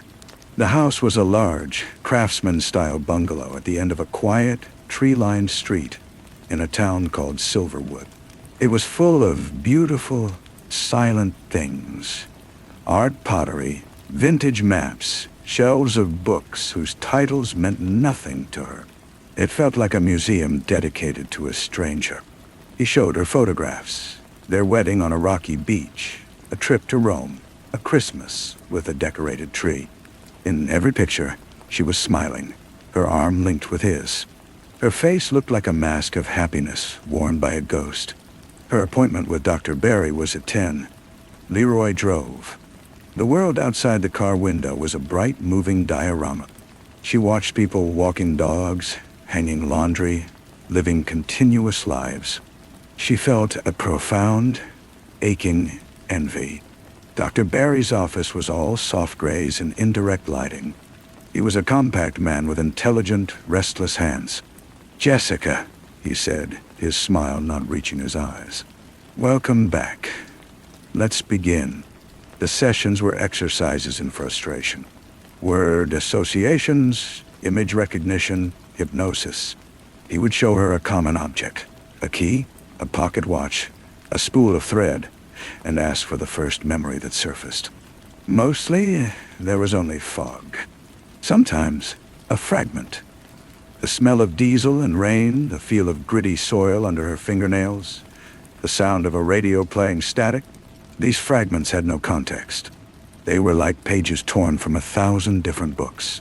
"The mind is not a blank slate," Barry said one day, his voice a low, clinical hum. "It is a palimpsest. Even when the top layer is scrubbed away, ghosts of the old writing remain. We are looking for those ghosts." "What if the old writing is something I don't want to see?" she asked. Barry steepled his fingers. "The truth of one's life is always preferable to a comfortable fiction, even if it is painful. Especially then." She began to find things. Not memories, but physical anomalies in the museum of her life. A section of baseboard in the study that was slightly less dusty, as if it had been recently removed and replaced. A gap in the chronology of the photographs in the album. 6 months missing between a picture labeled Lake Holiday and one labeled New Year's Eve. The books in her study were alphabetized, but a single volume, a thick anthology of American poetry, was shelved between am and. Inside, she found a pressed flower, brittle and brown, and a single word written in her own hand in the margin. Cash. The name was a key that fit no lock in her current life. Leroy's expression when she asked him about it over dinner was a masterpiece of benign confusion. "Cash? I don't think so, honey. Maybe someone from before. From your childhood." But his eyes held a stillness, like the surface of a pond hiding something beneath. She started writing 2 journals. The one she left on her nightstand, filled with the mundane details Leroy expected. Leroy trimmed the rose bushes. I like the yellow ones best. And a second, a small moleskine notebook, which she hid inside the hollow anthology of poetry. This one was for the ghosts. The hallway is still wrong. I measured it today. It is precisely 4 inches longer than the architectural symmetry of the house should allow. Why would someone build a house with a hallway 4 inches too long? Leroy hums in the kitchen. It is always the same tune. I think it is Moon River. I hate it. I found a receipt in Leroy's coat pocket for storage unit. Unit 317. The date is from last month. Yeah. Who is Cash? The duality gave her a purpose. She was an archaeologist of her own erased life, sifting through the staged set for cracks in the plaster. Leroy's kindness began to feel like a velvet rope, corralling her into a designated area. Dr. Barry's questions felt less like probes and more like subtle steering. She was a ship with no memory of her port or destination, and everyone seemed to have a hand on her wheel. The man appeared on a Tuesday. She was in the backyard, staring at a bird feeder, trying to will a memory of birdsong. He stood at the property line just outside the tall cedar fence, partially obscured by the lilac bushes. He was gaunt, with deep-set eyes and a 3-day shadow. He didn't speak, just looked at her with an intensity that felt like a physical touch. In his hand was a small, familiar object, a spool of red thread. He lifted it just slightly, then turned and vanished. That night, she dreamt of thread, miles of it, red and slick, tangling around her limbs, leading down into a dark, earthy hole. She woke with the name on her lips, Cash. She became bolder. She took Leroy's keys when he was in the shower. The storage unit was on the industrial edge of town, a row of identical orange doors under a bleached sky. Unit 317 was cold and smelled of concrete and mothballs. Inside were no old Christmas decorations or childhood mementos. There were boxes of files, financial records for a company she didn't recognize, a passport with her photo but the name Jasmine Vale, a stack of faded letters addressed to a J. Vale at a different city, and a photograph curled at the edges of herself, younger, laughing, her arm around the gaunt man from the fence. The man was smiling. On the back, in her handwriting, me and Cash. The dig site. October. The next box held newspapers. The headlines were local, years old. Archaeology student missing. Fiancé pleads for information. The missing student was Jasmine Vale.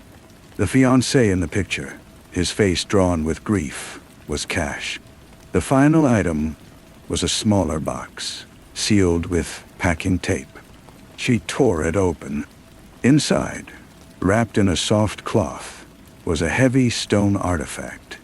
A carved figurine, grotesque and primitive, with empty sockets for eyes. It was cold to the touch, and holding it sent a jolt through her, not a memory, but a pure primal dread. Underneath it was a gun, a small, efficient-looking pistol. She took the photograph and the figurine. She left the gun. She locked the unit and drove home, her mind a silent scream of colliding realities. Confrontation was a quiet, terrible thing. She placed the photograph on the kitchen table where Leroy was chopping vegetables. The thump, thump, thump of the knife stopped. The silence that followed was absolute, filled only with the hum of the refrigerator. "Who am I?" she asked, her voice flat. Leroy set the knife down, carefully aligning it with the edge of the cutting board. He wiped his hands on a towel. He did not look surprised. He looked tired, the kindness draining from his face like water from a sink, leaving behind something harder, older. "You are Jessica," he said. "My wife." This is Jasmine Vale. She disappeared. Was I her? Did you take her? It's not that simple, Jessica. Don't call me that. The shout felt good. A crack in the ice. Where's Cash? What'd you do to him? What did you do to me? Leroy sighed. A long, weary exhalation. Cash was unstable. Obsessive. The dig. It was a bad sight. They found things that shouldn't have been found. He thought the artifact had power. He thought it was speaking to you. To Jasmine. He was going to ruin everything. No. What everything? Our work, said a new voice. Dr. Barry stood in the doorway to the hall, the wrong-length hall. He held a syringe, its needle catching the light.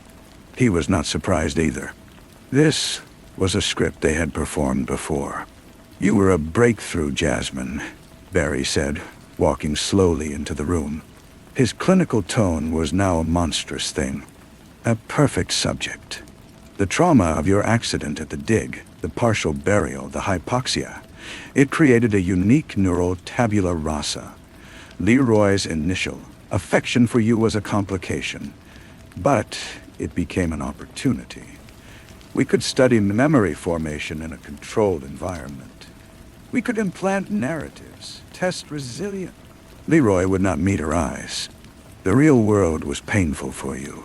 Cash was leading you into darkness. This life here is safe. It's clean. You stole me, she breathed. The horror was not a wave, but a slow, rising tide, filling the room, chilling the air. The amnesia wasn't an accident. It was the cornerstone of her prison. The daily reset was a maintenance protocol. Leroy wasn't a husband. He was a warden, a caretaker for a human experiment. Barry was the architect. Where is Cash? She asked again, her eyes on the figurine she had placed beside the photograph. Leroy's jaw tightened.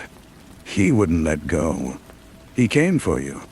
He was going to take you back to that madness. So you killed him, Barry answered. A necessary termination to preserve the integrity of the study. The syringe in his hand was the ultimate eraser. One prick, and this terrible knowledge would be gone. She would wake up tomorrow to coffee and toast. And the kind, lying face of her husband, the ghost of Cash and Jasmine Vale, scrubbed away once more. She moved without thinking. Her hand closed around the stone figurine on the table. It was heavier than it looked, dense with malice.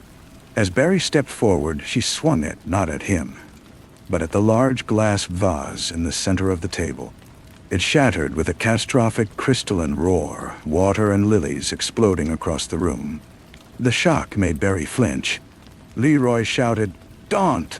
She was already running, not for the front door, but down the wrong hallway. The pinprick of light at the end seemed to recede as she ran, the walls pressing in. She could hear them behind her. At the end was a small, locked door she had never been through. Leroy always said it was just a closet. She threw her shoulder against it. It held. She fumbled with the figurine, smashing it against the old-fashioned keyhole. The wood splintered. The door gave way. It was not a closet. It was a small, bare room. A cell. On the wall were taped dozens of photographs, maps, and frantic, scribbled notes. A single, narrow cot. A jug of water. This was where the real work was done, she understood. This was where Barry's interventions took place, where memories were not just lost, but sculpted. And in the corner, on the floor, was a small red spool of thread. She heard them at the broken door. There was no other exit. The window was a high, narrow slit. She was trapped in the truth. Barry filled the doorway, syringe raised. Leroy was behind him, his face a tragedy of conflict. "It's for the best, Jessica," Barry said, his voice hypnotic, calm. You'll wake up happy. You'll wake up loved. That's all anyone wants. She backed against the cold wall, her fingers finding the spool of thread. Cash's thread. A signal. A connection. She clutched it in her fist, the wood biting into her palm. "My name," she said, her voice clear and final in the small, terrible room, "is Jasmine." Barry lunged. The report was not loud. It was a dry, percussive snap, like a heavy branch breaking. Barry stopped, a look of profound surprise on his face. A dark flower bloomed on the front of his crisp white shirt. He looked down, then crumpled to his knees, and then onto his side. Leroy stood in the doorway, the small, efficient pistol from the storage unit in his hand. Smoke curled from the barrel. His hand was perfectly steady. His eyes were on Barry, not on her. The silence after the gunshot was a living thing. It swallowed the room. Leroy slowly lowered the gun.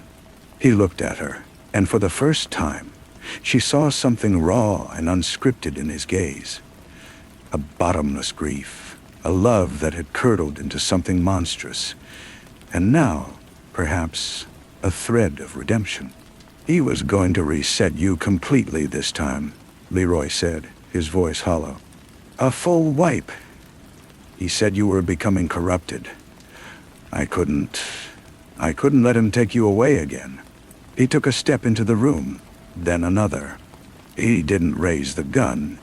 He just held it, dangling at his side. He was looking at the photographs on the wall, at the evidence of the woman she had been. "I love Jasmine," he whispered, more to himself than to her. But she loved Cash. She loved the dirt and the mystery and him. I could only have her if she was someone else. Barry made that possible. He said we could build a new life, a perfect one. But you keep finding your way back to her.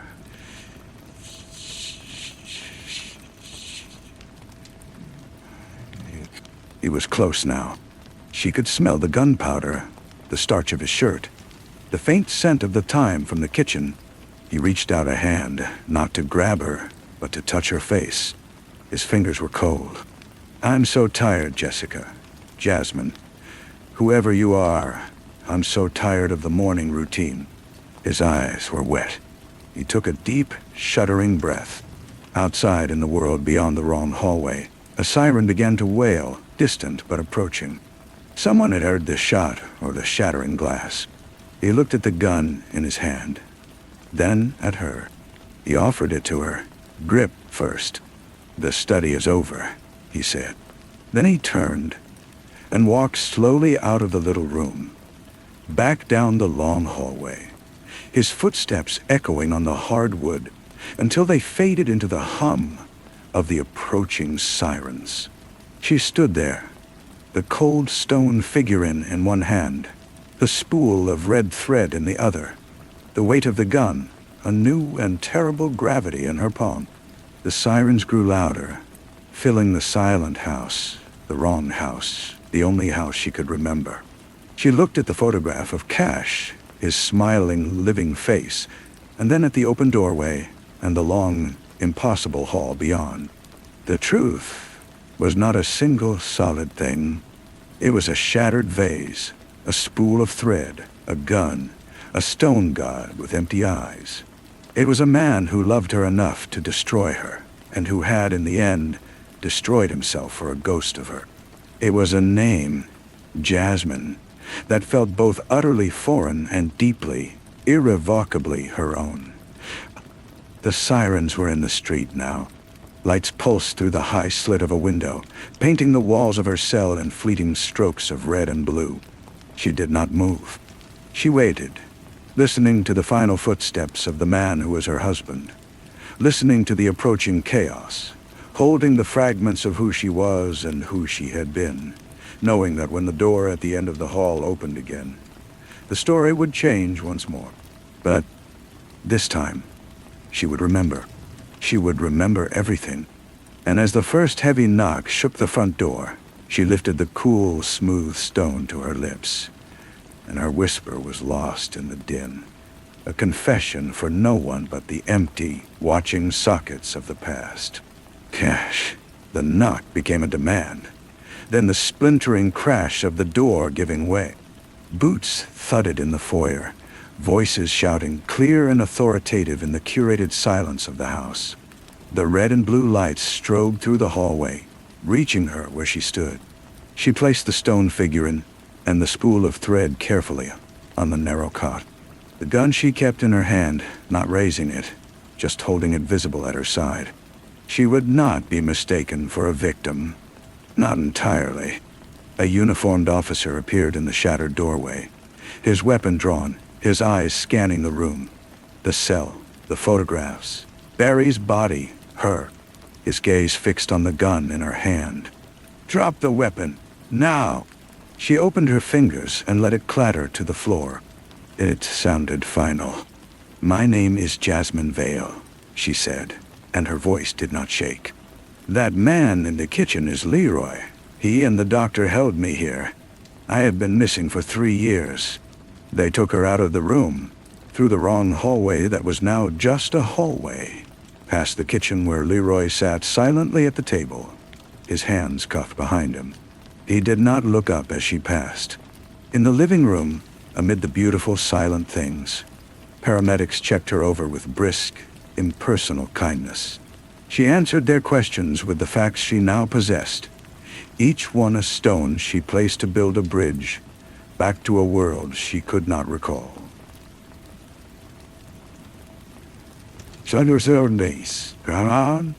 They took her to the station. The story unraveled slowly, a tangled knot of lies. Leroy, whose real name was Leo Richter, said nothing without a lawyer.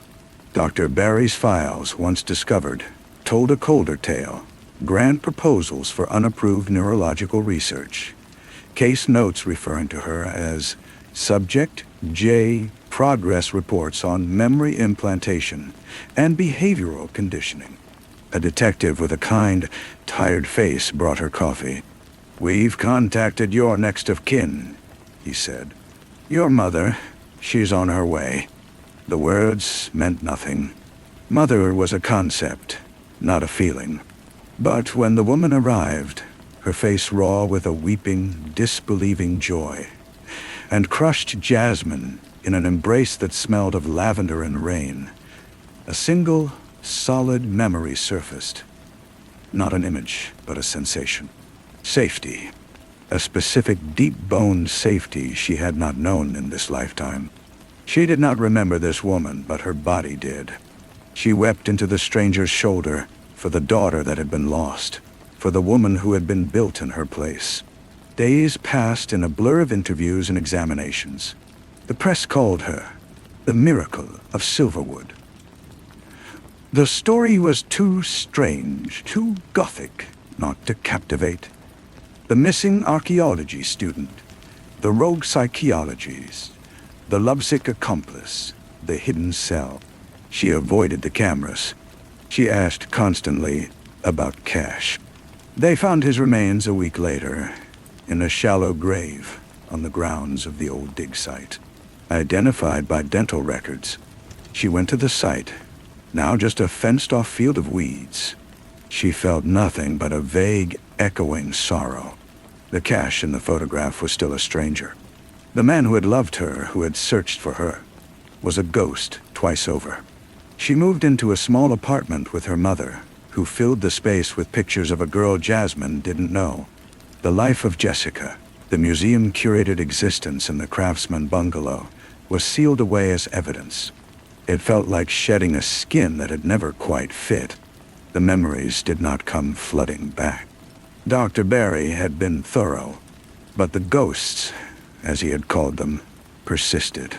The smell of diesel and rain came with a flash of a dig site tent, the taste of cheap whiskey.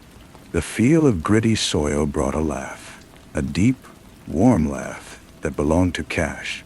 These were not memories, but their shadows, haunting the edges of her new quiet life. One afternoon, a package arrived with no return address. Inside, was a simple wooden box. Within it, nestled in cotton, was the stone figurine. The empty eyes seemed to watch her. There was no note. She knew it was from Leroy. From Leo? A relic of the life he had stolen for her, and of the life she had lost. A token from one prison to another, for she was now a prisoner of a different kind, trapped between two identities, neither fully real. She took the figurine out and held it. The primal dread was still there, but so was something else. A connection, not to power, but to a passion. Jasmine Vale had been fascinated by this object, had risked things for it, had loved a man who shared that fascination. That was a thread, however faint. She placed the figurine on her new windowsill, where the morning light fell upon it.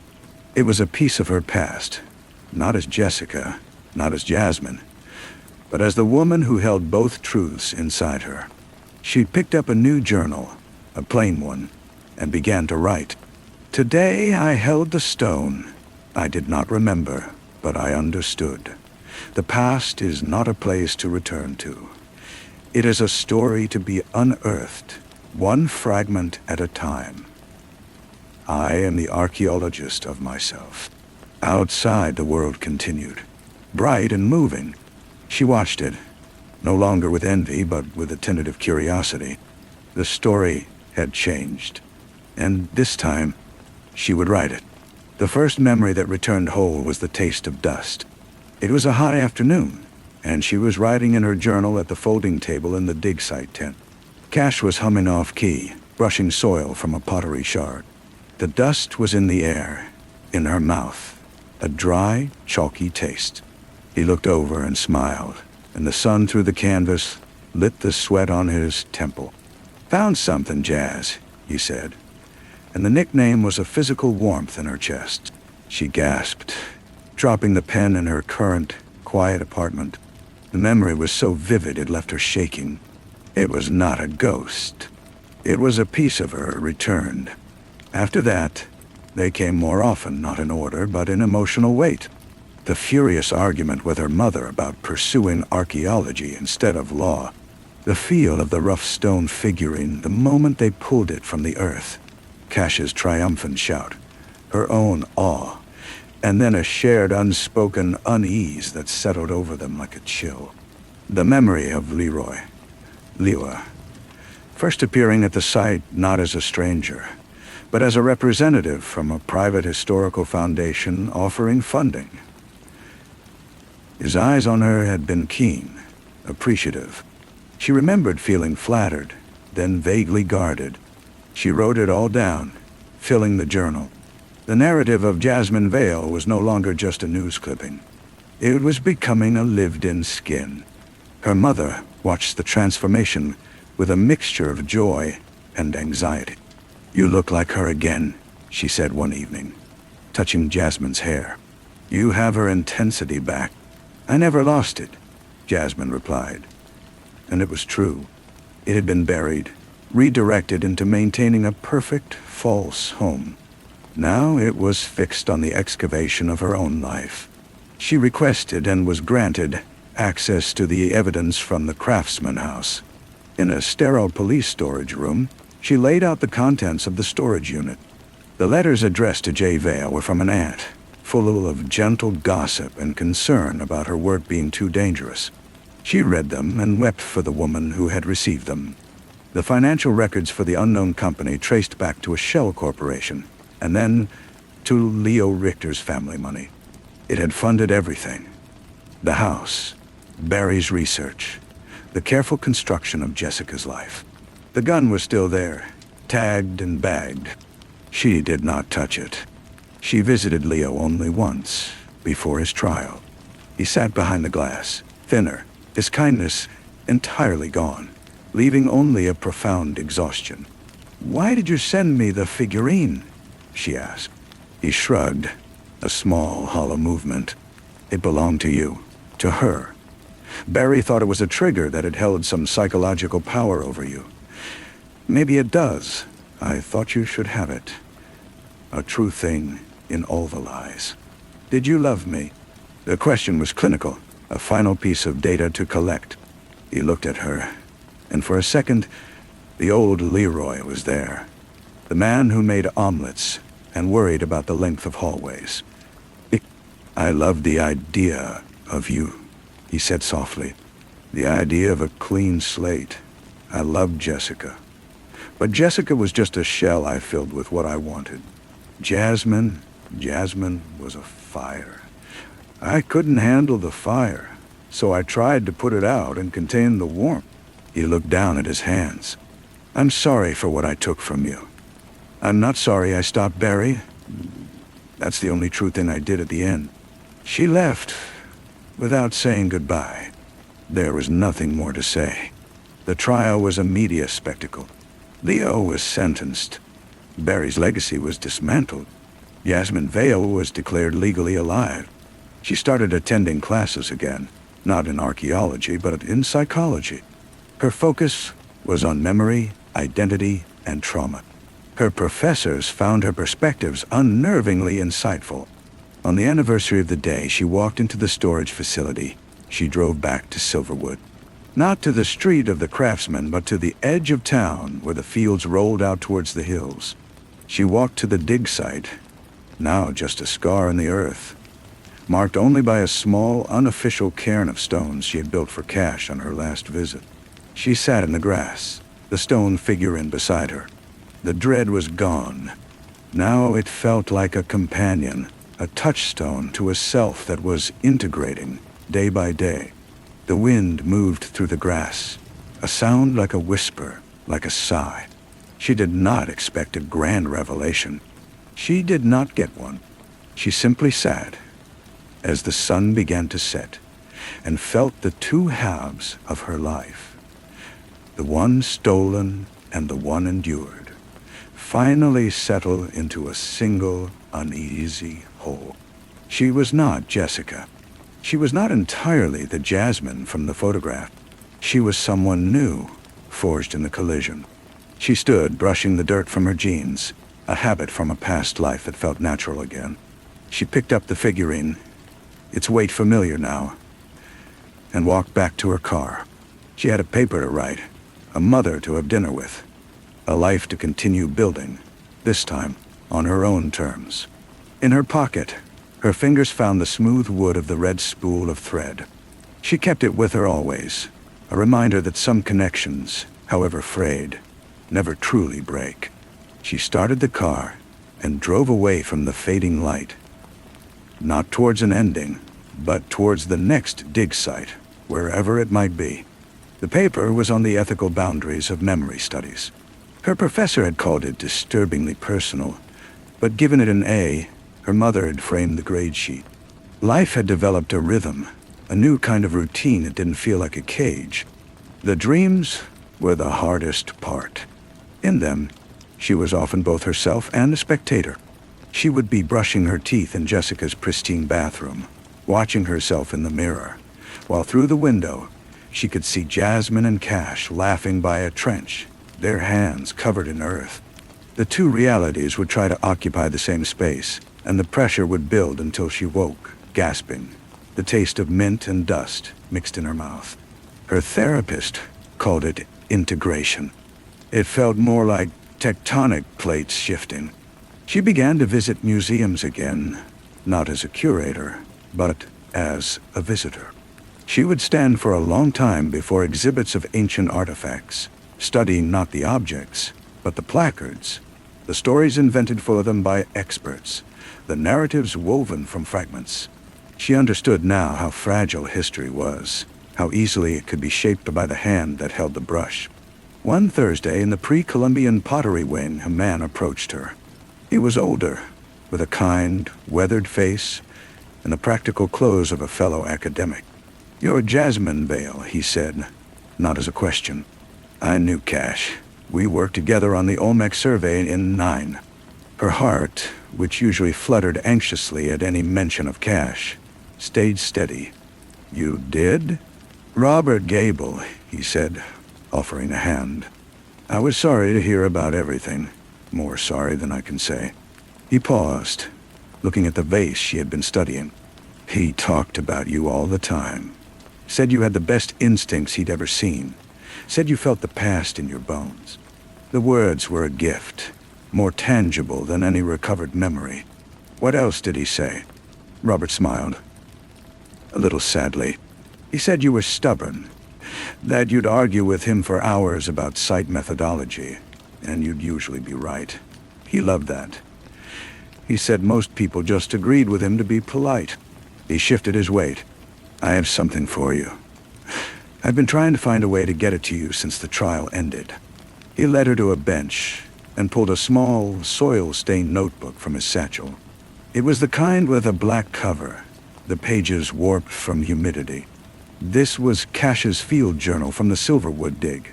The police had it as evidence, but it was returned to his department.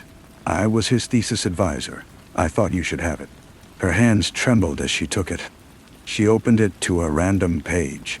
Cash's handwriting was chaotic, energetic, full of sketches of soil layers and quick, dense notes. And there, in the margin of a page detailing the figure's discovery, was a small, careful sketch of her profile, looking at something off the page, a look of intense concentration on her face. Next to it, he had written, Jazz sees it, the weight of it, she feels the eyes. She traced the lines of the sketch with her finger. Thank you, she whispered, the words thick. He was a good man, Robert said simply, and a brilliant one. You brought out the best in him. He stood to leave. If you ever think about returning to the field, even just as a volunteer, give me a call. Instincts like yours shouldn't go to waste. After he left, she sat on the bench for a long time, the journal open on her lap. She read entries from the beginning, following the progression of the dig, seeing her own name appear with increasing frequency, then with affection, then with a shorthand that spoke of deep partnership. It was the story of their work, and the story of them. That night, she didn't dream of fractured realities. She dreamed of a tent, and the sound of a pencil scratching on paper, and a deep, quiet voice explaining the stratigraphy of a riverbank. It was a whole memory, peaceful and complete. The next morning, she called Robert Gable. He was leading a summer dig in New Mexico, a survey of a possible trade route. It was small, underfunded, and involved a lot of hiking and dust. She said yes before he could finish describing the conditions. When she told her mother, she saw the fear flash in her eyes, the fear of losing her daughter again to the dirt and the mystery. But her mother only nodded and hugged her tight. Bring a good hat, she said, her voice muffled against Jasmine's shoulder. And call every week. The day before she left, she packed the stone figurine carefully in her luggage. She packed the red spool of thread in her pocket. She packed Cash's journal in her carry-on.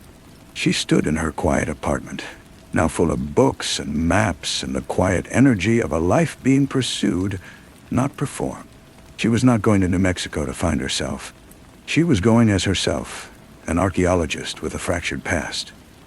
A woman carrying ghosts and gifts, ready to read the stories written in the earth once more. The figure's empty eyes no longer watched her with menace. They simply watched as she moved forward, finally, into a future of her own choosing. The thread was in her hand, and for the first time, she felt it was connected to something ahead, not just behind. The dust in New Mexico was a different color, redder, finer. It got into everything with a persistence that felt familiar. The crew was small, just Robert, 2 graduate students, and herself. They treated her with a careful deference at first, aware of her story. But the work eroded that quickly. There was no room for mythology when you were hauling equipment in the blistering sun or debating the significance of a scatter of lithic flakes. Jasmine found she remembered the language of fieldwork. The terms came back to her tongue. Middens, hearths, post molds. And with them, a physical confidence. Her body remembered how to kneel for hours, how to trowel with a gentle touch, how to see the subtle change in soil that signaled human hands. It was a homecoming to a home she'd forgotten. One evening, As the sky bled into violet, she sat outside her tent with Kasha's journal. She was reading an entry about a frustrating day where they'd found nothing, and his words were full of a humorous, self-deprecating irritation. One of the grad students, a young woman named Chloe, sat down beside her with a sigh, rubbing her neck. "Long day," Chloe said. Then, nodding at the journal, "Is that from the Silverwood dig?" "Yes." "Do you mind if I ask? Does it help reading it?" Jasmine considered. The wind stirred the pages gently. "It doesn't bring him back, but it makes the person he was real. Not a ghost, not a victim. Just a good archaeologist having a bad day. That helps more than you'd think." Chloe was quiet for a moment. "Robert says you have a feel for the land, that you guessed where that grinding stone was yesterday before we even started the test pit." A faint echo of pride, untainted by the past, warmed her. "Lucky guess. I don't think so." Chloe hesitated. "My undergrad thesis was on ritual deposition. That figurine you found, the one from the news, it's fascinating. Do you ever think about what it was for? Why it felt so powerful?" Jasmine looked out at the darkening mesa. She had brought the figurine, but it stayed wrapped in its box in her duffel bag, a private touchstone. "I think some things hold the weight of the intentions put into them," she said slowly. "Not magic, just history. Trauma or hope or fear, pressed into an object by the people who handled it. We can feel the echo if we're listening." "Yeah, and we can feel the echo if we're listening." Chloe nodded, seeming satisfied with the answer. They sat in a comfortable silence until the stars emerged. The dig progressed. They found evidence of a seasonal camp, a place where people had stopped for generations along the trade route. It was not a spectacular find, but it was honest, incremental work. Jasmine felt her new identity, the one forged in collision, settling into the grooves of this old, familiar practice. She was not pretending to be Jasmine Vale, archaeologist. She was being one. Near the end of the third week, she woke before dawn from a dream of water. Not the rain of Silverwood, but the sound of a slow, hidden spring. The dream was so vivid she pulled on her boots and jacket and walked out from camp, following a dry wash in the pre-dawn gray. She walked not as an archaeologist on a grid, but as a woman following a feeling. 100 yards from camp, where the wash curved against a sandstone wall, she saw a darker stain in the rock. She approached, her fingers brushing the cool stone. There, in a sheltered alcove, were petroglyphs, a series of spirals, a figure with outstretched arms, and what looked like a procession of antelope. They were worn but clear, and beneath them, in the dust and rubble at the base of the wall, something gleamed dully. Her breath caught. She didn't reach for it. She simply knelt and looked. It was a small, carved turtle shell, made of a soft green stone, a pendant. It lay there as if waiting, not with the ominous weight of the figurine, but with a quiet, patient simplicity. She did not move it. She sat back and watched as the first direct ray of sunlight crested the mesa and struck the alcove, lighting the spirals and making the green stone glow. This was not a find for the site records. This was something else. A gift, perhaps, from the land to her. A sign that she could still listen, and that the past could speak to her in ways that were not about loss, but about continuity. She marked the spot in her mind, and in her own new journal, she sketched the alcove and the pendant. She wrote, "Found a turtle. It was waiting. I left it where it lay." Some stories don't need to be collected. They just need to be witnessed. When she returned to camp, Robert was sipping coffee by the fire. He looked at her face, still touched with the morning's awe, and smiled. "You went for a walk." "I did. Find anything?" She met his eyes. "A good place to think." He nodded, understanding passing between them without more words. He handed her a mug of coffee. The crew began to stir. The day's work calling. Yasmin took the mug. the warmth seeping into her hands. She looked back toward the wash, now lit with full golden sun. The thread in her pocket felt light. The past was behind her, not gone, but finally in its place. The future was this cup of coffee, this dirt, this sky, this next careful scrape of a trowel. She was here, and for now, and for all the days she could choose, it was enough. Thank you for staying with me until the end of tonight's true crime tale. If this case captivated you, don't forget to subscribe and hit that notification bell so you won't miss tomorrow's investigation. And to help our channel continue bringing you these stories, sleep well, stay curious, and I'll be back tomorrow night with another true mystery from the shadows.